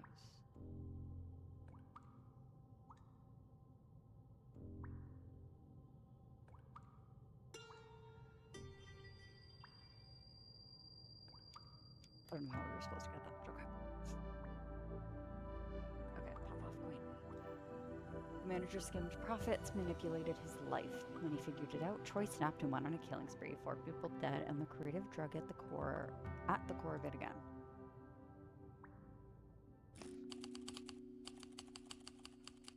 Okay. I'm gonna pause here for today. I think we're at Astra. I think it's not too far now. I think there's like 2 cases left. 1, 2, 3, 4, 5, 6. 7, 8, 9. Or maybe that's not a case one. 1, 2, 3, 4, 5, 6. Oh, that's the interrogation. That's right. 1, 2, 3, 4, 5, 6, 7, 8, 9, and 10. So this is Kenneth's interrogation. Oh my god. Holy moly. This is insane. I'm also so short, so. Well, see ya. Holy cow. Hey, Ken. It's Kenneth for you, detective. I've been wanting to talk to you for some time. Also, I know that I'm okay with my mic. If I fiddle with my mic, it's okay. I know. I know. It's Kenneth for you, detective. I've been wanting to talk to you for some time, but I was waiting for the right moment. I know you've been very busy. All these deaths, deplorable. One can only wonder what kind of empire stands behind it all. Oh, because we said, Mr. Cleveland, I know you've been involved in everything that's happening. And so he's like, no, it's Kenneth. Well, there's been a letter with your... Oh, so sorry. Hold on. Your stamp. A stamp with a letter K encircled in a letter C that we found on Cleveland. Kenneth Cleveland. Why does he... Oh, that's us. I was like, why does he have this? He doesn't. We personally have this. Okay, so case report. Disco double homicide. Location Studio 96. Oh, literally. 96. Los Angeles, May 19th, 1979. The victim was Grayson Davis, a photographer. He is deceased. Cause of death, single stab wound to the chest. Perpetrator, Amanda Adams, dancer. Status, arrested at scene. Victim, Dennis Miller, journalist. Poor guy. Status, deceased. Cause of death, acute poisoning I'm assuming following consumption of contaminated beverage. Perpetrator, Zachary Pierce, barman. Conspirator, Mike Alvarez, manager. Status, arrested, both refusing to cooperate. Obvious. Amanda Adams fatally stabbed Grayson Davis while under the influence of the narcotic substance known as gaze. The weapon was recovered lodged in the victim's chest. Dennis Miller was later found deceased from poisoning, determined to be the result of a contaminated drink served by Zachary Pierce under the direction of Mike Alvarez. The motivations behind Miller's murder remain unknown. They are pending trial.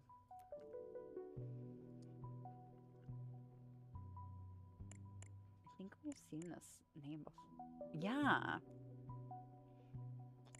I was gonna say Roman Lipko. We've absolutely seen his name before. Okay. My water bottle is right in front of the number of clues. Move that a little forward. Oh, geez, Louise. Okay. So you saved all 6 of my notes, but you didn't save my notes? You saved that I made 6 of them today. Oh, that's a frustration. Okay. That's fine.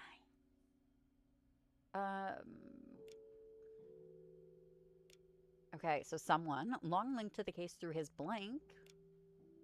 I'm gonna assume stamp. I think this is gonna be Kenneth. On the blank, revealed that blank is in fact blank, a former blank who built his blank empire. Through the blank of blank.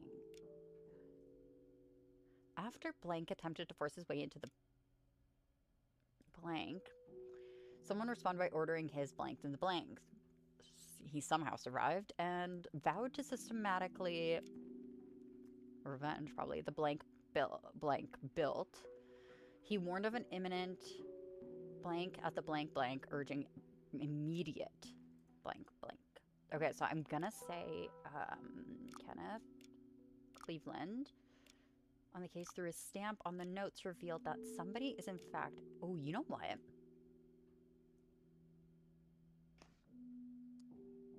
Wasn't it? Okay, so we know Zachary Pierce is somebody else.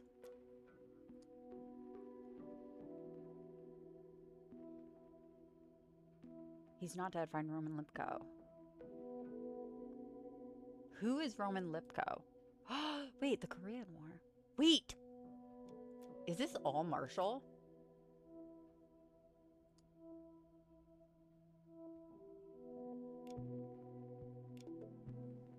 Huh. Well, there's been a letter with your stamp connected to a lot of these deaths.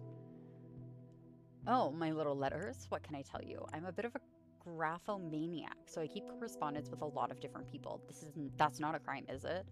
It might be if your little letters result in the, I'm going to say murder of those you pointed them to. That would never hold up in court, and you know that full well. But I'm here as a friend to help you solve this mystery. Have you figured out yet who is behind all of this? Let me tell you a story. Once upon a time, there was a small crook named Roman. You mean Roman Lipko? Who is he and what does he have to do with all this? Mr. Lipko was born in New York to an honest, poor family of immigrants, but he wasn't cut from the same cloth as his parents. At 22, he had an argument with a boy from another gang over a failed smuggling deal, and can you guess what happened? Murder? Indeed, stuck a knife deep inside him. The kid didn't seem to appreciate his new condition and died on the spot. Roman was supposed to be sent to prison, but he cut a deal with the police. Do you know the rest of the story? Yeah, he enrolled in the army to fight in the Korean War, but here it says that he died in 52. Exactly. That's why you're a top detective, isn't it? Thank you. As you may have noticed, the funeral was held with a closed casket. Grenade wounds. What a terrible thing. Leave you unrecognizable. So, was he really dead, or did he perhaps did he become someone else? A war hero, perhaps?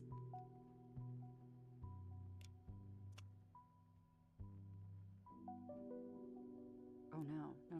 No. Oh, letter. I was like, where do I get...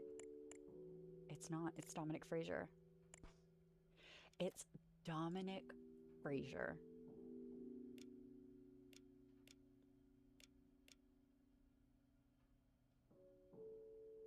Let go. No, detective. You said that. I would never accuse such an esteemed citizen of being a fraud, a criminal, and a spy. I would never say that he made himself a new life using a war hero's name and used his war veteran status as a springboard to achieve fame, success, money, and overtime power. And no one ever noticed that he isn't the hero he claimed to be. Lipko, Fraser had an immaculate reputation. His bestseller book about his efforts in the war became a successful movie.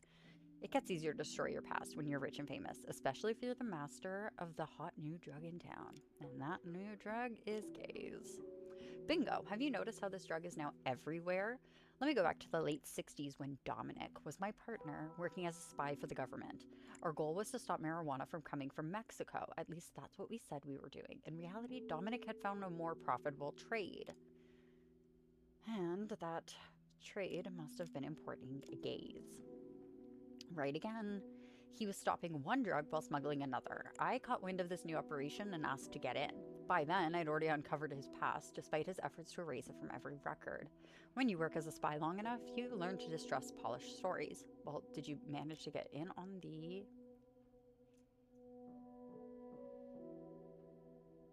Oh, operation. Dominic didn't take kindly to my involvement. He sent someone to deal with me and had me left in the desert to die, convinced the problem had solved itself. It hadn't. You may have noticed my scar and the eye. That's their parting gift. Since then, I've made it my purpose to correct what was done to me, and today may simply be the conclusion of an arrangement he began himself. Wait, what happens today? Now, I don't want to tell you how to do your job, but maybe you should rush to the Fraser's fancy mansion. I hear someone there received a rather disconcerting letter just this morning. Okay, we'll be taking you into custody now, Kenneth. You're going to sit tight while we check on the mansion. Oh my gosh. Okay, on the letters revealed that Dominic Fraser is in fact Roman Lipko, a former spy who built his empire through the smuggling of gays. After... Are we going with Dominic? I guess Dominic attempted to force his way into... Ooh, no, Kenneth. Into the not the money. The operation.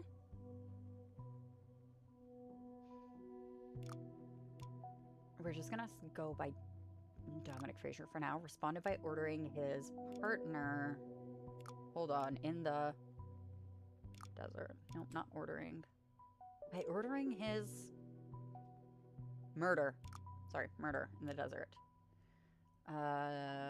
Kenneth survived and vowed to systematically destroy the empire that Dominic built. He warned of an imminent something.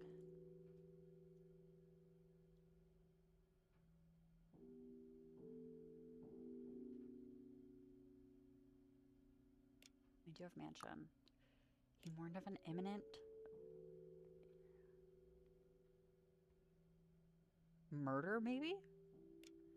At the Fraser Mansion, urging immediate police intervention. Maybe incident? Oh, jeez. Okay. Bye, Kenneth. I mean, kudos to him for... Oh, no. Not the wife. Also, I'm pretty sure that the wife was part of, what was it? Ad Atlas, Ad Altus, yeah, that place. And the pills that she was taking, they're not actually sleeping pills. Okay. A wheelchair on the ground. Did it fall or was it pushed? Well, there's Clarice. The woman lies on the ground, her face a mask of pallor. She is not breathing. She is dead. Oh, no. Mrs. Lemon, now that you are free from those so-called sleeping pills, okay, so they weren't actually sleeping pills, you're finally ready for the truth, to understand how you were deceived, manipulated, and blinded by a man who was never who he claimed to be. Okay. I gotta turn this up. My whole body, I was sitting in a car for like an hour, and although, yes, it was warming up, it's... still awful. Oh my gosh. Okay. So I'm frozen. Everything is frozen. My fingers are frozen. My toes are frozen. I'm just all around cold. Okay, so I know you have suspected this for a long time, but your mind was deliberately clouded by the drugs your husband gave you. Oh, no. I too was betrayed by him, tricked and left for dead, and I have never forgiven him. Read the documents. Now is the time to act. Shit. But we don't even have the documents. Okay. 2 eyes stare at the observer, emitting rays of light in the middle, a nighttime photo of an ancient pyramid. Oh my gosh. Who are you? Why did she do it? Why? Now that she was finally starting to live again. Oh no. Oh, the doctor. Okay. Shirley. So before I completely go, who is this woman? It's Shirley. She's the nurse. I am so sorry you had to find her like this, Shirley. Ugh. Oops. No. Last name Lemon. Oh, we know him too. That's the doctor.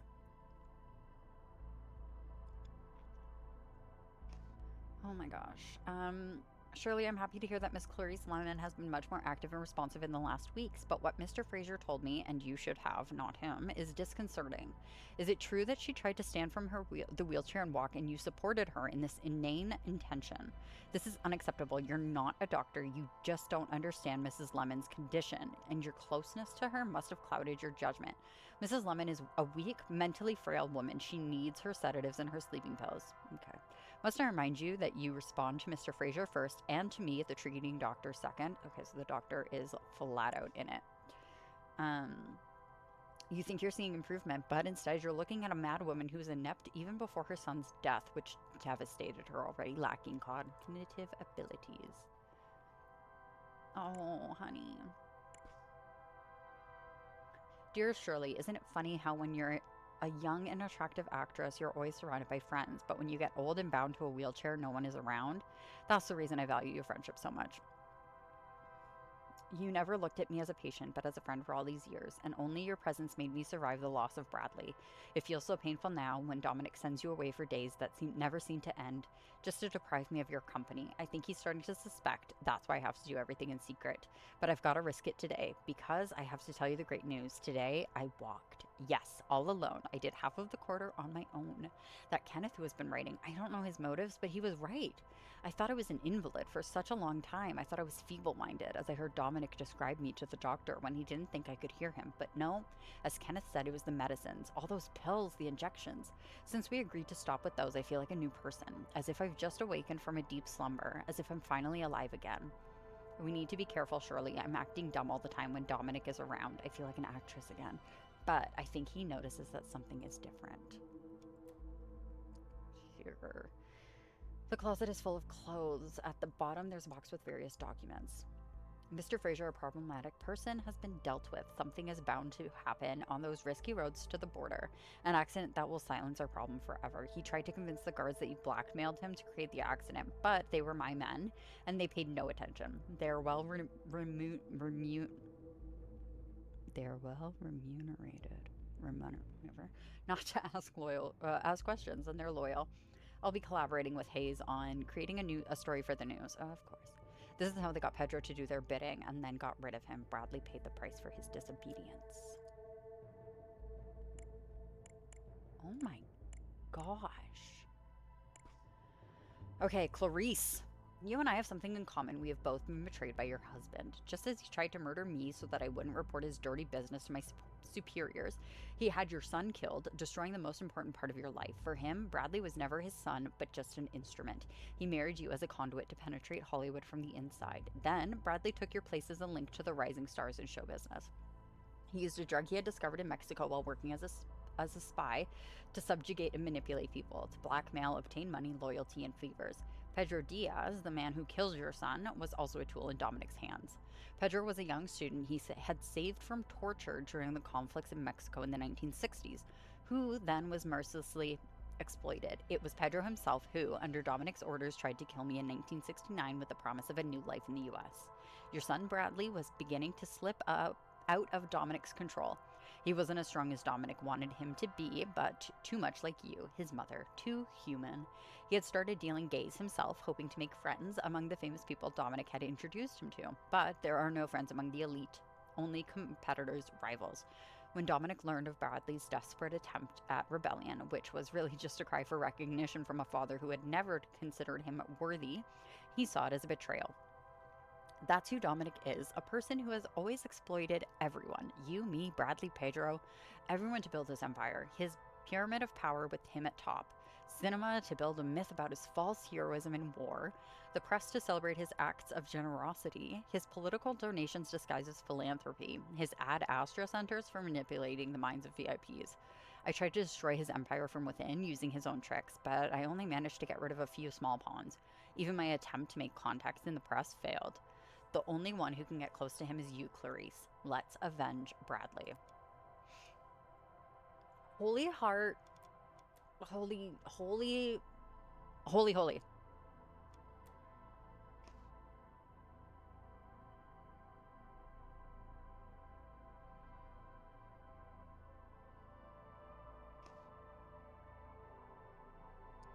Memorabilia box. A great variety of little elements with sentimental value to the owner.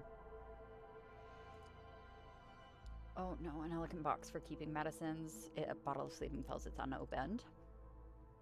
Mrs. Lemon, I am forced to increase your sleeping pill dosage in light of your recent mood swings as reported to me by Mr. Fraser. Take 2 pills a day, one in the morning and one in the evening to help calm your nerves. Also make sure Shirley Flores gives you your weekly injection.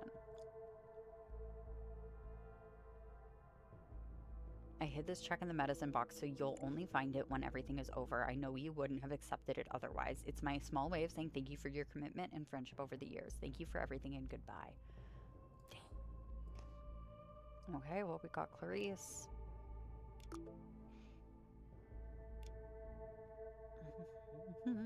Flores, Pedro. Oh my gosh. Oh, a book on plants and herbs. There's a bookmark that points to a specific page.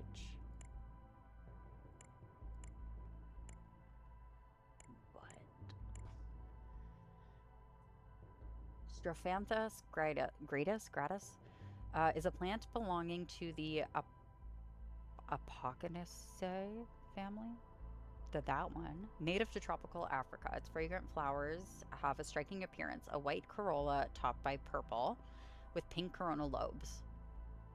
Legal status. In the United States, this plant is hard to obtain for horticulturists. It has an extremely hazardous substance status, so it cannot be easily obtained and cultivated. Pharmaceutical companies that use it are subject to strict observation by authorities. This is because of the following cardiac glycosides that cause toxicity. Wabin, Wabane, that one. Cimarron and Strophicide. Uses. The plant's medicinal properties have been known for centuries. In traditional medicine, it was used to treat heart failure due to the presence of glycosides. At the same time, and justifying its status as a toxic substance, the plant was historically used in the creation of poisoned arrows in both warfare and hunting. The seeds are extremely toxic and were processed into a poisonous paste for the purpose of poisoning. Wild. Which was then applied to arrowheads. These methods of poisoning could cause a quick death, with the heart stopping within minutes. Toxic compounds such as strophanthin and Wabin, I'm going to call it Wabin, I don't know what it is, extracted from the seeds are also soluble in organic solvents, alcohols, and, to a limited extent, water. Historically, these glycosides were used as a cardiotonic agent via injection. There have been reported cases of poisoning when subjects drank the compounds in liquid solution. Oh my gosh, look at you, girl. An old wedding photograph. On the back it says 1856. Okay. Okay, girl. Oh, a table. The letter is here, but there is no sign of the check. Dear Mr. and Mrs. Fletcher, I'm giving you the day off. Go and enjoy yourselves. Oh, jeez. Shirley and I will... Got a little... Oh my god, eye crusty. And it is not coming off with these nails. Shirley and I will take care of preparations for tonight's meeting. The only thing I ask is that you take the 2 bottles of champagne from Dominic's personal reserve from the cellar and leave them on the table. These are mature bottles, so I want to personally open them in advance and decant them briefly, as is necessary for wines of this quality. The bottles are required for the toast all attendees make at the start of the meeting. I am grateful for all the help you have given me over the years. Enclosed with this letter is a check as a token of my appreciation. Okay, let's go into this door.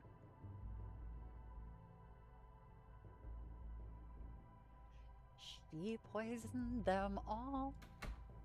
What's in this? Okay, so she's in this door. This is a mass of white and pink flowers lines the rows of the greenhouse. Lightweight metal. Oh my god, there's still, I was like, there's still more now. Okay. Oh my god.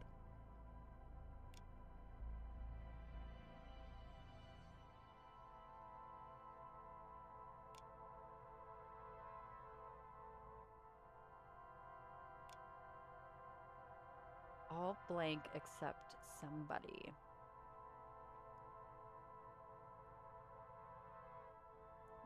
Were killed. All attendees. I didn't even read this. Blank orchestrated a mass murder. Literally. A mass poisoning. Clarice orchestrated a mass poisoning. Oh, I gotta sneeze.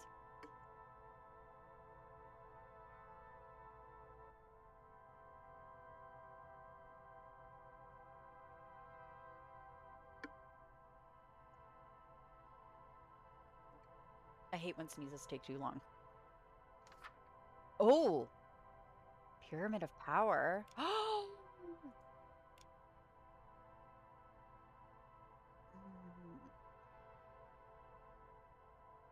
my god. Okay. Okay. There's so much. Okay. So Clarice orchestrated a mass poisoning by placing a toxic, technically it's a flower, but we'll say plant, into the, not the heart, the champagne used for the toast at the meeting. All attendees except somebody were killed. He was blank, as he probably drank only water due to his alcohol poisoning. Due to something. The killer wanted to blank the blank of blank, who had been killed by blank blank on the blank of blank. The killer learned this blank through the blank sent by blank. I'm assuming this is going to be Kenneth. Through the letters. And this, I'm going to say betrayal. Okay. Clarice wanted to avenge the death of her son, who had been killed by Pedro Diaz on the orders of your stupid husband. Oh my god. This is wild. Okay. Oh, there's only like one person. Okay. The police? The police. None of you guys were any of this. Okay.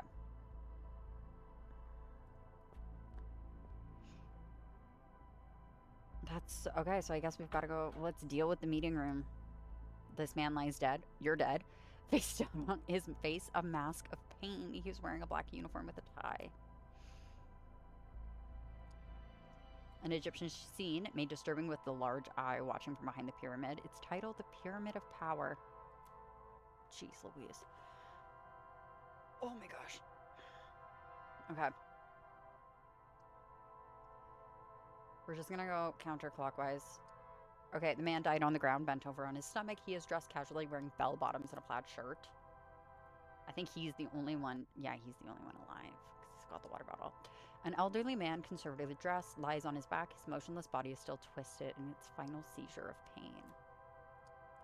The man is holding his head alive, but breathing heavily, unresponsive. Dear... Oh. There's Roman. Dear Dominic, or should I say Roman, you thought you were rid of me, but I came back from the grave to take my revenge. Like the past you worked so hard to bury, I have come back to haunt you. My only regret is not being able to see your face when you realize that you've lost everything, coming from the place you least expected. We never get rid of our past. Enjoy your last moments. Except for him. Which is wild. I wonder if that was... I don't know. It can't be intentional. Dear Mr. Fraser, the results of the tests show that the condition of your heart has not improved. The risk of a heart attack is currently high. The stress you have been under in recent months, combined with your physical state, has worsened the situation. We recommend that you continue your diet and above all, avoid alcohol. In addition, as far as possible for a man in your position, try to avoid situations that may upset you. Once again, I advise against the use of Strofanthan, which, although faster acting, can be dangerous and is therefore rarely used today. With regard to your wife, I have sent a letter of reprimand to Nurse Shirley Flores for indulging her obsessions. For now, however, I will allow Miss Lemon the greater freedom she seems to be enjoying, provided she continues to take her medication. Who could she hurt anyway? Everybody. Okay, so you, sir, are still alive, except for, of course, him, and you've got a heart condition. Joys. Okay. He's dead. Okay. The man appears to have struggled on the ground, torn apart by spasms before dying. He's wearing a modern shirt and a colorful jacket. The man's face shows his last moments were marked by intense pain. He's holding his stomach with one hand. He's wearing an expensive pinstripe jacket. Okay, table time. Oh. Hold on. This just gives me everybody's names? Oh, no, they're each different. Oh, God, oh, God, oh, God. Okay. Hadley Badman's sheet. This is the police officer. We do know that police is Hadley Badman. Which one the officer is? Probably you. Okay.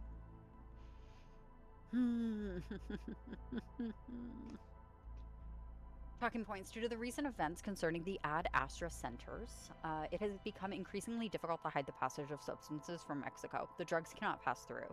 They get stopped at the border, and no courier has been spared from arrest there. Your suspension due to investigation by Internal Affairs has made it harder to control what is going on inside the force.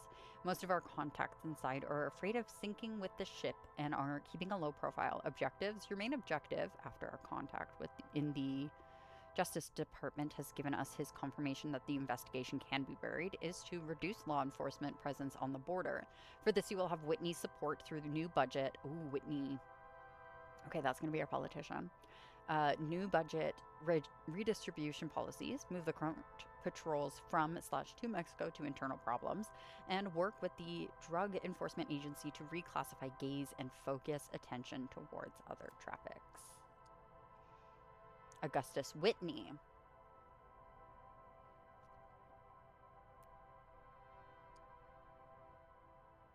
Okay, he is going to be Augustus Whitney. Law. No.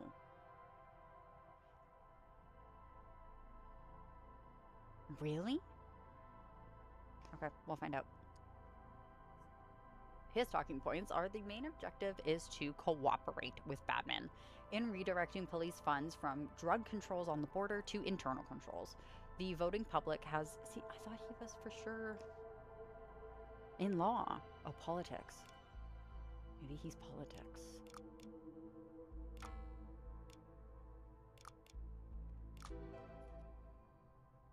Oh my gosh. Old politics. Sure. Sure.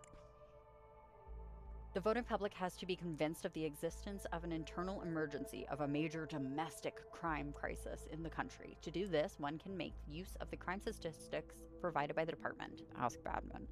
To achieve this, it is suggested to work with Hayes. Don't know who Hayes is, we'll find out. Objectives, in short, collaboration is needed to succeed at these points, with Badman to suggest laws that will divert attention from the traffics coming from the border. And with Hayes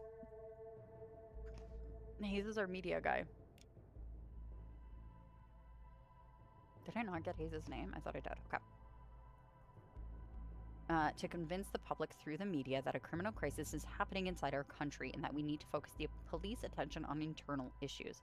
He will disseminate this information through newspapers, television, and radio. An old and expensive champagne bottle, a faint chemical note is present. Jacob Byrne. Jacob Byrne. He was the medical.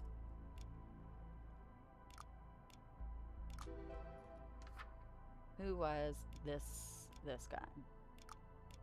This guy is Byrne. So then, okay, Bald Man is Whitney. Bald Man.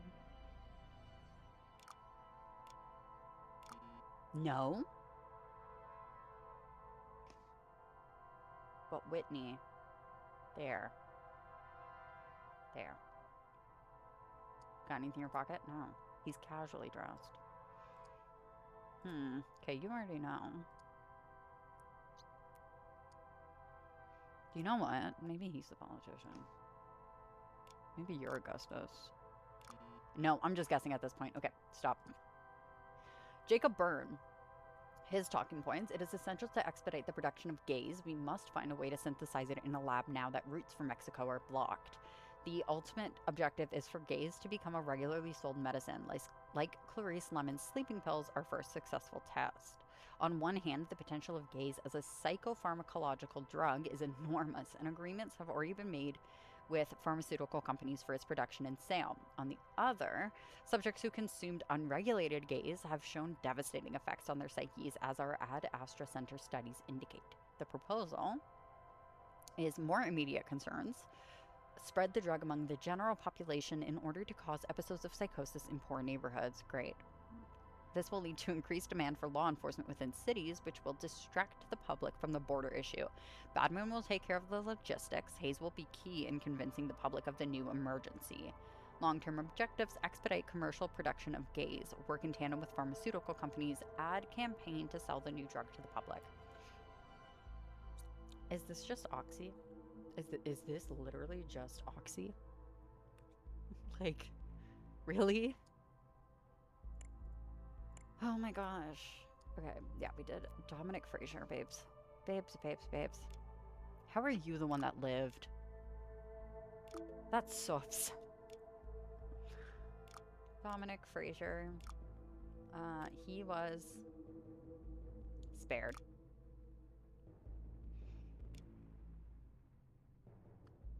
That was another Fraser. We need Bradley there at the orders of Daddy Fraser.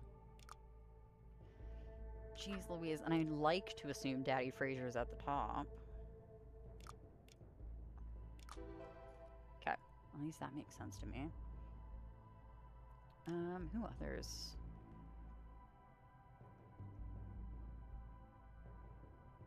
Pedro Diaz, which we got that in there. Ouch. Lemon, Kenneth.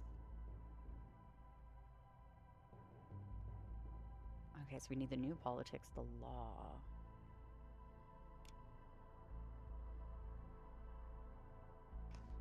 Which I think Badman Hayes. Hayes.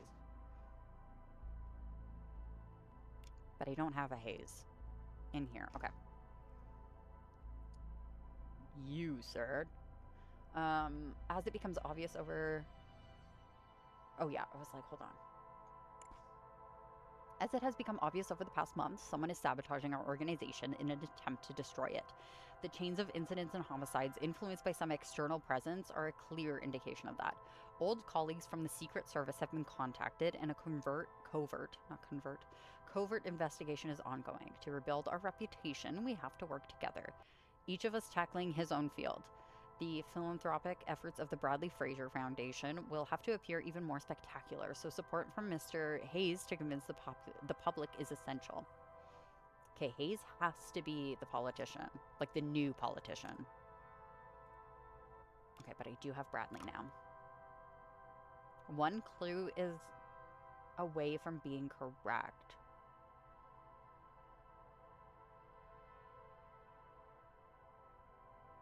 That's okay. That's okay. That's fine. I'm actually really focused on this pyramid of power here. So that's fine. That is completely fine. Oh, I still don't know who Augustus Whitney is, do I? Old politics. So maybe it's you. But you are... Where are you, old man? In the corner here? Conservatively dressed. It would make sense. Old politics, old man. Okay. Old politics, old man. Then one of you three has to be the new politics. You have to be the politics, the law, and the media. I feel like this would be good for law. Oh yeah, we have read through these, and that's how we found out the water. Bottle of water. Bottle of water. Luke Hayes. Luke. You are going to be the new politics, aren't you, sir? I know it's not Luke Whitney. What?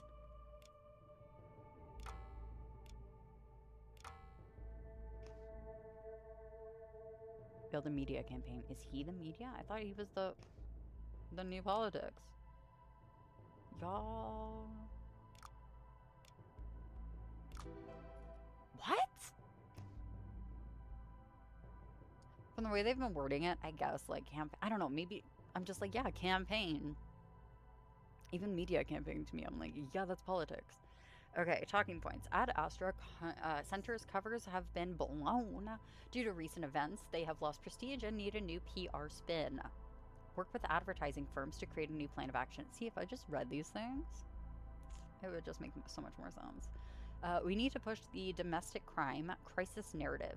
Badman will provide statistics to be published in newspapers and magazines to scare the public and sway their opinion. This will also convince the police to remove their force from the border and add patrols in city areas.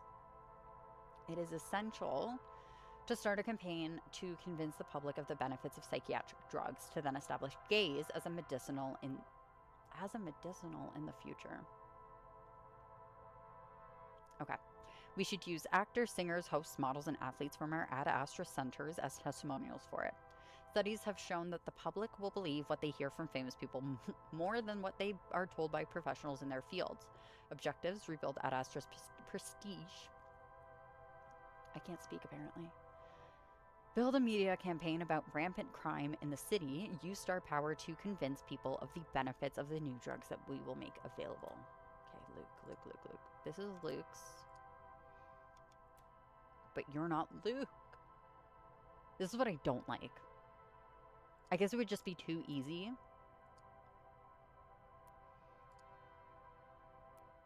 To, like, match the names up. Okay, so who...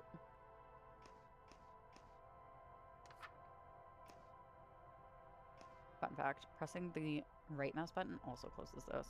Doesn't open it, though, so it's fine. Which one of you would be a media mogul?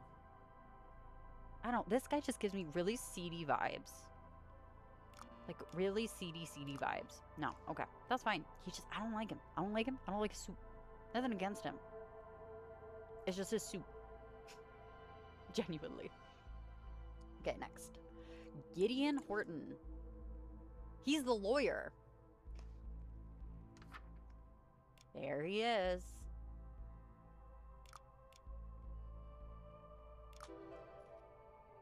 Okay.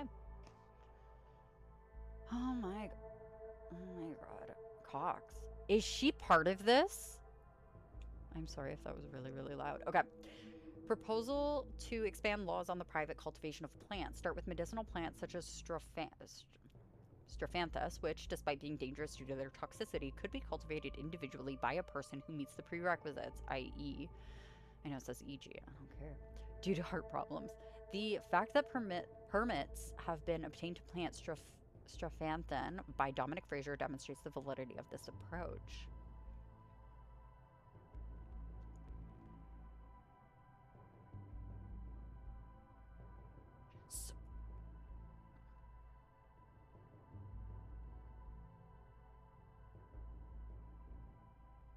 Okay. Just like, what?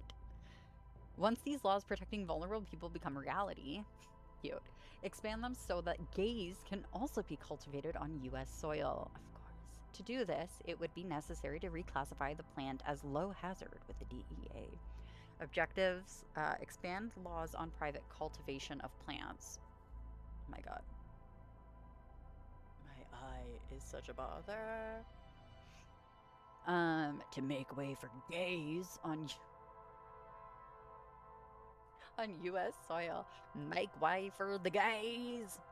Get gays to be reclassified as a lower threat. Work with Cox and Whitney. Now, if I remember correctly, Evelyn Cox's uncle does not have the last name Cox. So Evelyn is in on this too. Great. Thanks. Great. Unless, hold on. Unless you are his uncle. I can't remember. No, because the uncle, I thought it was like a P last name.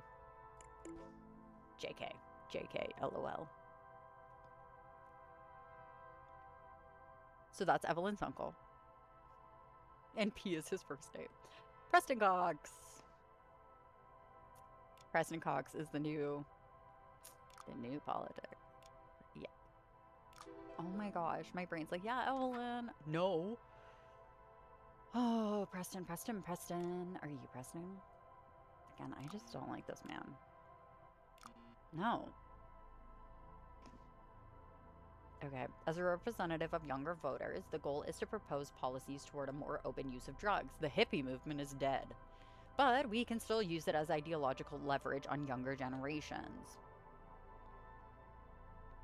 Not only would the expansion of drug use mean a boost in business, but it would also make public consciences easier to manipulate, as experiments in our centers have shown. Objectives: create an ideological atmosphere in which open drug use is considered acceptable. Hayes can help. Laws to make recreational drug use legal. Contact Horton for details. And reduce arrests for possession. Ask Batman.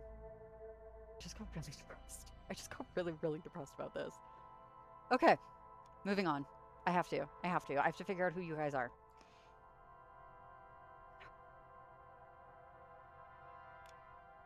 so mad about that. I'm just going to say everybody is Preston for now. You, sir? Piece of shit. Piece of shit. So who are you guys? Oh. One of you is the lawyer.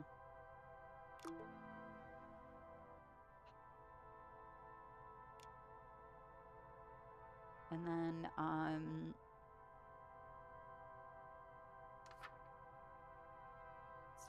Gideon, Luke. 1, 2, 3, 4, 5, 6, 7. 1, 2, 3, 4, 5, 6. Oh, you, Luke. You're Luke.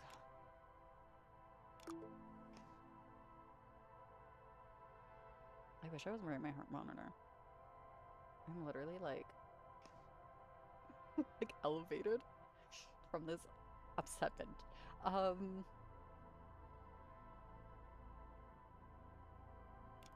maybe.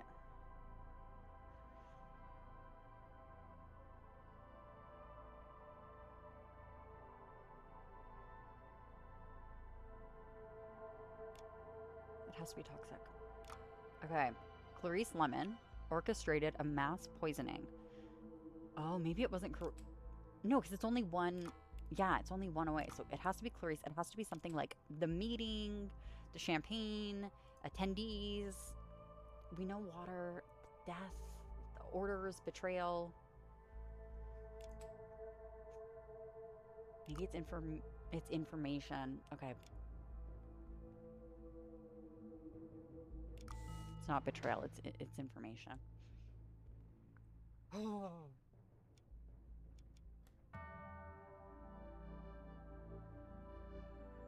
The empire built on lies finally collapsed when Clarice learned the truth. Used as a test subject for years was not what broke her. It was discovering that Dominic had their son killed. Okay, so that clarifies. I was like, maybe he's stepdad? No, that's his biological son that he used as a pawn and killed. Great. Okay.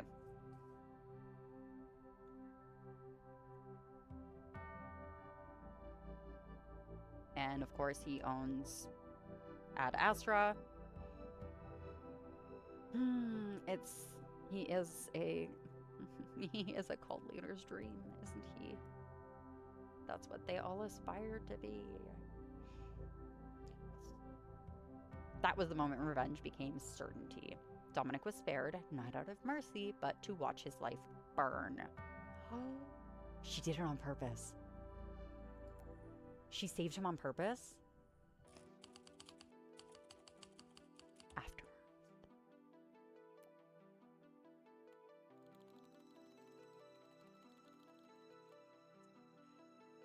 Oh, this just tells us about their lives. Oh my god. Okay, so the survivors. Yeah, what's happening with the survivors? Katie Keller suffered a nervous breakdown and retired from the stage. Absolutely. Everybody around her was being murdered. Yeah.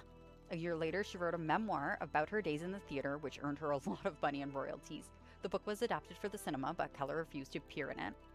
She married the painter Carl Carlson. Beautiful. Martha Hart never recovered from the death of her husband, Troy.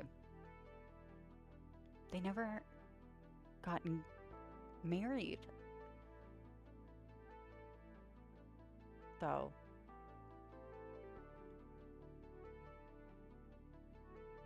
Because I know they had the ring, they had the box with Martha's name. And then at the center, she had the box. So maybe we did miss an engagement, whatever. A few months later, she moved to Europe, where she had a brief career as a model and then as a dance instructor. She never remarried. That's fair, babes. That was traumatic. Penelope Marshall divorced her husband Henry, thank goodness, fed up with his alcoholism. She enjoyed great success in 1984 thanks to the TV series LA Angel and had a decent television career. After his divorce from Penelope, Henry Marshall relapsed into alcoholism. After years in rehab, he finally managed to get back on his feet. You go, buddy. Penelope and Henry met again on the set of LA Angel, where Henry played an alcoholic killer. They remarried the following year. Henry now appears in beer commercials.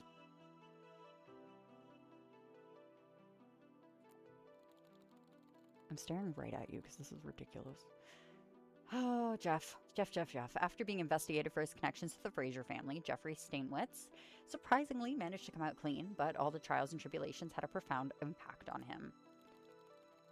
Yeah, you were kind of feeding these people. He had retired to private life.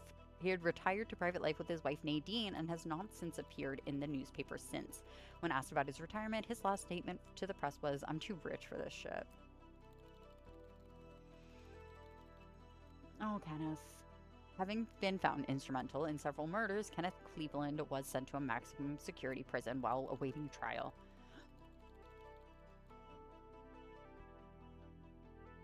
During his stay in solitary confinement, he was found dead, an apparent suicide. The detective who had led the investigation into the Fraser case tried to launch an inquiry into the matter, but all doors were closed to him. Oh my god, you go, girl. After inheriting all the money, I just saw her and I'm like, yes. From her uncle Preston Cox, who died of poisoning, Evelyn Cox retired to the family farm. Here she lived with her mother and brother, happy to see the family finally reunited.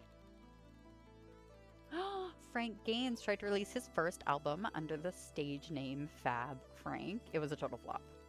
After a career marred by failures, he gave up music and accepted a job at Cox Farm at the invitation of his former colleague Evelyn Cox. They married 2 years later.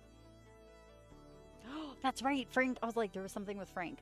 Frank was the lover of Ivy Otter.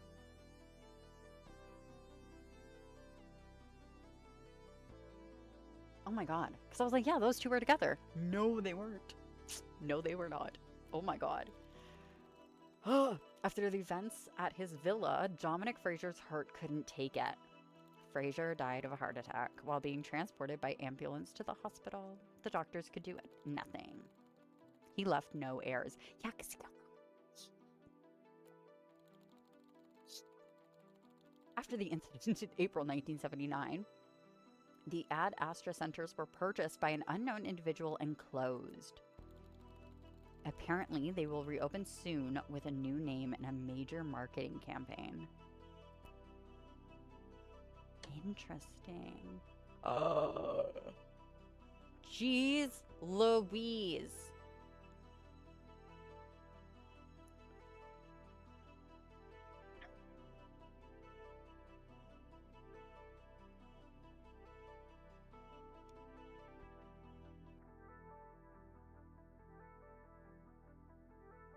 Oh my god.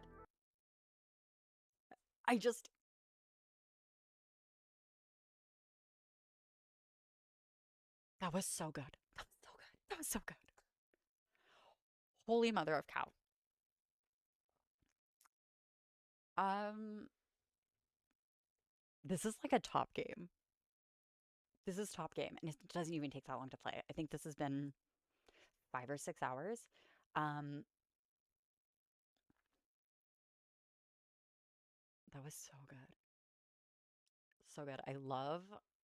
I wasn't sure if they were going to keep the weaving throughout, like how it was going to happen. Um, holy, holy cow. Oh my God. Okay. If you made it this far, thanks for watching. Thanks for joining, because this was wild. I've just been playing this for like an hour, and this last hour has been absolutely insane. Absolutely insane. I'm flabbergasted and gobsmacked, and I feel like I'm at a loss for words. Like it's so good. Um, please, if there are any other games similar to this, please let me know. I need to know. I need to know. Again, thank you. Thank you for watching.